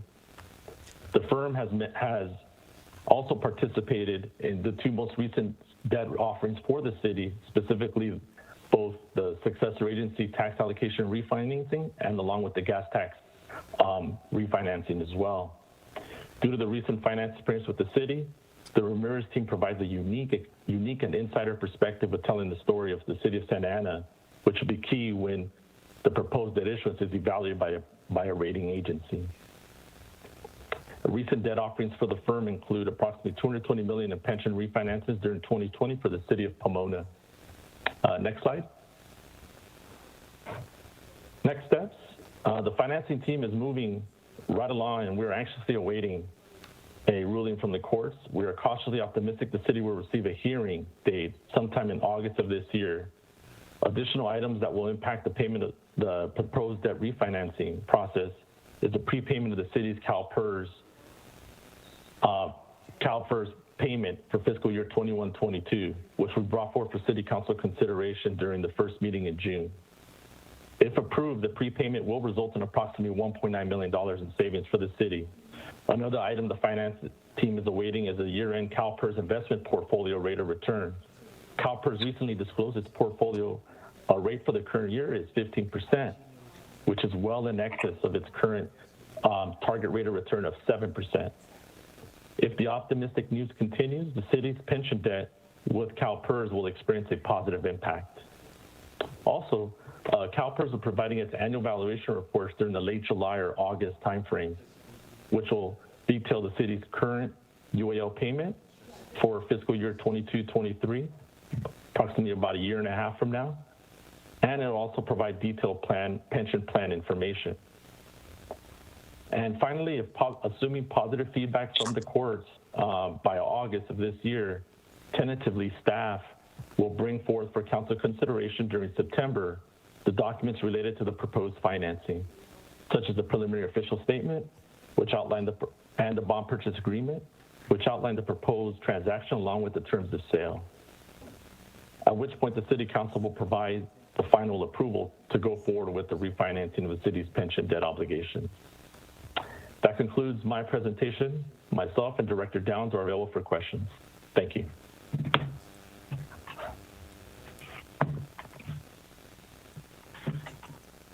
Thank you. Thank you, Sergio. Thank you for that presentation. Let me go ahead and bring it back to the council. Councilmember Lopez. Thank you, Mayor Sarmiento. Sergio, thank you for the presentation. Director Downs, thank you for the update. I really do appreciate it. Let's keep this moving item forward. You know, I've been supportive since the beginning, and I will continue to be. Thank you. Is that a motion, council member? It is. I'll make a motion to approve the item. Sounds good. Any other comments or a second? I have a comment. Go ahead, Councilmember Mendoza. Ramirez, the firm has been with the city of Santa Ana for many, many years now. And it would seem a better deal just to have them be co-lead this project, because with the team, you have over 90 years experience, and this team has saved the city millions in the gas tax pricing. And so they know what they're doing, and they have always been with us. We didn't have the other two until recently, until the project became much bigger. And so it would be a much better solution for us to have just two and have them 50-50 as co-lead. And they're the firm that brought the idea to the city in the first place. And they are also the leaders in California regarding these kinds of finances.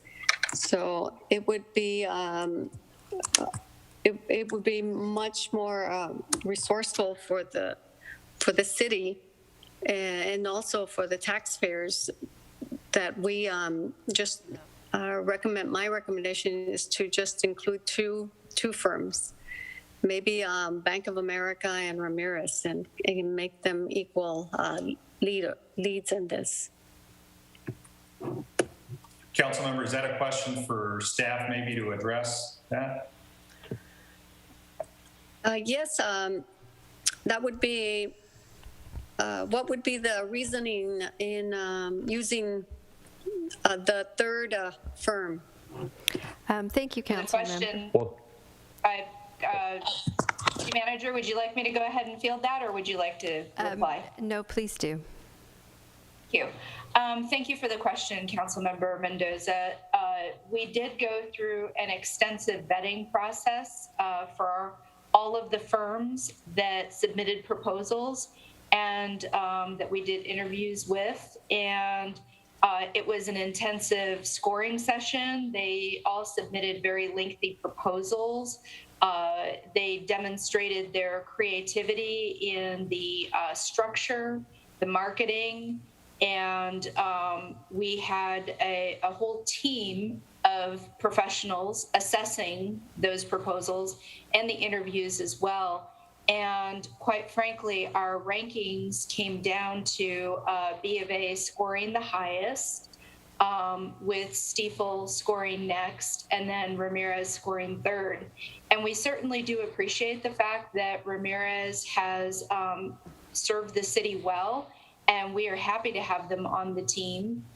They will definitely add value to this transaction. For this size of transaction, 3 underwriters is certainly very appropriate, because each will have a different book of clients, if you will, and we should be able to obtain better pricing on our bonds, because more investors are being reached by 3 underwriters versus just 2. But with that said, the City Council absolutely has the ability to direct us to do something different than the staff recommendation. Okay. Well, it was just the Ramirez firm alone who saved us millions recently. So I still recommend that we go with just the two that I mentioned. And we can't forget that Ramirez has extensive experience in taking cities such as the demographics like Santa Ana to the market. and they are a Latino firm, and they know our city. So my recommendation would be just to do the two and to make them co-lead, both joint leaders. So Councilmember Mendoza, are you making a substitute motion then to amend staff's recommendation to reduce it from the 3 firms to just the 2 firms of B of A and Ramirez to be co-equal firms? Yes, that's my motion, my Your substitute motion. substitute motion. All right. Well, is there a second or additional questions or comments from the council?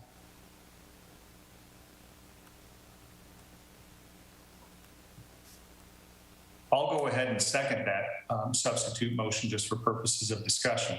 Let me go ahead and bring it back and see if there's any further questions or comments. If not, I'll go ahead and ask the clerk to go ahead and call roll. Councilmember Becerra? No. Councilmember Hernandez? Yes. Councilmember Lopez? No. Councilmember Mendoza? Yes. Councilmember Fan? No. Mayor Pro Tem Peñalosa? No. Mayor Sarmiento? Yes, that substitute motion fails. Let's go ahead and bring back the original motion, I think by Councilmember Lopez. I think we're still waiting for a second on that. I'll second it. Great. We have a motion by Councilmember Lopez and a second by Councilmember Fan on the original staff recommendation. Madam Clerk? Councilmember Becerra? Yes. Councilmember Hernandez? Yes. Councilmember Lopez? Yes. Councilmember Mendoza? You're on mute, Councilmember. That's a no. Councilmember Fan? Yes. Mayor Pro Tem Peñalosa? Yes. Mayor Sarmiento? Yes. Great, thanks everybody. Moving along to item number 24. This is a workshop on the 2021-22 budget. Mayor Sarmiento, point of order. Yes. I think just for because of the episodes we've had in the past with recordings of meetings, I think that the clerk should state the motion and the vote at the end of every vote. Just my suggestion. All right, well, look, I don't know, is there a reason why there's lack of clarity? Have we received anything that people are unclear about our votes? I mean, aren't they recorded and the minutes are taken? I think that the voting has been clear. Look, if you want to restate this one, we can go ahead and have the clerk. The reason we need to do it on every one. Yeah, Mayor Sarmiento, the reason why is because members of the public do not necessarily understand or know the rules on every type of votes. Some votes require 5, some votes require 4, some votes require, to pass or fail. And I think for transparency and to inform the public of what's going on, we should state whether a motion fails or passes after each vote and what the vote was, like we have done for years past. I mean, I know that we recently just started not just doing this and glossing over and moving on to the next item, but we should state the motion well, yeah. After it was done. Let me go ahead and when we take the vote, I'll say if staff recommendation has been adopted or if it's been approved. But yeah, we don't want to do this for every single vote. I think there's some that are mostly unanimous. Those that are a split vote, I'll announce whether the staff recommendation has been supported or if it's failed. Mr. Mayor, if I may just... Go ahead, Councilmember Becerra. Thank you. In the past, it's been my understanding that the clerk would usually read off the results of the vote. And I've heard it intermittently tonight, but not consistently. And I wanted to ask our city attorney, wasn't there a law at some point that required councils to read off the results of each vote? Yeah, so there's two potential rules that apply. Our teleconferencing rules have been suspended by the executive order of the governor, but normally if we do have people teleconferencing for transparency purposes, a good practice, a best practice is to read a motion and take the vote so that members can hear that clearly, particularly those who are not present in the council chambers. There was also, under the Brown Act, a requirement that we have a roll call vote, which you have been having the roll call vote, or that you have an electronic reader board, electronic board to demonstrate those votes. I do think that as a matter of good practice, when you do have a substitute motion made, oftentimes that is a time where you will clarify what the motion is, because we don't always have substitute motions. So that is a practice when that occurs. Okay, thank you. Great. So Madam City Attorney, so have we done anything that's violated any of those rules? No, we're not. I heard the roll call vote, and that's what would be legally required at this point. But just to be for consistency purposes, what we may want to do if there's a substitute motion, just to read that out. All right, understood. Let me go ahead and move on to item number 24. Mayor Sarmiento, point of order. Item number 23, the staff recommendation was adopted on a point of order, Mr. Mayor. Go ahead.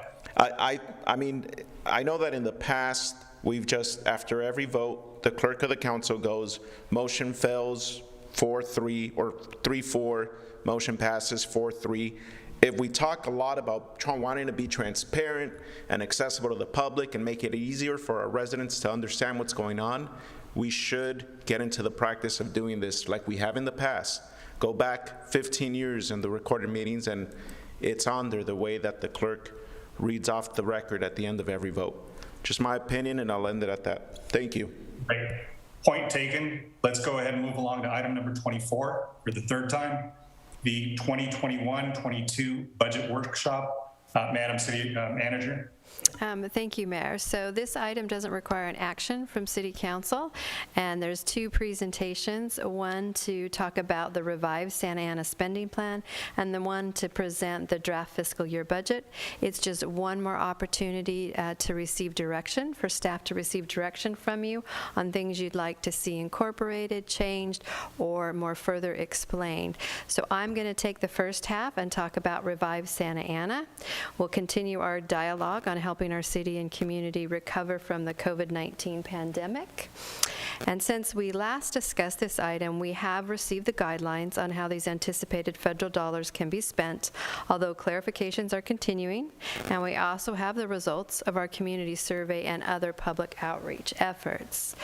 So the anticipated federal funding is the results of the $1.9 trillion American Rescue Plan Act of 2021. It was signed into law on March 11. It's commonly referred to as ARPA. Initially, we did believe that the city of Santa Ana would receive $142.9 million, but last week we did learn that our allocation will be $128.4 million. However, we are anticipating to receive an additional $21.5 million allocation that's specifically for housing. The ARPA interim final rule is a 151-page document. Our financial staff has been very busy thoroughly reviewing it, participating in webinars, and engaging in Q&A with the U.S. Treasury to ensure that any program or services that are ultimately approved by the City Council will comply with the requirements. We have identified priorities of focus for the initial budget appropriation of $75 million, about half the total allocation. The spending plan will have to evolve as we get more federal guidelines and adapt to new priorities. The overall guidelines, ARPA funds may not be used to match funding we receive from other federal programs. Other prohibitions include cities are not able to use that money to pay off pension debt. It did clarify it doesn't apply to ongoing personnel cost, but it would be a one-time payoff of a pension that's prohibited. It also does not allow cities to park revenue into reserves from the money. Some good news is, however, we will have more time to implement Revive Santa Ana than we previously thought. Funds must only be obligated by December 31st, 2024, but we do have until the end of 2026 to spend them and complete those programs and activities. And of course, with all of the funds from federal and state, there are a lot of reporting requirements and performance monitoring. So to give you a little more information on the ARPA spending guidelines, this next slide depicts, this is their categories that they are presented in their guidelines as to what the purpose of the funds are. It is designed to respond to the public health emergency and the negative economic impacts caused by COVID-19. The federal guidelines group those allowed uses into 3 categories. The first one is responding to COVID-19. Items that are grouped under here are things that you might could easily recognize, and that is prevention, mitigation, medical expenses. This would be vaccinations, testing, those types of things.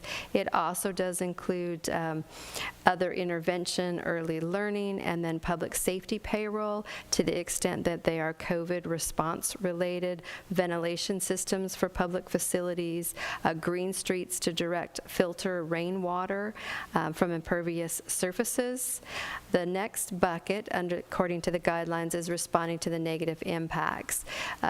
This area does include assistance to individuals, assistance to businesses, child assistance, enhanced services for academic and social development, and homeless assistance, affordable housing, housing vouchers. And the final bucket under the guidelines is premium pay for essential workers. A lot of it did focus on the workers that do work in the medical field, such as nursing homes, hospitals, home care, but it did extend to farms, food productions, grocery, restaurants, janitorial, and then it did put parameters on the cap of what you could implement if you were going to do premium pay for any of those qualified workers.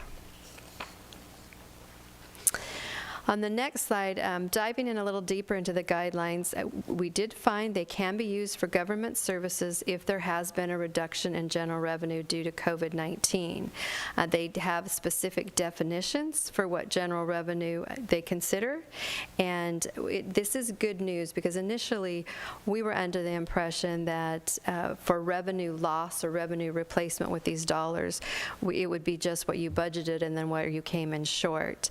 That isn't what they are allowing us to do, which is good because the city of Santa Ana, under your leadership, we did pivot pretty quickly and we reduced expenses because we anticipated a loss in revenue. So what they're basically going to allow us to do is go back in time and then project forward based on an annual inflator as to where we would have been with our general revenues and compare that with what we did in fact receive, which would be the amount that we could use for revenue replacement. That revenue replacement is critical because that can be used for any governmental purpose. A major focus of the intended uses relates to water, sewer, and broadband infrastructure, including cybersecurity for these critical infrastructure assets. And speaking of broadband, just want to add a little announcement. There's a brand new federal emergency broadband benefit program in addition to the ARPA money that provides temporary discount on monthly broadband bills for qualifying low-income households and even gives a discount for the purchase of laptop, tablet, or a desktop computer. There's a website called getemergencybroadband.org, or you can also find this information on our website. Under your leadership, we did embark in seeking input from our community about ideas on how to spend these dollars. It was a little difficult because to have any time period to receive community input, but without guidelines from the federal government, we guessed at what areas we thought we might be able to spend them on. But about a month ago, we created Revive Santa Ana survey to get the public's input on the many ideas that had been brought forward by City Council and by City staff. We did our best to narrow down the questions to once again believe what we thought programs would be allowed. This survey was available online. It was promoted through social media, in the city manager's newsletter, on our website, and other platforms. It was also available in paper form at City Hall and at our libraries. Both the online and the paper versions were available in English, Spanish, and Vietnamese. The survey included 13 questions about Revive Santa Ana spending and COVID-related needs. In addition, there was a catch-all for any other comment that the public wanted to add. We also had an email account, Revive Santa Ana, where people could send in just any comments or ask questions. And in addition to that, the mayor has been regularly attending neighborhood association meetings to discuss Revive Santa Ana, and we did host a community town hall on May 11th that was attended by about 80 members of the public. The public opinion survey results, we did have 1,579 responses collected citywide. The survey period just ended 2 days ago, and we have a few demographics for you. More than half of the total respondents identified as Latino or Hispanic, and about 80% of the respondents identified as residents of Santa Ana. Others included were those that work here or visit here, and the age groups that we received the largest response were from 35 to 44 and 45 to 54. The image on this slide is basically a word cloud that created the size of the word, the larger, based on how many times it was mentioned in some of the comments of the surveys. I'm not going to walk you through all 13 of the questions. I've just polled a few of them to share with you some of the results.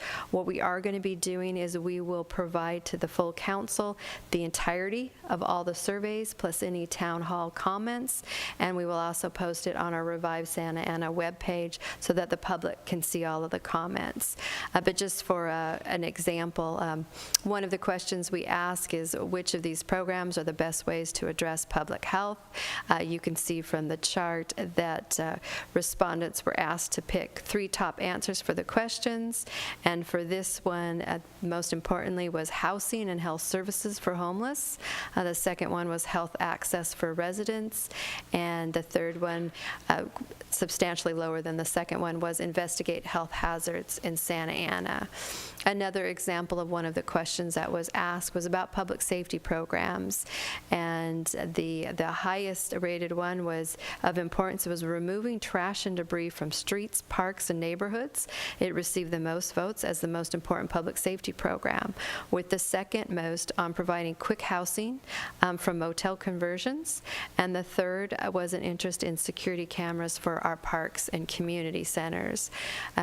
Like I said, I'm not going to spend time walking through all 13 of those because you will receive a full record of the survey.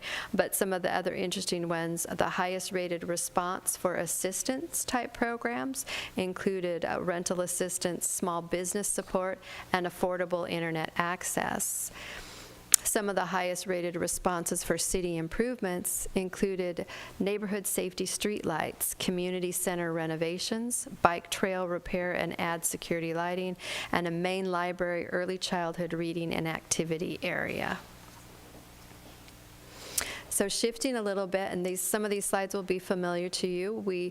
The first time we presented, we did identify priority focus areas, and we certainly appreciate all of the public input, and we are developing those and rolling them into our priority areas. So I'll take you through these rather quickly. The 5 that were identified early on that we felt would be important to our community is recovery from the pandemic, which very much aligns with the federal guidelines. Direct assistance programs in sync with federal guidelines, public health and safety, critical infrastructure, and city fiscal health. So starting with the recovery from the pandemic, what we did do is, since we anticipate funding coming in 2 tranches, and approximately half of the amount that we receive equates to about $75 million, we have earmarked or proposed amounts for each one of the 5 areas, and then the programs and services certainly will be developed in greater detail based on your input. For the first one, recovery from the pandemic, we're proposing an allocation of $6 million.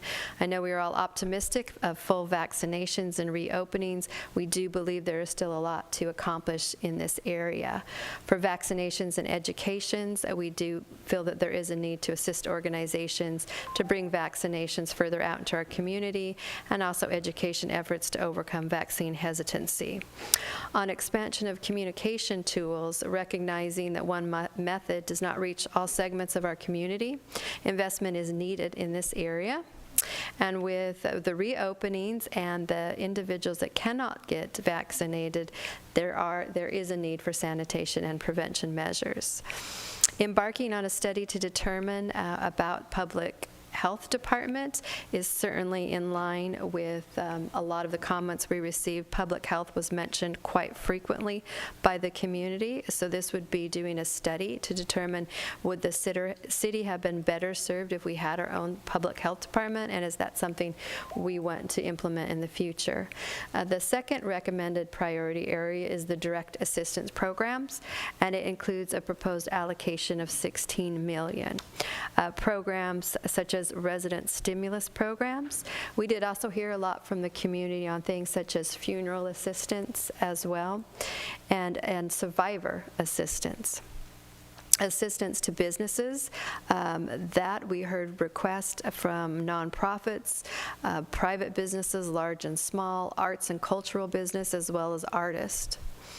Some of the council recommended items when we first discussed it was more programs for youth violence and sexual assault intervention, early childhood education programs, which is clearly also in sync with what the ARPA guidelines are, digital literacy education, and then food distributions. Our fabulous nonprofits that have been providing food, they're having a difficult time. Right now, I think people are thinking that we're over and out of the COVID pandemic, but there still is a great need for food distributions, and the nonprofits that have been doing this have noted that the donations have dramatically declined since the start of this calendar year. And then also continuation of our existing rental assistance programs and greater efforts in this area of assistance and housing for the homeless. The third recommended area was public health and safety, and we've allotted $14 million. One of the things that we heard loud and clear is the underlying health conditions of the individuals that made them more susceptible to COVID-19. Exercise is an important thing, so additional public green space would be needed. This one we are trying to determine more clarity on the guidelines. Healthy food accessibility, that's an area that was mentioned by some of the community members, and we believe that this will fit within the guidelines. And then increased homeless services by nonprofits. We certainly heard from city council members that this is an area that you want to further remove from law enforcement officers and let the nonprofits take a greater role in this. We are exploring a couple of different things in this area. One of the things that I think is very promising is a potential diversion of 911 calls from law enforcement directly to homeless service providers. We did have on our wish list, and community members, and I know council members, were looking forward to having a significant impact on the community with making improvements to community centers, to libraries and parks. We're going to need to delve into this a little bit more to make sure that those are permitted by the ARPA guidelines. The fourth area was critical infrastructure. Clearly within the guidelines, there is the opportunity to invest in broadband infrastructure. It is geared towards those that have a challenge with affordability. It isn't a citywide broadband infrastructure, but to serve certain areas.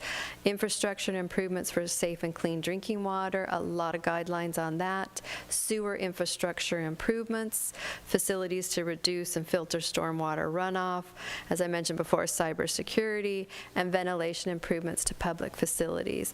I know we were hoping with some of the ARPA money, we had talked early on about improving our streets and our sidewalks, so we'll continue to look at that. There are a lot of cities that are finding some things that they believe are missing in those guidelines, and there is Q&A sessions ongoing with the U.S. Treasury right now. The last area I talked about a little bit before was just the city fiscal health. We proposed $15 million for this, but I will tell you that staff right now is very busy performing that revenue loss calculations that we just received the details on how to calculate. So now what? The next steps is we're certainly going to seek more guidance from the U.S. Department of Treasury. We'll finish calculating that revenue loss through December 2020. We'll adjust spending plan recommendations to ensure compliance.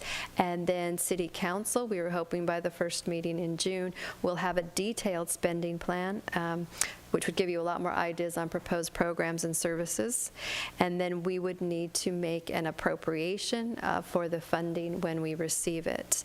And then right away, we're going to be reporting requirements for the funds. The first report is due in August 31st. So with that, your next presentation is going to be on the general fund budget. We've kept them separate for now. We can certainly take questions on this or receive any direction, or if you'd like to listen to the draft fiscal year citywide budget, we can jump right to that. Go ahead, keep going, and that way we can get through and maybe we have questions at the end. All right, I will turn it over to Catherine Downs, your finance director. Thank you. Let me go ahead and load up the PowerPoint here. Okay. Sorry, bear with me for just a second. It's good to get it right before getting started. I was driving the other PowerPoint for the city manager. That's why I'm switching over right now. Okay. Can you see my PowerPoint now? Yes. Okay, great. Thank you. So good evening, Mayor and City Council members. Just as the City Manager mentioned, this portion of the presentation will focus on the draft budget. The presentation covers general fund revenue and expenditures, proposed budget additions and workforce changes, general fund trends, a summary of the proposed capital improvement program, and community engagement throughout the budget process. First, let's take a look at general fund revenue. Our revenue estimate is $340.9 million in the general fund for next year. Sales tax and property tax continues to be the primary revenue sources for the general fund, accounting for 58% of the budget. Next is expenditures. The draft general fund spending totals $353.2 million, excuse me. That includes both expenditures and transfers to other funds, which of course are primarily for debt payments. Public safety costs, including police and fire, account for 55% of the budget. For now, we've included the required pension debt payment in the budget. As you heard with the previous agenda item, once we move further into the process to refinance the pension debt, we'll have better numbers for the City Council to consider, likely later this summer. Page 13 of your agenda packet, which is page 6 of the draft budget at Exhibit 1, includes a full reconciliation of additions to the general fund budget. Here, I will provide a short list of significant additions to the overall city budget. The draft budget includes new park facility attendance and a new platform to communicate with residents. We've also included the cost of redistricting and some capital asset replacements. The draft budget includes contractual cost increases, including fire service, employee compensation, general liability insurance, and water supply. Finally, we've included additional traffic signal repairs and increased right-of-way maintenance. On May 4th, we heard a request for potential charter amendments on the recall election ballot.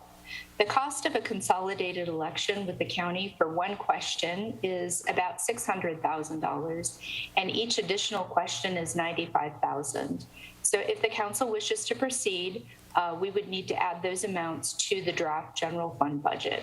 As an alternative, the City Council can consider charter amendments for the November 2022 general election. Next, we'll look at the proposed changes to staffing, including direction received from City Council on May 4th. All other council requests have been included in the revised Santa Ana spending plan. We have proposed adding 24 full-time staff to the budget. The table on the left lists the additions by department, and the table on the right lists the same additions, but by funding source. Only 3 would be funded by the general fund, and the remainder would be funded with restricted money. Full details are available in Exhibit 2 of your agenda packet.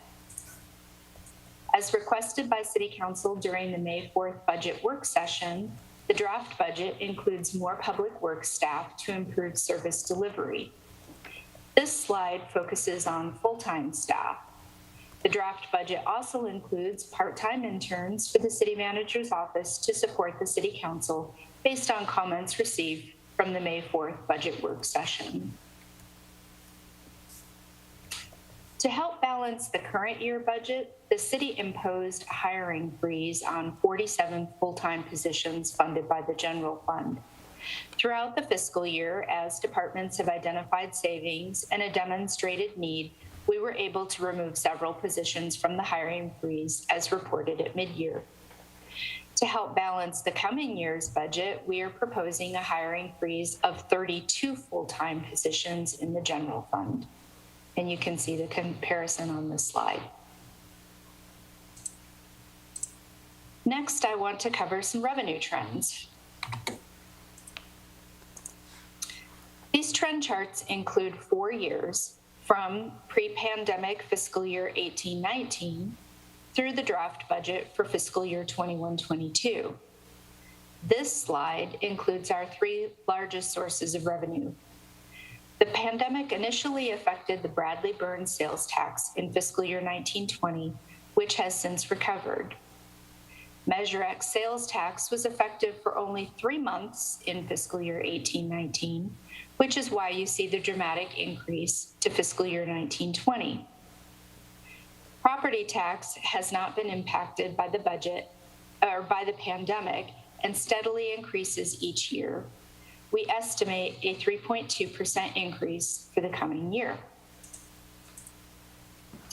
The pandemic affected business tax in the current fiscal year as most of business tax collections look back at prior year activity. In fiscal year 19-20, the tax revenue was $13 million. The current year revenue estimate is $9.3 million, with recovery to $12 million expected in the coming year. Hotel visitors tax was hardest hit by the pandemic, and we do not expect much of a recovery in the near future. Normally, we would collect more than $9 million, yet our estimate for the coming year is only $5 million. Surprisingly, pandemic service charges, normally about $7 million, decreased during the pandemic. We expect a partial recovery to $6.4 million in the coming year. Similar to hotel visitors tax, we don't expect much recovery for permit and plan check fees at this time. We've increased the estimate for park and recreation fees, but depending on the pandemic's lingering impact, we may adjust both revenue and expenditures at mid-year, much like we did a few months ago. Next, I'll cover a broad overview of expenditure trends. Even with the hiring freeze, our employee-related costs continue to increase steadily. We start fiscal year 18-19 with $151 million. The cost increased to fiscal year 19-20 by $23 million, or 15%. Now, this was due to staff additions funded by Measure X, as well as other contractual increases. Fiscal year 2021 increased by $19 million, or 11%, due to the increasing debt payment and additional police officers added to the workforce. And the draft fiscal year 21-22 budget, or draft budget, has increased by $14 million, or 7%, which reflects a more normal increase, including the pension debt payment and negotiated wage increases, and then finally normal step increases. It's interesting to see the trend of non-labor general fund expenditures. So what we did is we took general fund expenditures, carved out the labor portion, and this is what's left, the other. expenditures. So we start fiscal year 18-19 with 110 million. The cost increased to fiscal year 19-20 by 26 million or 24%, which was directly related to the expansion of services with Measure X. There were increases for contractual services such as park maintenance and purchases like trucks for right-of-way cleanup.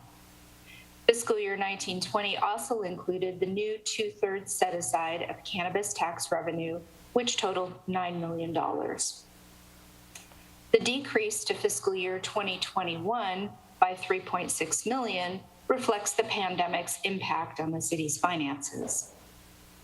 And the increase to the draft fiscal year 21-22 by 13.2 million reflects recovery from the pandemic, at least partially, a 5.8 million increase of the 2/3 set aside for cannabis tax, and a $2 million increase for fire services.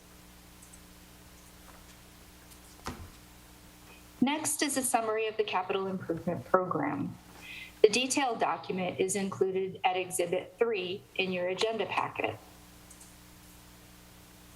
The proposed CIP includes $57.4 million of new spending funded with restricted money, $16.3 million for street improvements, $8.1 million for traffic improvements, $23.4 million for utility, drainage, and lighting improvements, and finally $9.6 million for facility improvements. Next, I'll cover community engagement during this year's budget process. In March, we provided early information and received initial direction from the City Council at their public meeting. We also had a community budget meeting in March, compliant with the Sunshine Ordinance. The public opinion survey just closed, and you heard some of the results in the City Manager's presentation. This is the second of 2 City Council budget workshops in May. The Planning Commission will review the proposed capital improvement program next week. And finally, the schedule includes the City Council's public hearing for the proposed budget on June 1st. The public opinion survey included an opportunity to rank 5 budget priorities. The survey was not scientific, and there were over 1,300 responses to this particular question. Increase public safety resources scored the highest. Restore staffing, increase the reserve, and competitive wages all scored very close, coming in 2nd, 3rd, and 4th. Refinance the city's pension debt scored lowest, with very few votes in comparison with the other choices. Our scheduled next steps include the public hearing, then adoption of the budget ordinance on June 15th, and the new fiscal year begins on July 1st. That concludes my prepared presentation, and we're ready to answer questions and take additional direction from City Council. Great. Thank you for that presentation, Madam City Manager and Director Downs. A lot of information, right? And I know in the staff report, there's a lot of detail as well. You know what I was going to suggest, Madam City Manager, is given that we have, quite a few new council members, this is a very detailed budget. We have, the rescue plan monies that are going to be coming into play here, and how we make all these dollars fit and we maximize our efforts and make this a comprehensive plan. We may want to consider doing a special meeting just on these 2 items, on the budget and on Revive Santa Ana, just because we're tackling this at about 11:30. Our minds are a little foggy, and as clear as Director Downs was and you were in your presentation, I think we may need to devote maybe an hour, hour and a half of just a special meeting just on this as the only item on the agenda. We might be able to do it in between meetings, but I'm not sure what the council members think about that, but I think it might be helpful. But let me bring it back to the council. I see Council Member Fan, Lopez, and then Hernandez. Thank you, Mayor. I have mentioned this to some of my colleagues before, prior to being on the council, because as a resident who wasn't on the council, having to stay up to midnight, 1 a.m. to try to pay attention to what's happening with the budget was a lot. So I am fully in support of a special meeting specifically for the budget and the ARPA funds. I have met with Director Downs specifically on the budget to kind of go line by line with a number of questions that I have, and I think it would behoove all of us to kind of share all of our concerns with each other, with the public, and really be able to dig into it. Especially, I do understand that the ARPA funds are limited, whereas the budget is limited in time, whereas the budget is kind of something that's supposed to be annual. But I think that there are creative ways that we can figure out how, as you mentioned, the funds can work out together. So I'd like very much to have that.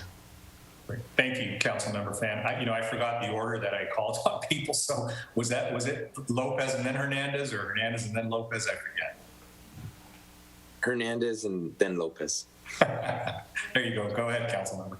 Thank you, Mr. Mayor. I'm in agreement. I want to be able to see, our residents be able to be engaged in the discussions that we're having. I know it is 11:30. I think it would be great for us to have a special meeting so that we can have, an hour to two to be able to discuss this more in depth. So I do like that idea, and I would be happy to support that. Great. Councilmember Lopez. Thank you, Councilmember Hernandez. Councilmember Lopez, and then Councilmember Mendoza. Yeah, thank you, Mayor Sarmiento. I'm very supportive of the idea. This is like a 300-page document, and it's, a high overview. So I definitely do think that we need a special session for the budget and the ARPA money. And I also just want to thank, Director Downs for making herself always available to answer any of the questions, and for having patience, to talk about this with me as a new council member. So thank you. Perfect. Thanks, Councilmember. Councilmember Mendoza. Yes, I agree also. There is a lot of information that we need to review and analyze, and I agree that we should have just a special session for this item. And going forward, I think maybe in the future we should just go ahead and schedule a special session, because it's like this every year, and we usually can't get to it till way into the late night hours. So I agree we need to have just the one session for this item. Great. Thank you, Councilmember Mendoza. I see Mayor Pro Tem, and then Councilmember Becerra. Thank you, Mayor Sarmiento. I am definitely supportive of having a special session or special city council meeting to just discuss this city council budget for the year 21-22. One thing that I would also add to that is that we make that meeting, that special session, and make it open to the public. Limited capacity to in-person participation. If we really want, I say it again, we talk about transparency and allowing the public access, but there are still hundreds of residents that have trouble getting on, watching online, participating, engaging, because there is a huge digital divide that exists to this day. And if we really want to address the digital divide and the transparency issue that we all talk about, we make this special session available to the public, limited capacity, social distancing, CDC guidelines, all the good things. We have a 4K projector and screen outdoors, the council chambers, that we could also make available for outdoor seating. I think it's a great opportunity to do that. Those are my comments, Mr. Mayor. Great. Thank you for those comments. I appreciate those. Councilmember Becerra. Thank you, Mr. Mayor. I agree with my colleagues. I think a special meeting would be in order. I would also like to encourage my colleagues to reach out to staff. I think, for as late as we are in the evening, I think our city manager and Catherine did a fantastic job in presenting, all these items before us. I mean, from Revive to the proposed budget. But what I would strongly emphasize is that reach out to staff. I know last year was my first budget, and having that one-on-one with Christine and Catherine to be able to sit down and go through it line item by line item. I mean, we took some time to do that, but I think it was a huge benefit, and I think it's something where I think there's going to be a lot of commonalities in questions and thoughts that this council's going to have, and I think it would warrant that special meeting. But I would just say if there's really some things that are in the weeds, I would strongly encourage my colleagues to reach out to staff and have those meetings. And that's all I have. Thank you, Mr. Mayor.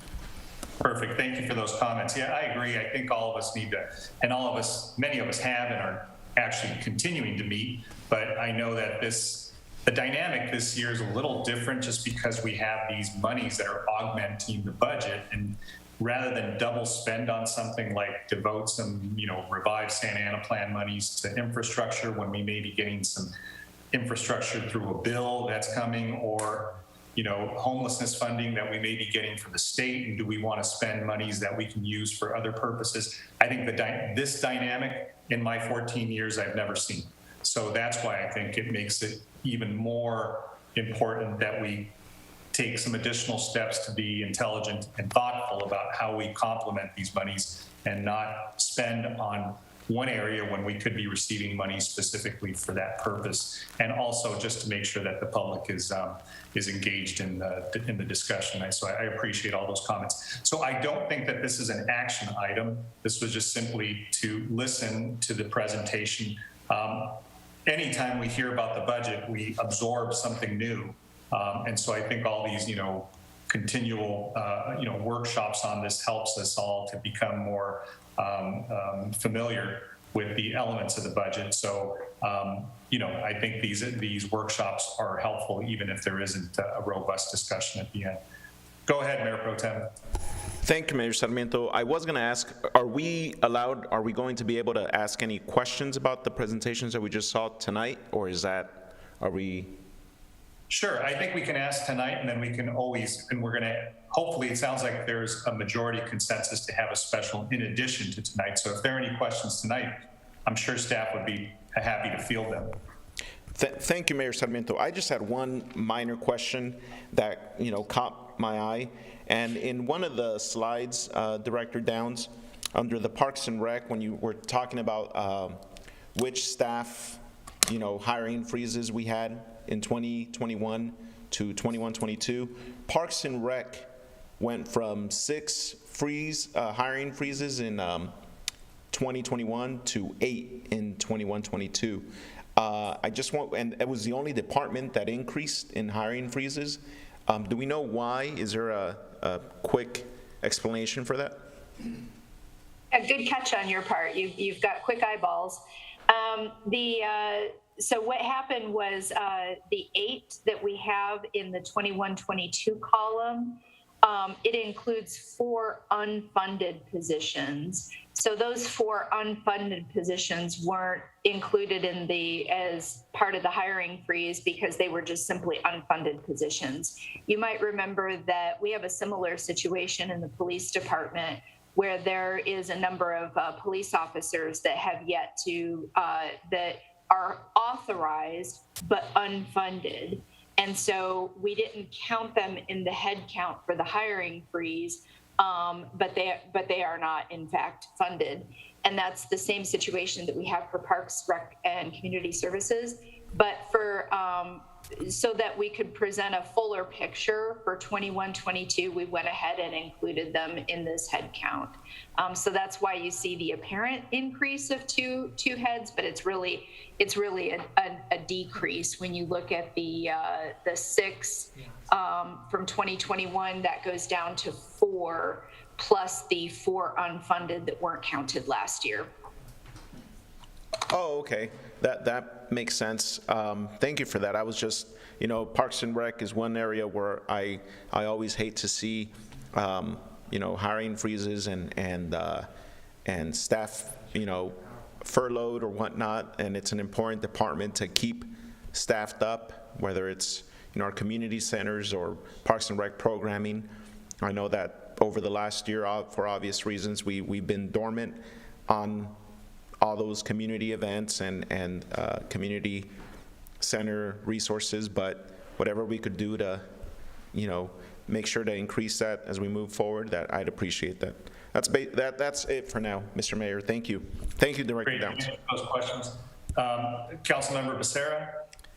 Thank you, Mr. Mayor, and thank you, Mayor Pro Tem, for asking if we could ask a couple of questions tonight. I just have two.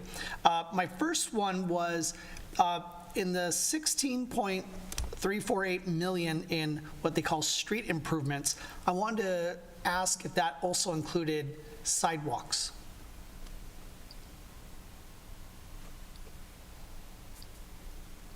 Don't all jump at once. I have it right here. And it's really tiny. Let's see. It's, we have alley rehabilitation, industrial street rehabilitation, arterial street rehabilitation, and then we have additional other street improvements. No, the street improvements do not include sidewalks. Director Saba, I don't know if he's on the line or not. He might be able to speak. I think that there are, I see some pedestrian improvements under traffic improvements. So I think that might be the category where you'd find sidewalks or at least pedestrian improvements. No, those are probably safety improvements. Well, we're a city that has quite a few pedestrians. We're a walkable city. So I hope that the next time we see a draft budget, we don't have to dig into the appendix of the appendix to find where we're funding our sidewalks. So I hope it's a little more clear next time. And then my other question is, how did we project a decrease in permits and plan check fees? I know that we're seeing some construction take place here in town, especially after we amended the housing opportunity ordinance last year. So we're seeing some cranes in the air. We're seeing things get built here in town despite the pandemic. So how are we projecting a decrease in permits and plan check fees? Director Tai, do you want to answer that question?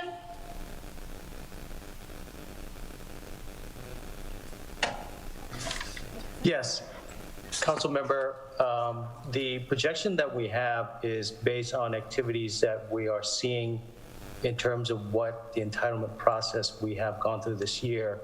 While we have quite a few land use requests, some of the major projects may be stalled, and we are trying to look at it on a conservative aspect of what we're looking at, as we see that there could be some reduction in construction of major projects. Okay, those are my only two questions. Thank you, everybody. Great, thank you for those. Council members, any other questions?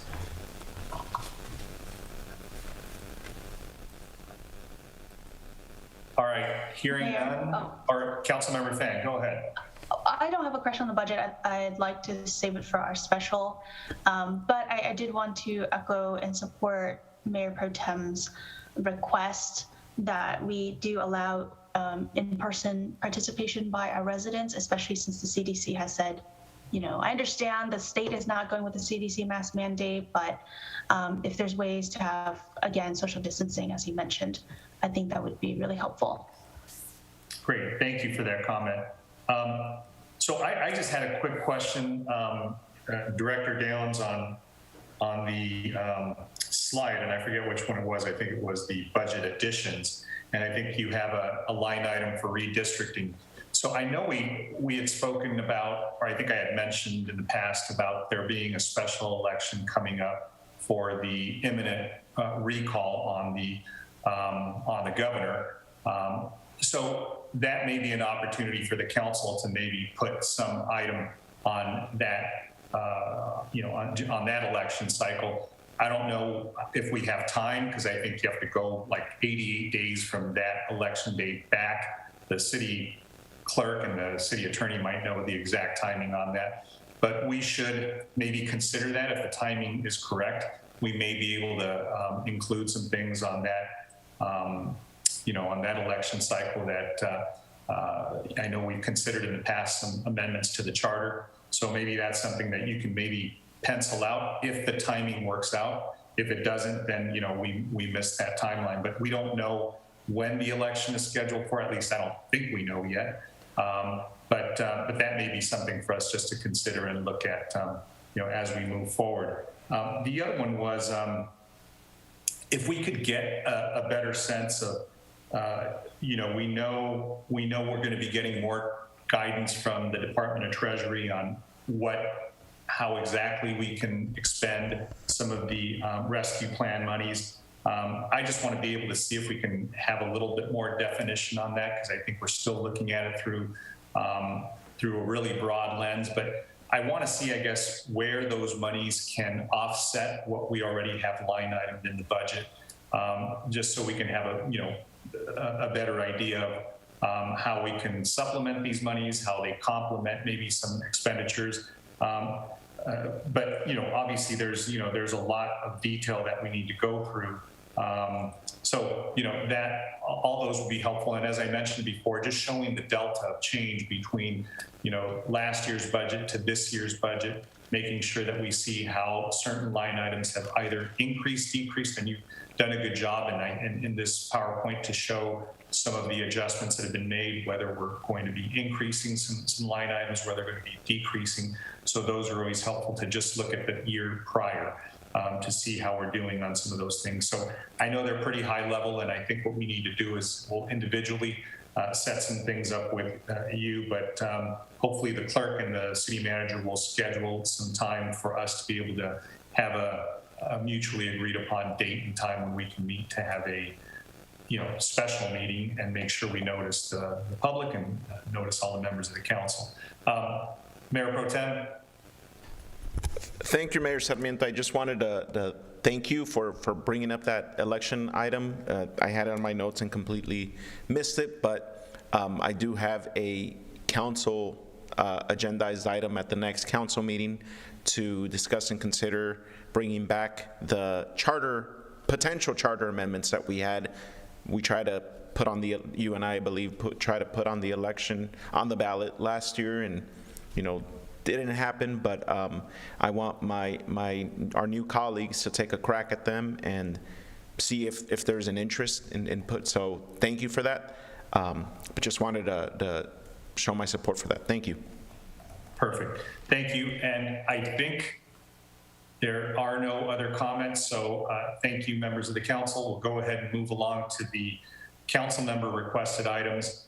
And the first one is Councilmember Hernandez's item to discuss and consider a resolution declaring the city's support for the transgender and gender non-conforming community. And I'll turn it over to Councilmember Hernandez. Thank you, Mr. Mayor. I brought this item forth because last year and this year has taught us a lot about the importance of bringing people together and celebrating diversity and inclusion. And as we all know, the need for us to support and uplift and embrace the LGBTQ community is extremely important.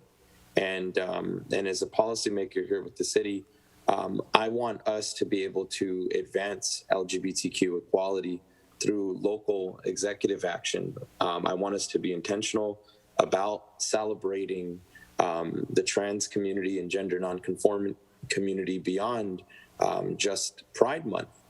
Because once Pride Month ends, these individuals don't cease to exist.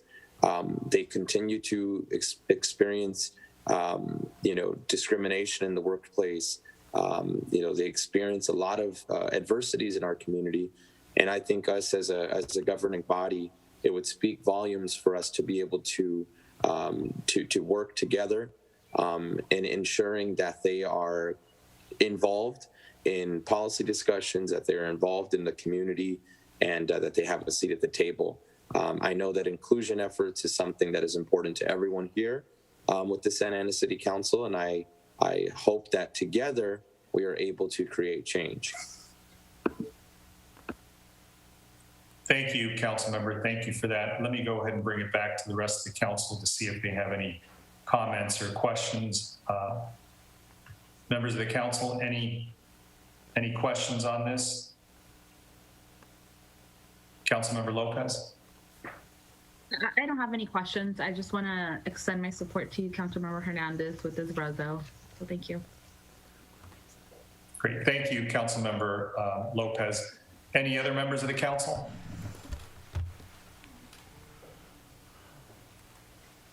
Councilmember Fan? Same. Thank you so much, Councilmember Hernandez, for bringing this forward, especially as, you know, we obviously have Pride next week, and I know Santa Ana, since 2016, has adopted a resolution. I imagine the mayor was a part of that, to raise the flag and recognize June as Pride Month, starting on May 22nd. So I'm full support, and I'm glad you brought it forward. Thanks. Great. Thank you for those comments, Councilmember Fan. Mayor Pro Tem. Thank you, Mayor Sarmiento. Just wanted to thank Councilmember Hernandez for bringing this item forward. And no comment, just supportive of the resolution. We definitely need to be inclusive of all members of our community, and I'm supportive of the resolution. Great, thank you for that. Councilmember Becerra. Thank you, Mr. Mayor. I too want to express my support and thank Councilmember Hernandez for bringing this forward. And while this isn't policy per se, I think just in these times we're trying to show that we are an inclusion, a city that believes in inclusion. I really do appreciate that this is being brought to the council. Thank you. Great, thanks. I think everybody, or almost everybody spoke. I'm supportive as well. Madam City Manager, I think you have clear direction unless there's anybody else. Councilmember Lopez, was your hand still raised, or was that? Sorry, I just forgot. Okay, all right. So it looks like everybody, or most everybody is supportive, and thank you, Councilmember Hernandez, for bringing this forward. And I guess we'll see a reso coming back to us for consideration by the council. Let me move along to council recommended item number 26, and that one is by Councilmember Lopez, and this is the reso on the health emergency, Santa Ana climate and public health emergency. So Councilmember Lopez, I'll turn it over to you. Thank you, Mayor Sarmiento. So hi, everyone. A little bit of background before we get into our discussion. I originally brought this forth in March, early March, and since then, I've worked with a number of different groups in the city and in the county, and I did ask that the reso be made public so people could have access to it and see the outcome of that collaboration. And resolutions to me are symbolic, and they're important because they help to acknowledge an issue. And so I wanted folks to have the resolution that we crafted because I wanted to welcome all input, and I understand that there are probably going to be questions and concerns, and I am open to figuring out how, as a council, we can work together to hopefully push this forward. And so the goal here is to ensure that the concerns of our constituents are number one, acknowledged, but and number two, that we understand that we can't change things if we're not actively working to make those changes. So again, I understand it's symbolic, but I do hope that my colleagues will vocalize any questions or any concerns during this time. Thanks. Great, thank you, Councilmember Lopez. Let me go ahead and bring it back to the rest of the council for comments and questions, and I'll start with Councilmember Hernandez. Thank you, Mr. Mayor. I just wanted to be brief and thanking you, Councilmember Lopez, for bringing it forth. There's a lot of intersectionalities in climate change. It's a public health emergency, and I know as we've talked about climate change and adjusting and adapting and being more environmentally friendly, there's always costs associated with new changes, and these changes would be good for our city. And the costs on that topic, the costs of us having to be more environmentally friendly are not going to be a greater cost than the cost of inaction, because there are a growing body of studies and research that'll show us that climate change fuels billions in health costs. So I would rather be on the preventative side. And with that being said, I do think that this is something that we need to have more dialogue about. And thank you, Councilmember Lopez. Great, thank you, Councilmember Any other members of the council wish to comment or ask questions on this? Councilmember Fan. Thanks, Mayor, and thank you, Councilmember Lopez. I do have a few concerns about the resolution. I am definitely supportive of climate action on all different governmental levels, as well as in the private sector. I think a lot of us millennials, at least in my family and my friends, many of us are even considering not having children, given the potential effects on the climate on our Earth. So, but I do have a few concerns, in particular, some of the language, while I do understand, the idea of reaching for the stars, I want to make sure that we are also, having deadlines or goals that are feasible. So for example, part of the resolution on page 26-4 mentions Santa Ana will achieve 100% of electricity power supply for municipal use, plus offer the same to all residents and businesses through clean, renewable, and zero carbon emission energy sources before the year 2025. Now, I understand that, but I think that, Santa Ana cannot in itself build 100% electrical power supply from renewable resources and whatnot. Therefore, I don't think that that's a realistic goal. And while I know that resolutions are meant to kind of talk about these goals, I want to make sure that we present to the public and our position in a way that is also feasible. So something like that, I would like to see that adjusted. The other thing I'd like to address is that our resolution, or the resolution, does not mention our climate action plan. The city has a climate action plan that was adopted, I believe, in 2015. Thank you to Daniel Soto for drafting the report on the state, federal, and local levels of climate action. But I think it could be,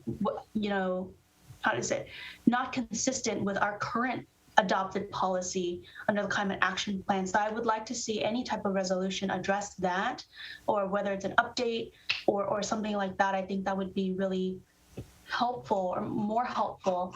And then finally, this is just a concern, which is I understand that there's some comments regarding development in the city, urban development and housing. And I, again, support, climate policies, whether it's to encourage green standards or, renewable energy, electricity, solar panels and whatnot. But I do think that, we do have issues with development in the city and housing. And I think the language there definitely, I think it's a rub between the two. So those are some of my comments and some of my concerns about it. I would like to see something that reflects some of those changes be brought back for consideration.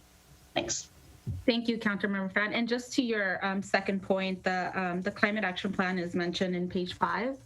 And so just want to make that highlight. Thanks. Yeah, no worries. Oh, I see it. Thank you. Great. Thank you, Councilmember Fan. Any other questions or comments from the council? Councilmember Becerra. Thank you, Mr. Mayor. Absolutely, we're seeing CO2 levels at an all-time high. As we burn fossil fuels with driving, we're producing large amounts of carbon dioxide.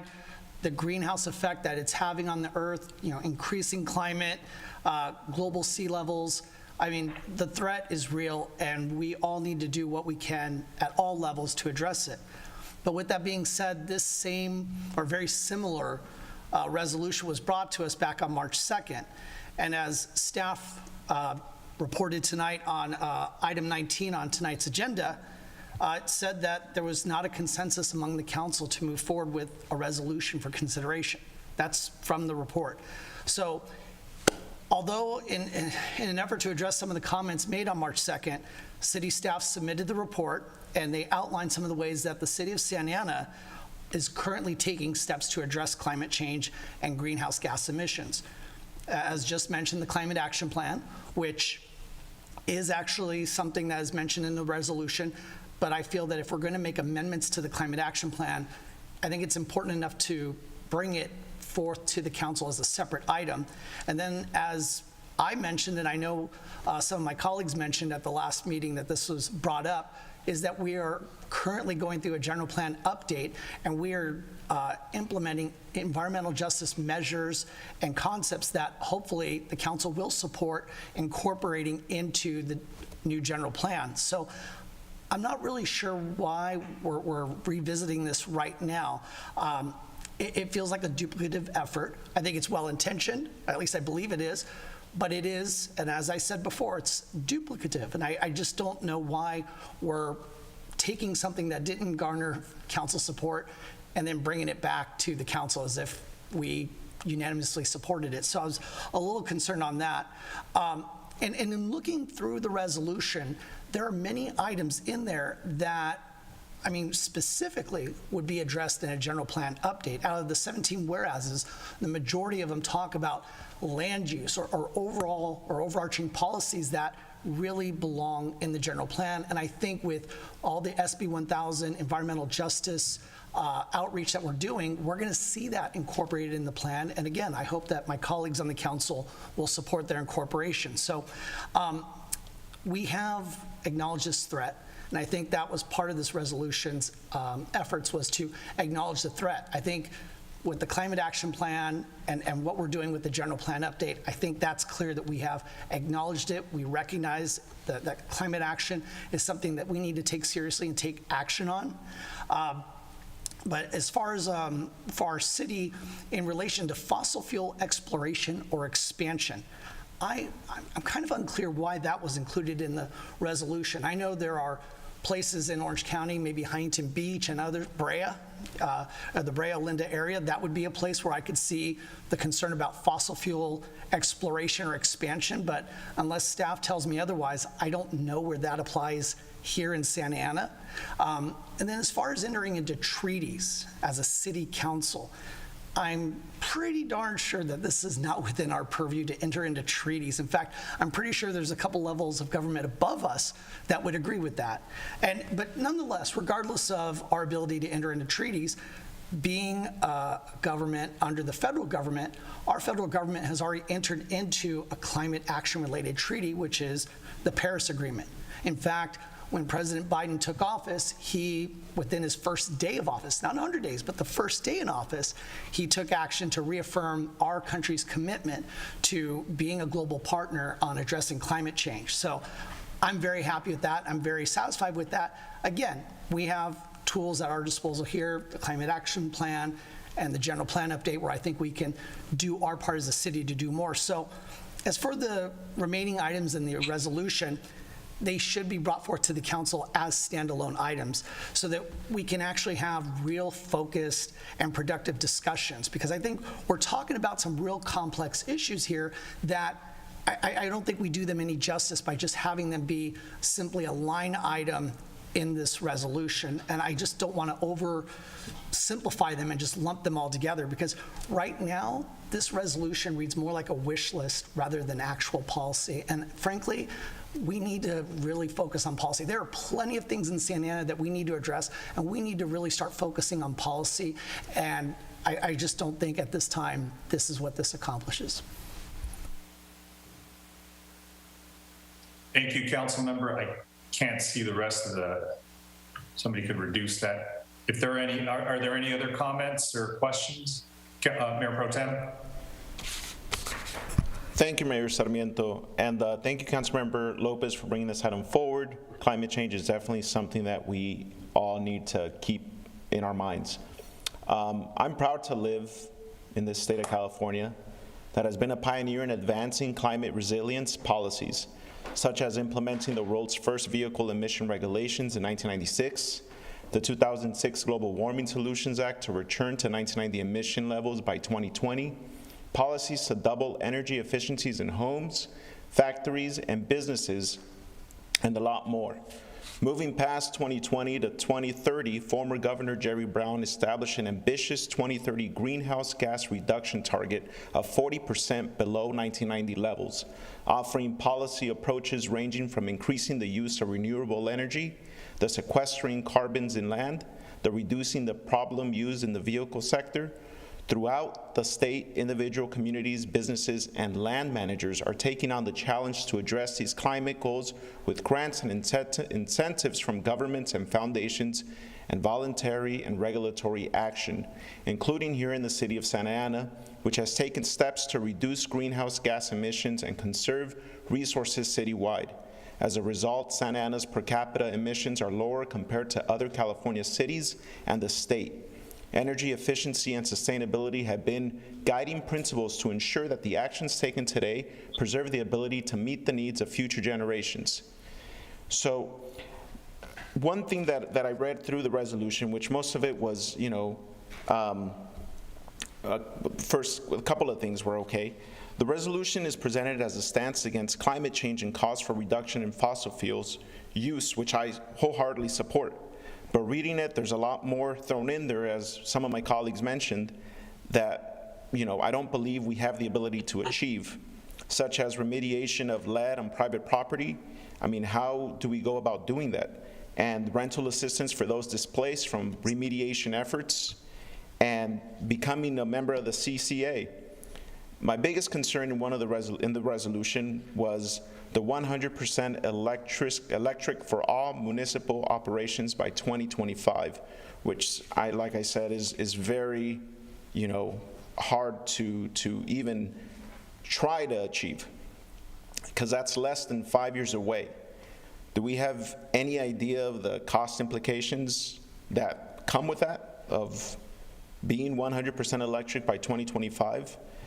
And so I wanted to ask my colleague, the proposer of this resolution, if she has any idea of the cost or how many city vehicles we would have to move to full electric by 2025, which is, again, less than 4 years away. Council member, is that something that you have? Because I'm trying to understand that item, that part of the resolution. Do you have any comment on that? Thank you for your comments, Mayor Pro Tem. I want to address like a couple of things that I've heard so far, which are all valid, and I want to thank everybody for engaging in the conversation. The city of LA actually endorsed this treaty back in March, so I think that as a city we would be okay doing that if that was the wish of the council. And it did come back because in all fairness, I think that there was some confusion. I'm not trying to dupe anyone. I left that conversation in March thinking that we had we had support for it, and that's why it's coming back as a council agenda item. And so I actually don't know what whereas or what be it for the resolved section you're referring to when you're talking about the cars. Can you point that out for me, please? Yeah, I think it's page 3. It says, be it further resolved, the city of Santa Ana will achieve 100% of electricity power supply for municipal use, plus offer the same to all residents and businesses through clean, renewable, and zero carbon emission energy sources before the year 2025. What exactly, and I'm trying to understand what that part of the resolution means, because, I mean, that, people could interpret that in different ways. So I totally get, and that's not talking about vehicles. That's talking about 100% of electricity power supply for the city and the residents. So I hope that clarifies your question. Okay, because if a city for municipal use were to go to 100% electric, I mean, to me, I'm saying is 100% of all city operations need to be moved over to electricity, move away from fossil fuels. It's all in the resolution, which to me that would mean we have, I mean, that comes with a lot of severe implications of trying to replace all our city municipal operations that use gasoline to 100% electric. That's how I'm interpreting that, and that's how it reads. Yeah, and I think to your point, and to Councilmember Phan's point, and to what I said earlier, I'm open about changing the language and having this conversation continue if that's something that makes you uncomfortable. It's not that it makes me uncomfortable. Is this achievable, or are we just putting out word for these resolutions for political theater and sound bites? Because what I'm looking at is moving the city to be 100% based on electricity power by 2025. To me, that means exactly what that means is, what that states is moving over to all electric.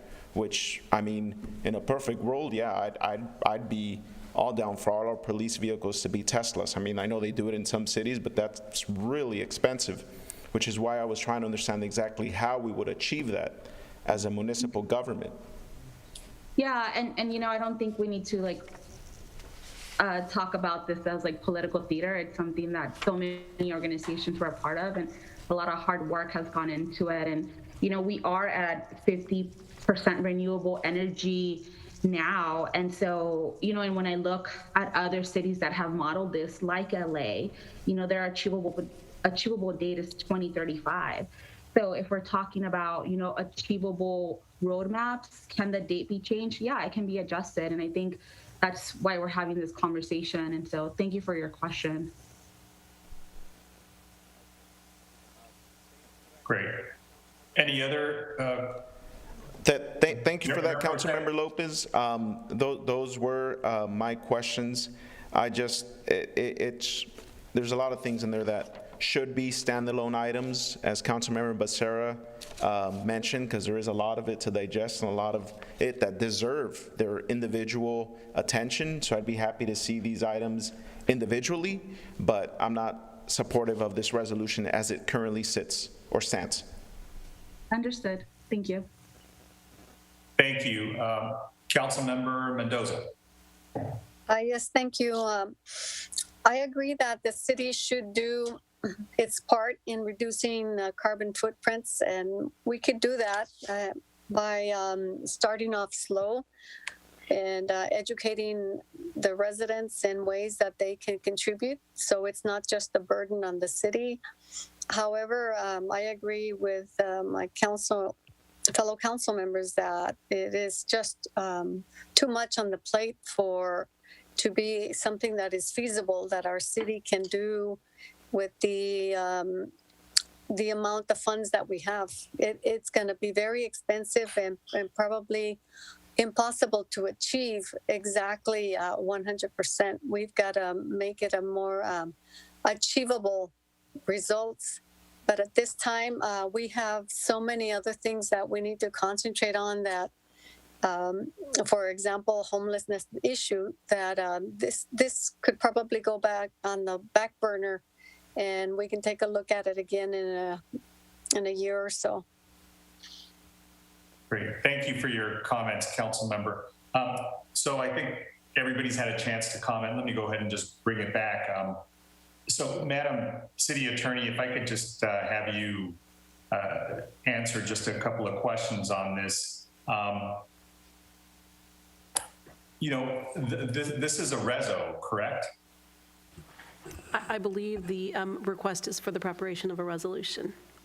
Right. So just procedurally, the request of this council member requested item is that this reso or a version of this reso be brought back to the council for consideration?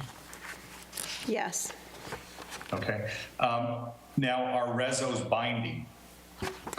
So generally stated under California law, an ordinance is a legislative act. It's more permanent. It establishes a law. As we discussed tonight, there's usually penalties for its violation. Resolutions, on the other hand, generally deal with a specific or a special topic or something that's temporary in nature, and it's more an expression of opinion or policy and does not have enforcement provisions in it. So if maybe I could summarize, it more captures intent, correct? Yeah, again, yes, it's the statement of the desires of the legislative body, aspirations or goals.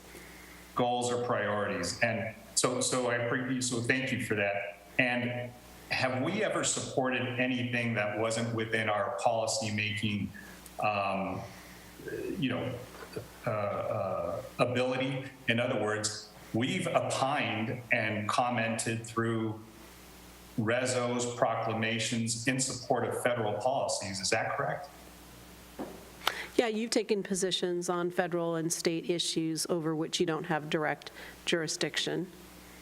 So for us to be supportive of some federal action, like let's say immigration reform, is no different than us supporting a treaty. That would be similar. It's just, again, it's right. It's a majority. If you pass a resolution, it's a statement that a majority of the council supports the idea, the concept, or the policy. Right. That doesn't mean like on a federal action or a federal question like immigration reform, we're going to actually take a vote on that. We just can send a message to our federal representative or our federal delegation saying we as a city support you or would like to encourage you to support these federal questions or these federal issues. Yes, and that's generally what we do when you ask us to prepare a resolution to support a certain item. I think the resolution that is being presented, I think differs just slightly in that there are some specific, it appears to maybe require some specific mandates, and I think that's just slightly different from a normal of it, and requires you to monitor and oversee it, which I think those are the components of the proposed resolution that are slightly different than some of the others that you've asked us to prepare. Understood, and I've already spoken too long, so I don't want to go too much longer, but in 2014, we passed a climate action plan that was goal-oriented for the community, for community-wide emissions to be reduced by 15% below the baseline year of 2008, and we had that goal set for 2020, and 30% by 2035. I'm not sure if we got close to that or not, but I guess what I'm saying, if we violated that climate action plan that we adopted in 2014, was there any sanction on us as a result, or could there be? No, I mean, if the, no. There are other instances where you adopt plans, for example, general plans are usually adopted by resolution, and there are consequences for failure to comply, but those are set by state law. If you adopted your own local climate action plan and you did not have penalties in it, failure to achieve those goals are just noted as a failure to achieve the goal. But I believe that back when you adopted the climate action plan, you might have also done some related environmental review. Good question. My memory doesn't work as well as yours does. I can barely remember what we did last week, let alone 2014. So, look, what I would suggest is it sounded like Councilmember Fan has some issues with some of the language, and they're completely valid.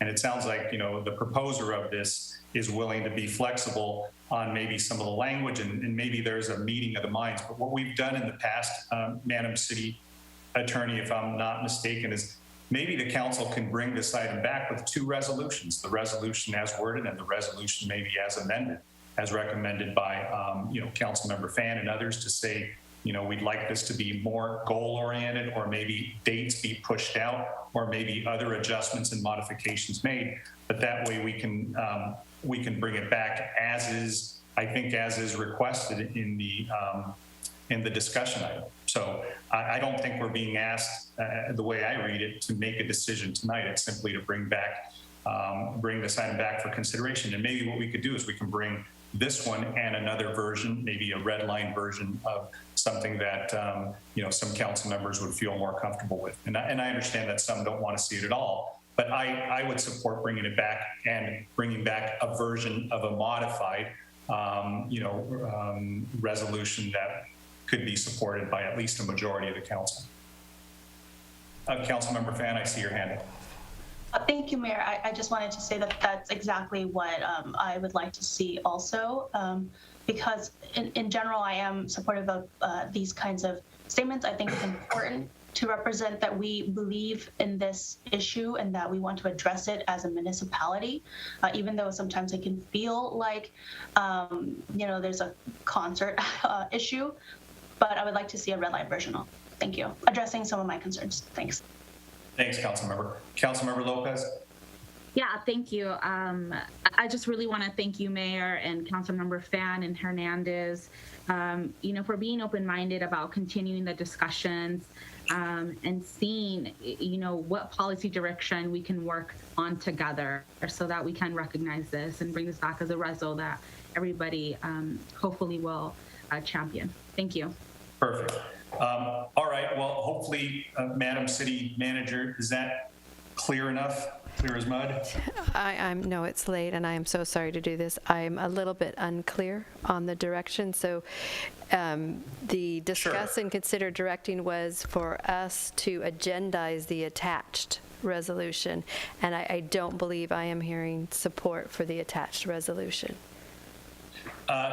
Well, not for the attached resolution. I guess what we were talking about is bringing back a red line version of the attached resolution as the maker or the proposed. Councilmember Lopez and maybe Councilmember Fan and others who have some issues with this can maybe redline the version that's been presented tonight.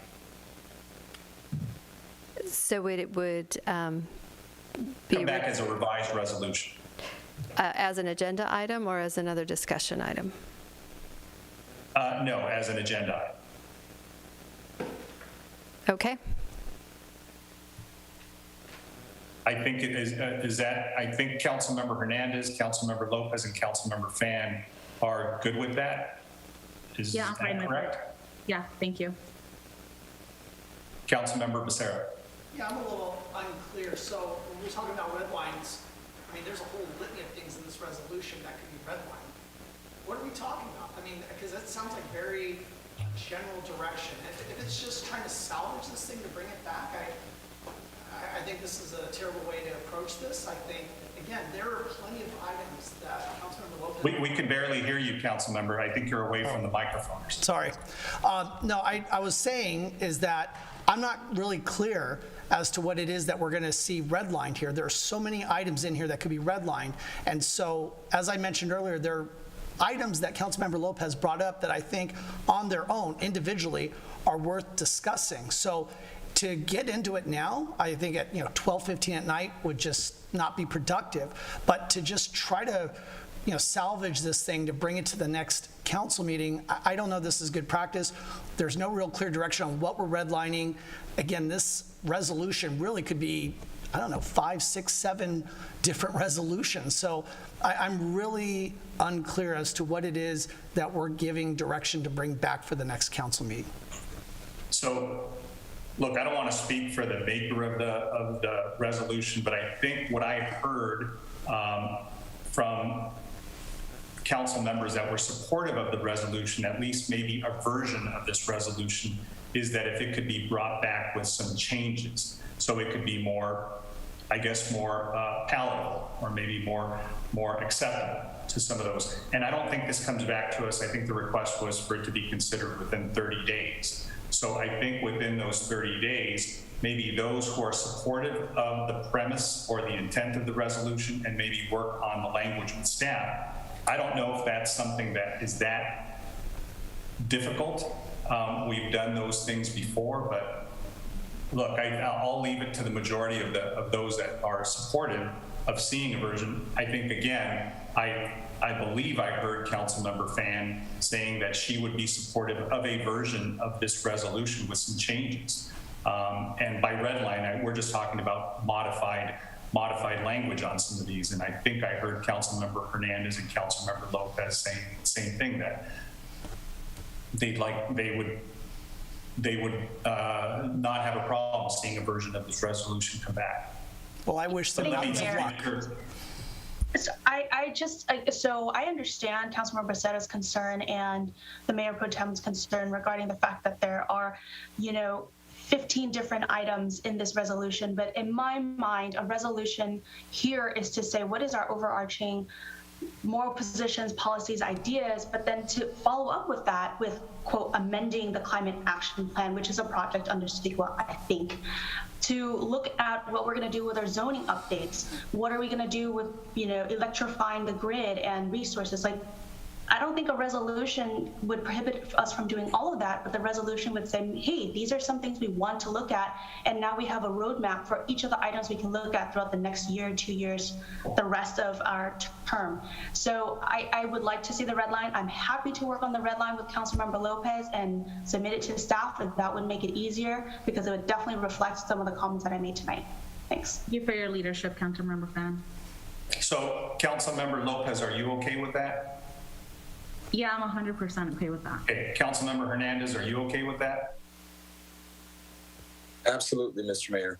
Okay, I'm okay with that. I completely understand Councilmember Becerra's, Mendoza's, and Peñalosa's reluctance. I completely get that. But I think, there's at least a majority of us that would like to see a version come back. And I don't know how that's unclear or how that's wrong when that's the will of the majority of the council. Mayor Pro Tem?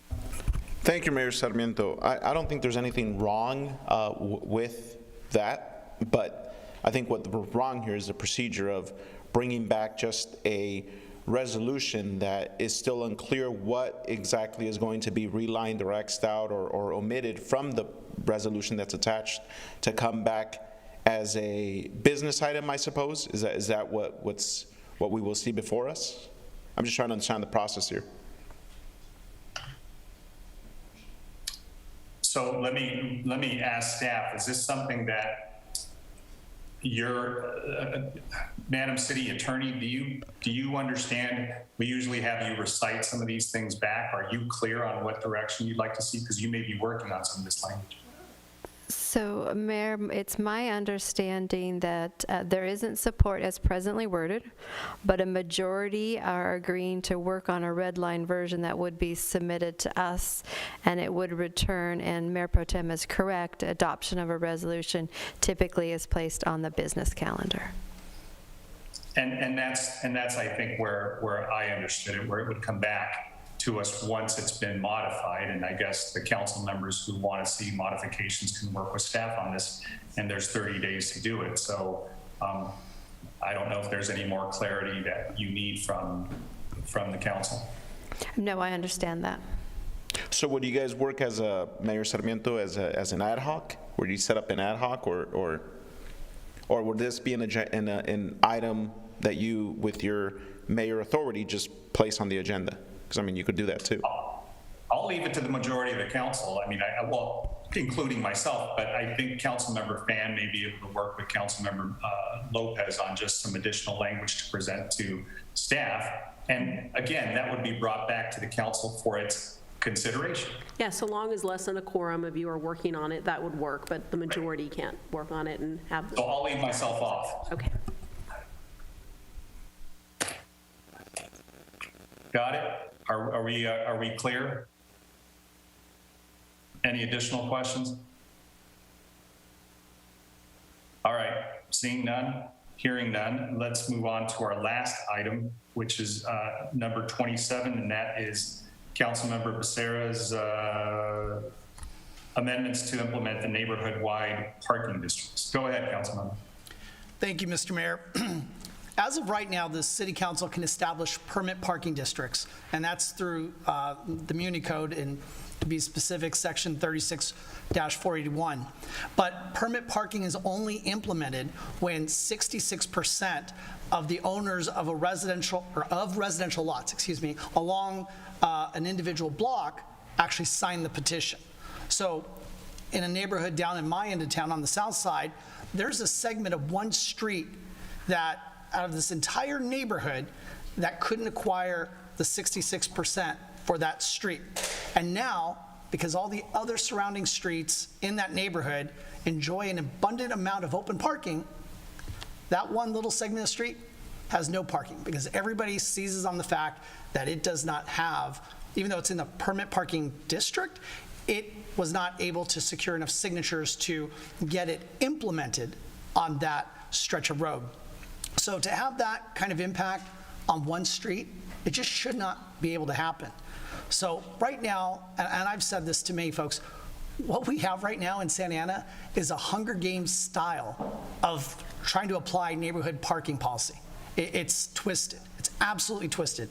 But to be clear, I am not in any way advocating for removing any of the existing permit parking from any streets or any areas here in Santa Ana that have already gone through this absolutely painful process. So what I'm asking my colleagues to support, and I'm hoping it's quite simple as far as the request tonight, is just to have city staff research and come back to us, and hopefully 60 days would be enough. So maybe at the July 20th city council meeting, to come back to us with recommendations on how we can improve the process in order to have the ability to implement parking permits on a neighborhood-wide basis, to actually go through with the implementation, just going beyond the council adopting the ability to implement, but to actually get into neighborhood-wide implementation instead of this piecemeal process that we endure today.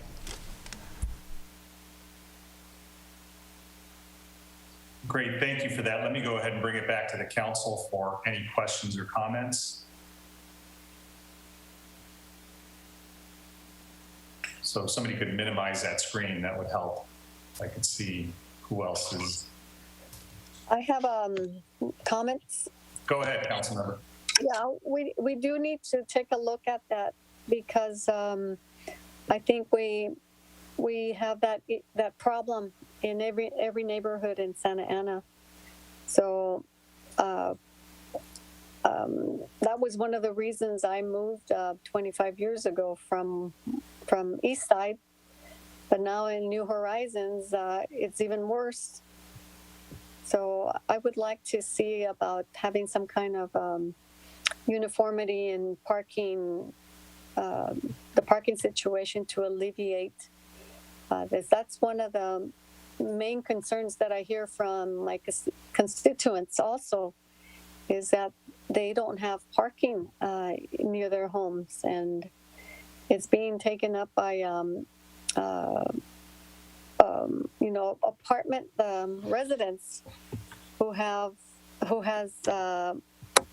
because they don't have allocation of parking spots, maybe just 2 per apartment, but then there's 5-6 individuals who drive, and so we have extra cars in our neighborhood that belong to people from 4 or 5 blocks away. And I've seen them. They come and drop off the driver, and then the driver takes off, and that's how they do it. It's an issue that we need to tackle and handle it. Let's see how other cities with similar issue, how have they handled it? Maybe we can do some kind of outreach for assistance in making recommendations, because I'm sure that this is not a unique problem, and if we could get a handle on it without too much cost, time, or effort, then we definitely should implement some kind of a process and a policy. Great, thank you for those comments, Councilmember Mendoza. Councilmember Fan, and then Mayor Pro Tem. Thank you, Mayor, and thank you so much, Councilmember Rosetta, for bringing this item forward. I tell everybody that I'm the only council member in multifamily housing, I believe, and so we deal with this issue every day. And in fact, when I first moved back to Santa Ana, I used to live in a 1-bedroom. My husband was in the military, and when I get home at 10 p.m. at night from work, I'd have to park near where the council member used to live and walk 15 minutes home in the dark. So when he's driving back from Lancaster, he would have a place to park. And it's scary. It's a safety issue for many residents today. And I think that there's a lot we can do with this plan.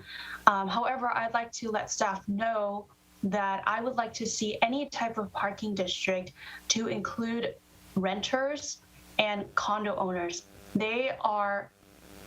I I don't understand why excluded from the current parking permit system. I think that is extremely discriminatory. I think that it really puts a lot of pressure on our low-income communities who cannot afford to live in single-family homes.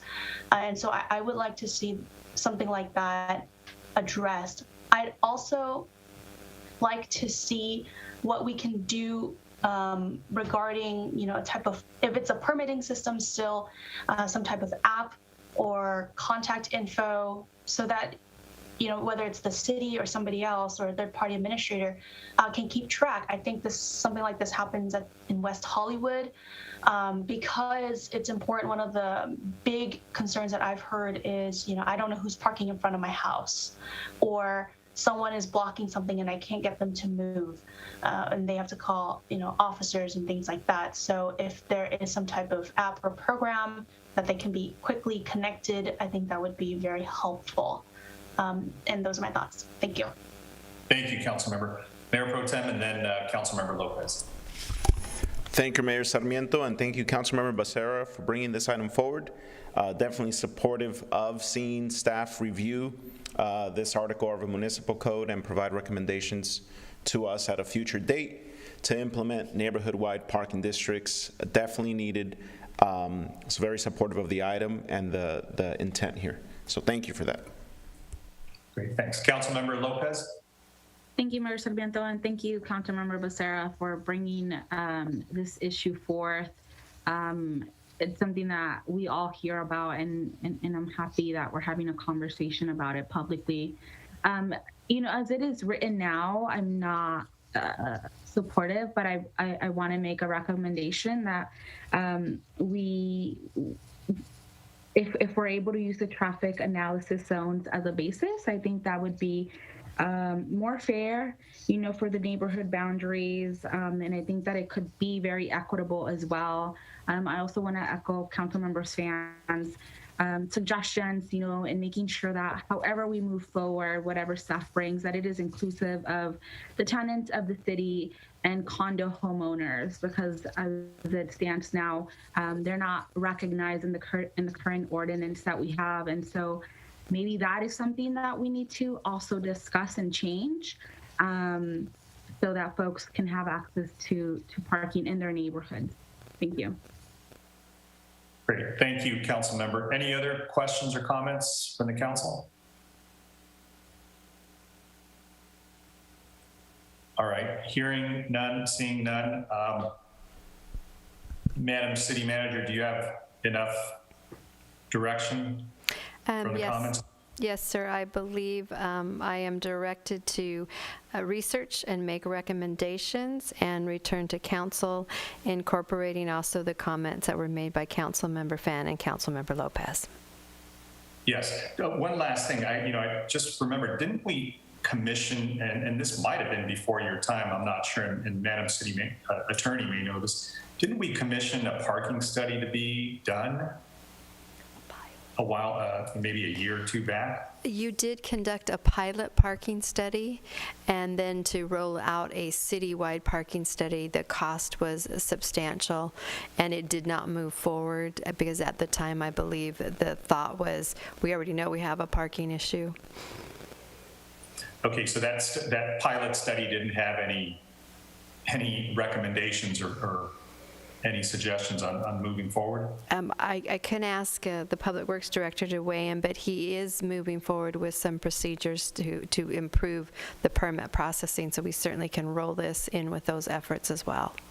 You know what I was going to say is, if maybe, Director Saba can go ahead and dust that off and see if there's any recommendations that were in the pilot study, because this just seems like it's one part of a larger question. I mean, parking is a massive question, and I think it's, again, we're addressing a symptom and not really the cause. I think the cause of parking is really housing to me when it comes to, just having a lot of folks that are forced to live in overcrowded conditions because of the high cost of rent. That causes parking problems. You have more people with vehicles, and they're not intended to be, all on the street at the same time. But that being said, maybe, this is there should be a multi-element solution or at least suggestions on something like this, which includes also things like using, stacked parking when any multifamily residential development is approved. Maybe having reciprocal parking arrangements with either commercial developments or maybe schools and campuses. There are certainly ways that we can maybe have a joint use agreement with some of the campuses in and around the neighborhoods and have parking lots and parking spaces on them, maybe during the evening when school isn't in session. So hopefully, when you bring it back, you can bring it back with some additional, options for us to consider, because I think this is well-intentioned, but it's kind of limited. We should be looking at a palette of different solutions, because I don't think this will solve the problem. I think complemented maybe with some of the others, we might be able to make a dent. But it's certainly, I think it's certainly something that we can start with as a discussion point. So, Mayor Sarmiento. I'm sorry. Go ahead. I wasn't sure if Councilmember Lopez, is your hand up from before, or is it up again? Sorry, I will lower it. Okay, go ahead, Councilmember Becerra. Sorry. Thank you, Mr. Mayor. I just want to be clear. This is very tailored specifically and deliberately. I understand that parking is a very complex issue. This is definitely addressing one of the symptoms. I mean, sometimes you take medicine to address a symptom. That's not to say you're curing yourself. And I think that to try to say that this item would solve, to use the word solve, the parking problem, I think would be very naive. No, this is an issue. This is one aspect of living in Santa Ana where, as my colleagues have already stated, they receive lots of comments. I bet most of them are complaints in regards to how our parking permit program works. And so this is the hope that we can start the conversation to bring back ideas. This is not to try to change the general plan's land use patterns or change development standards. This is really specifically tailored to address this particular item. So I appreciate your comments on it, Mr. Mayor, but yes, they are meant to be focused on this one item. I'm not trying to tackle every aspect of parking. This is hopefully going to tackle this portion, and then we can proceed to other aspects of it from there. Thank you for that. And at the risk of sounding even more naive, so look, I don't think we can solve a problem that is so multifaceted. I guess to the extent that I am trying to recognize that if this is one element of it, we can consider some other recommendations that have been made in the past, especially if there's been a study that's been commissioned. So, look, I think, if it's not too difficult, I see Nabil. Are you on? Did you want to say something, Nabil?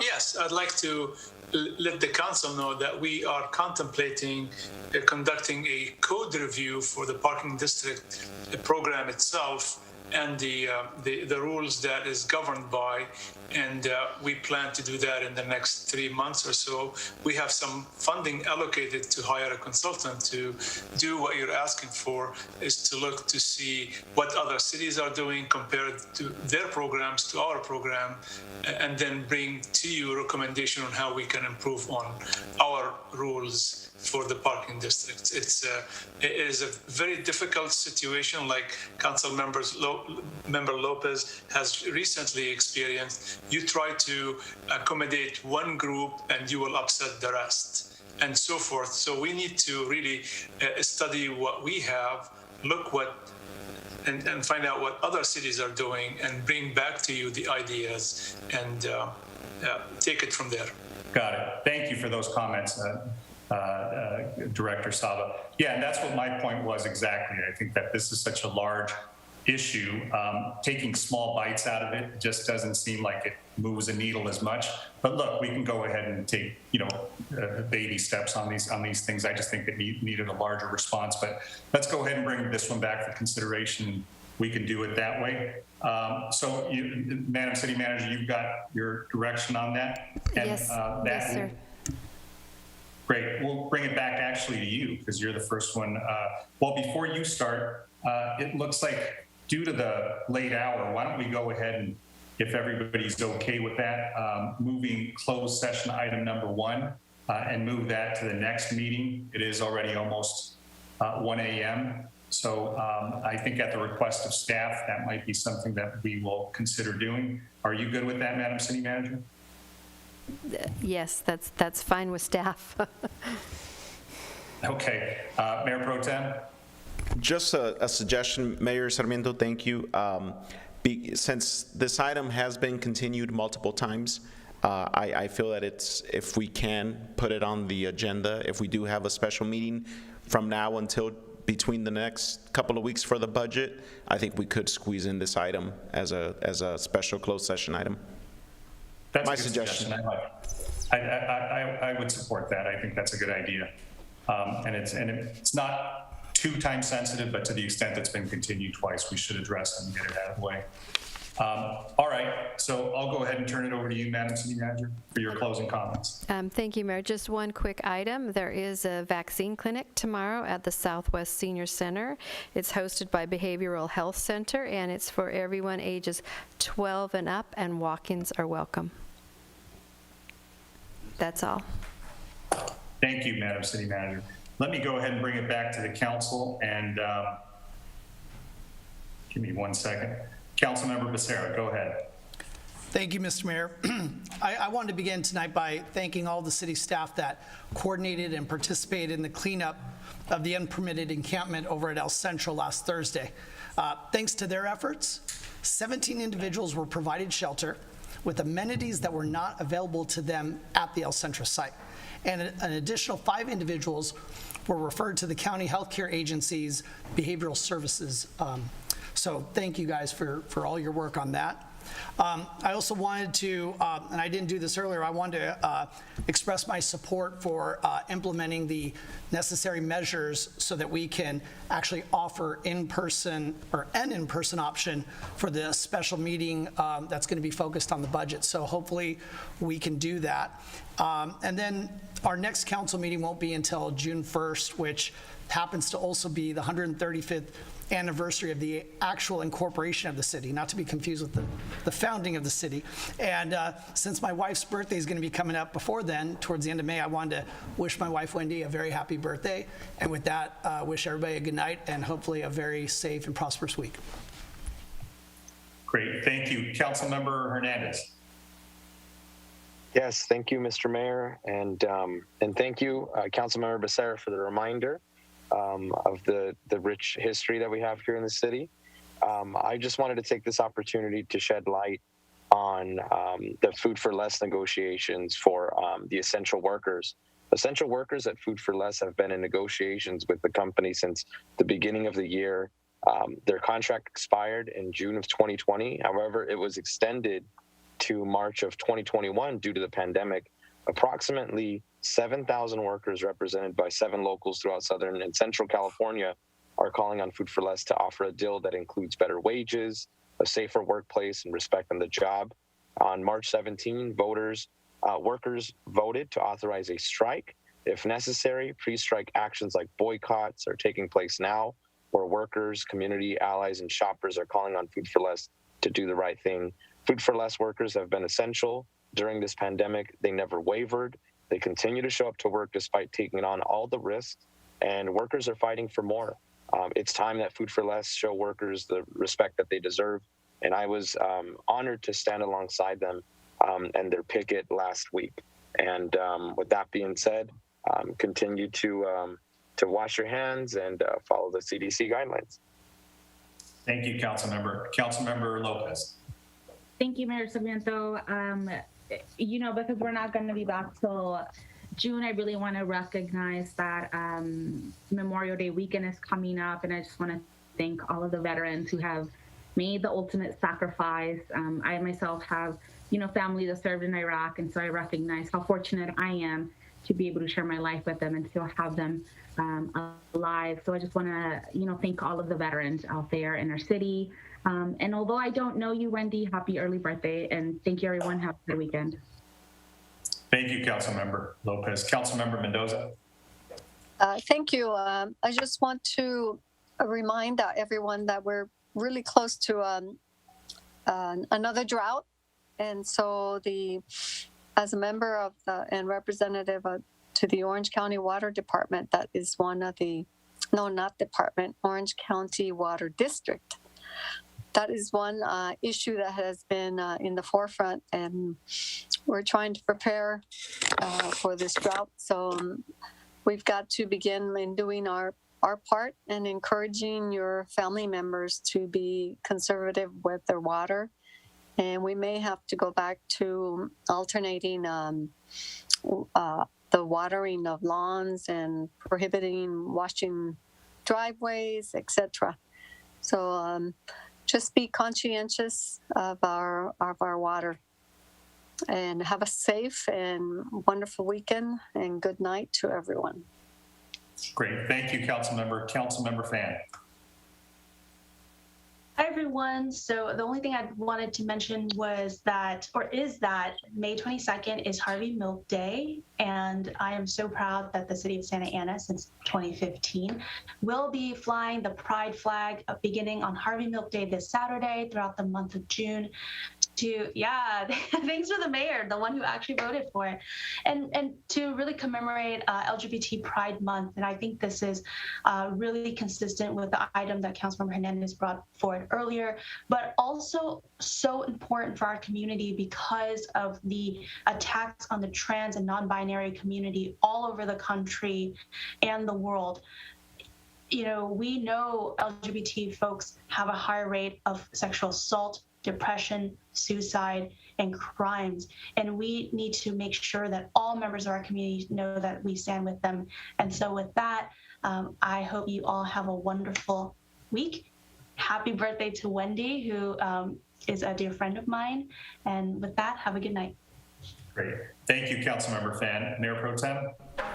Thank you, Mayor Sarmiento. I just wanted to state that the City of Garden Grove has opened a COVID-19 vaccination mobile clinic to Santa Ana residents at the Buena Clinton Youth and Family Center on this Thursday, May 20th, 2021, from 3 to 6 p.m. And that's at the Buena Clinton Youth and Family Center vaccination mobile clinic, open to all Santa Ana residents.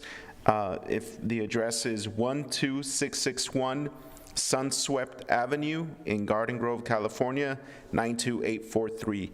So my appreciation and thanks to the City of Garden Grove for opening that up to our residents. It's important to if you have not been vaccinated, please reach out to your nearest resource to get information on how to get vaccinated. I know that our city website offers a lot of information on how to do that, and just wanted to wish everybody a nice long weekend coming up in observance of Memorial Day.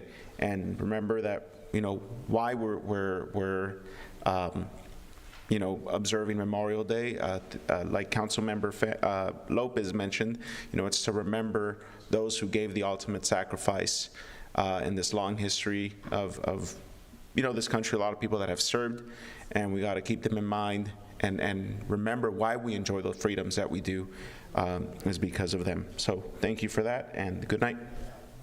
Great, thank you for those comments. I'll just say in the interest of time, I'm going to say thank you to the members of the public who called in, and thank you to staff, and a big congratulations to a lot of our high school seniors who are graduating every day, and they have different ceremonies going on. So happy graduation to everybody. Have a good night. We are adjourned until the next meeting on Tuesday, June 1st, 2021. Thanks, everybody. Have a good night.